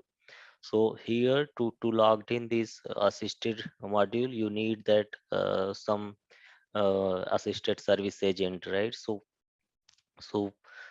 you have to go to the employee, and you can create some business user have that already exists. So you can log in with that as a business user, or your assisted service user as an agent. You can log in, put it the credential, and once you log in, you will know that what are the access right this user has. So based on that he can control the user, or he can access the application resources based on their roles. Yeah, so you can see here in a next slide. So here some user has already logged in as a customer service agent, and he has a, let's say, a role to create a new customer. That means even without knowing to any customer, we can this assisted agent have that capability to register or create a new customer within the SAP Commerce. And for this, so I mean, there is notification will trigger to inform that customer, and there is also a flow will come in. So if some agent are creating or registering a new customer, then in that case there is no any sort of approval needed. So agent have their right for him to just to create the new user.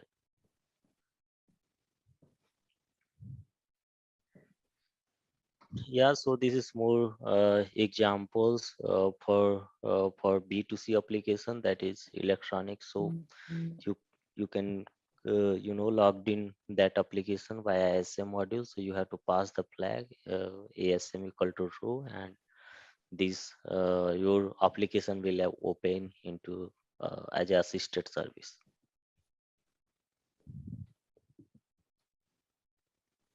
Yeah, so this is the snap. So once you logged in your application as a assisted service, so complete dashboard actually will get changed.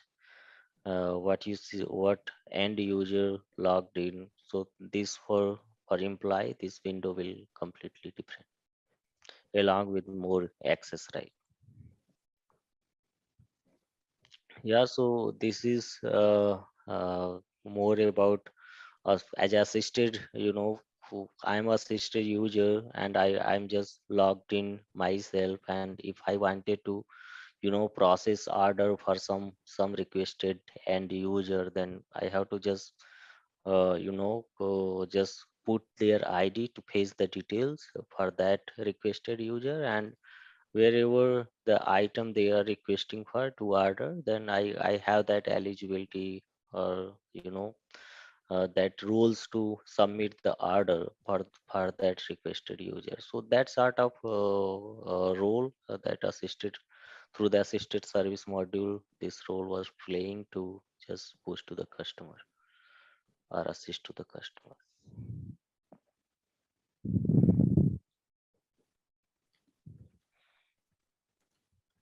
This is more about, even this actually assisted service agent have that uh, capability or feature to view the customer at 360 degree view, right? So even this support agent can see their invoice information, and can see their subscription if he's dealing with some digital products, or he can process their order, and he can view their order details. So that complete 360-degree view can this assisted service agent can provide to that end user. You can see here, right? So this is the dashboard. So if somebody has logged in as assisted service agent, then what feature he can access, like he can access the particular user personal details, and he can see their demographic details, and even he can update their password info, and also that service agent can update their card information and their refund history and order information. As I said, like all the whatever the needed as part of shopping journey, that assisted support agent have that right to manage that customer.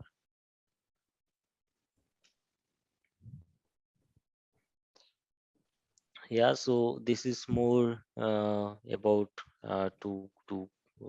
how we can add that coupon or redeem that coupon in terms of our promotional customers. So if we're promoting something, then support as a ASM agent also that try to access their coupon information, or discount or promotion information.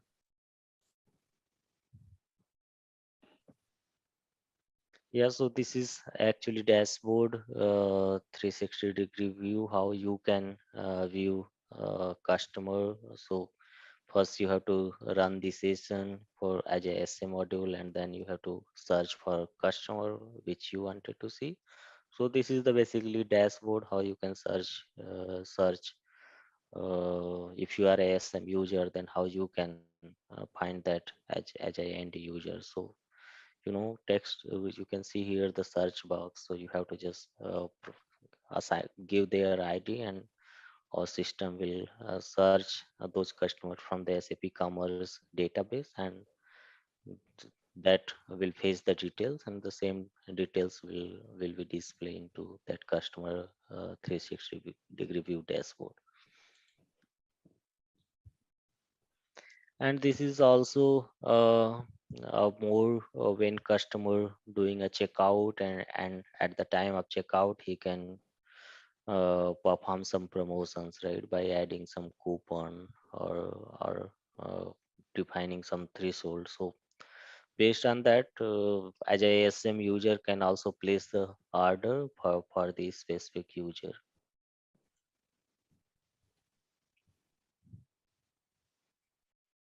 And this is also as we as a ASM have that capability to maintain their information, so I can withdraw or revoke their consent on behalf of assisted service module. So I can just process the session for those user, and uh, I can do whatever requested for that user as a ASM agent.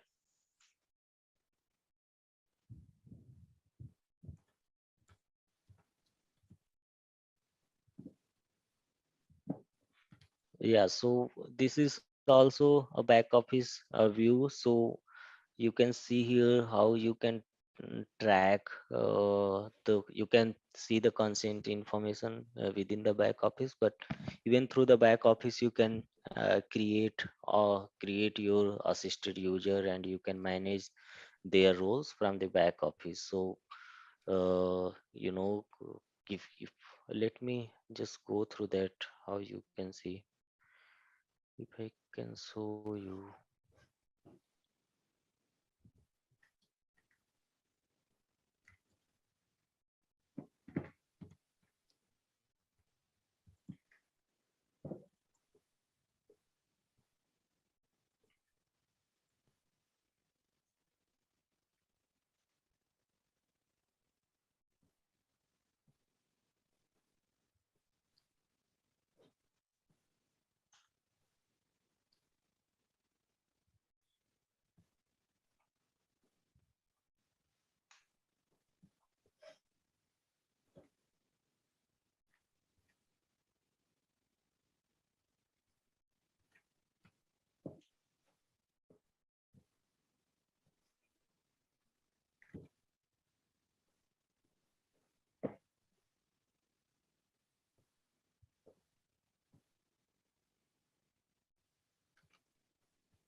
Back office can open so that I can show you where you can see the assisted service agent within the back office.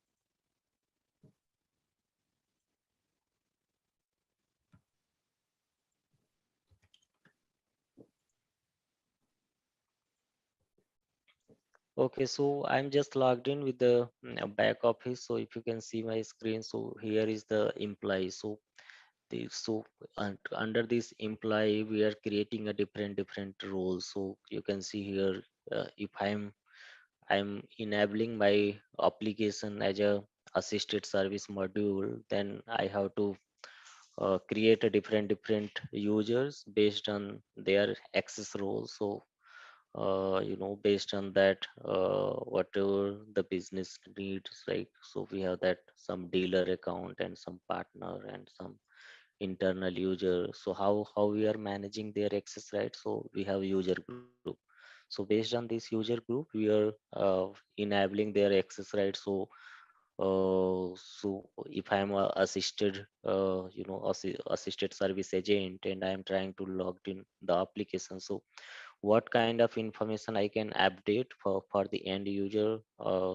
I can just view. I have the role or access right to just view their invoice information or to update their order details, or uh, can I submit a order for the end user? So that's so these user group actually giving us or provide the access right to enable that feature to do for the end user. So within the employee, you can update, or you can assign the role for the specific user which you want. And here where you can define that role, so here we have that user group, separate user group entities there you can define a role of those user.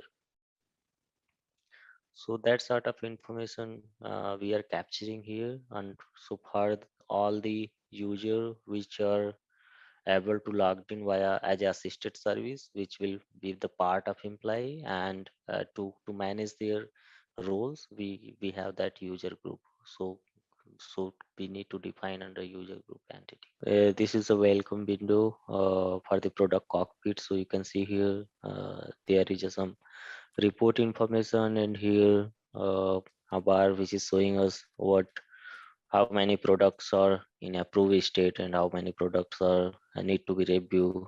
uh, and also we have workflow, right? So uh, through the workflow we can start the approval for rest of the product which are not approved. So this is more about you can play around that to making some do edit for some of the product and start this workflow engine to approve those product, and then you will find that it will automatically get synced once you execute this task. Initial data setup extension is there. So you can see last extension is YB2B accelerator storefront, right? So this is the extension where you will see all the CMS content. So maximize the you know uh, memory of Eclipse. There is a config file of Eclipse setup. So update your size buffer.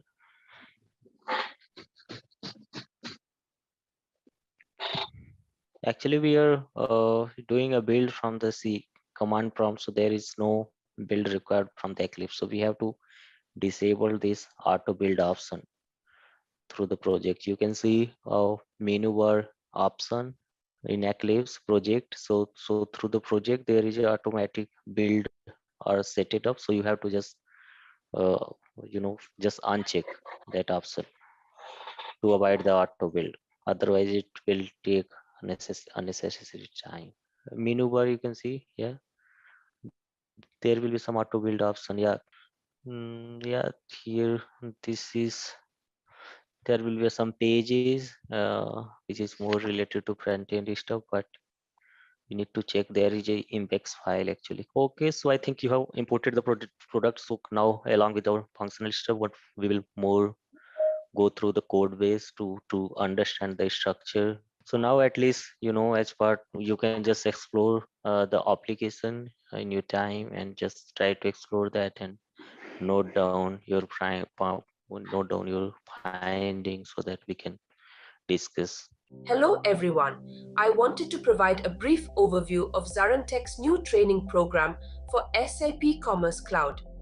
This comprehensive course covers key concepts and tools you need to build scalable, customizable e-commerce experiences on SAP's leading digital commerce platform. Over the past year, SAP Commerce Cloud has seen rapid adoption among enterprises looking to enable omni-channel sales and modernize their online stores. This training will equip you with the skills to tap into this demand and advance your career. Many professionals have already benefited from ZaranTech's other SAP courses, and I'm confident our SAP Commerce Cloud training will similarly provide immense value whether you're looking to pivot careers or deliver more value in your current role. If you're interested to learn more, visit the link below for full course details. Investing in this training now can open up new career avenues or growth opportunities, so don't miss this chance and register today.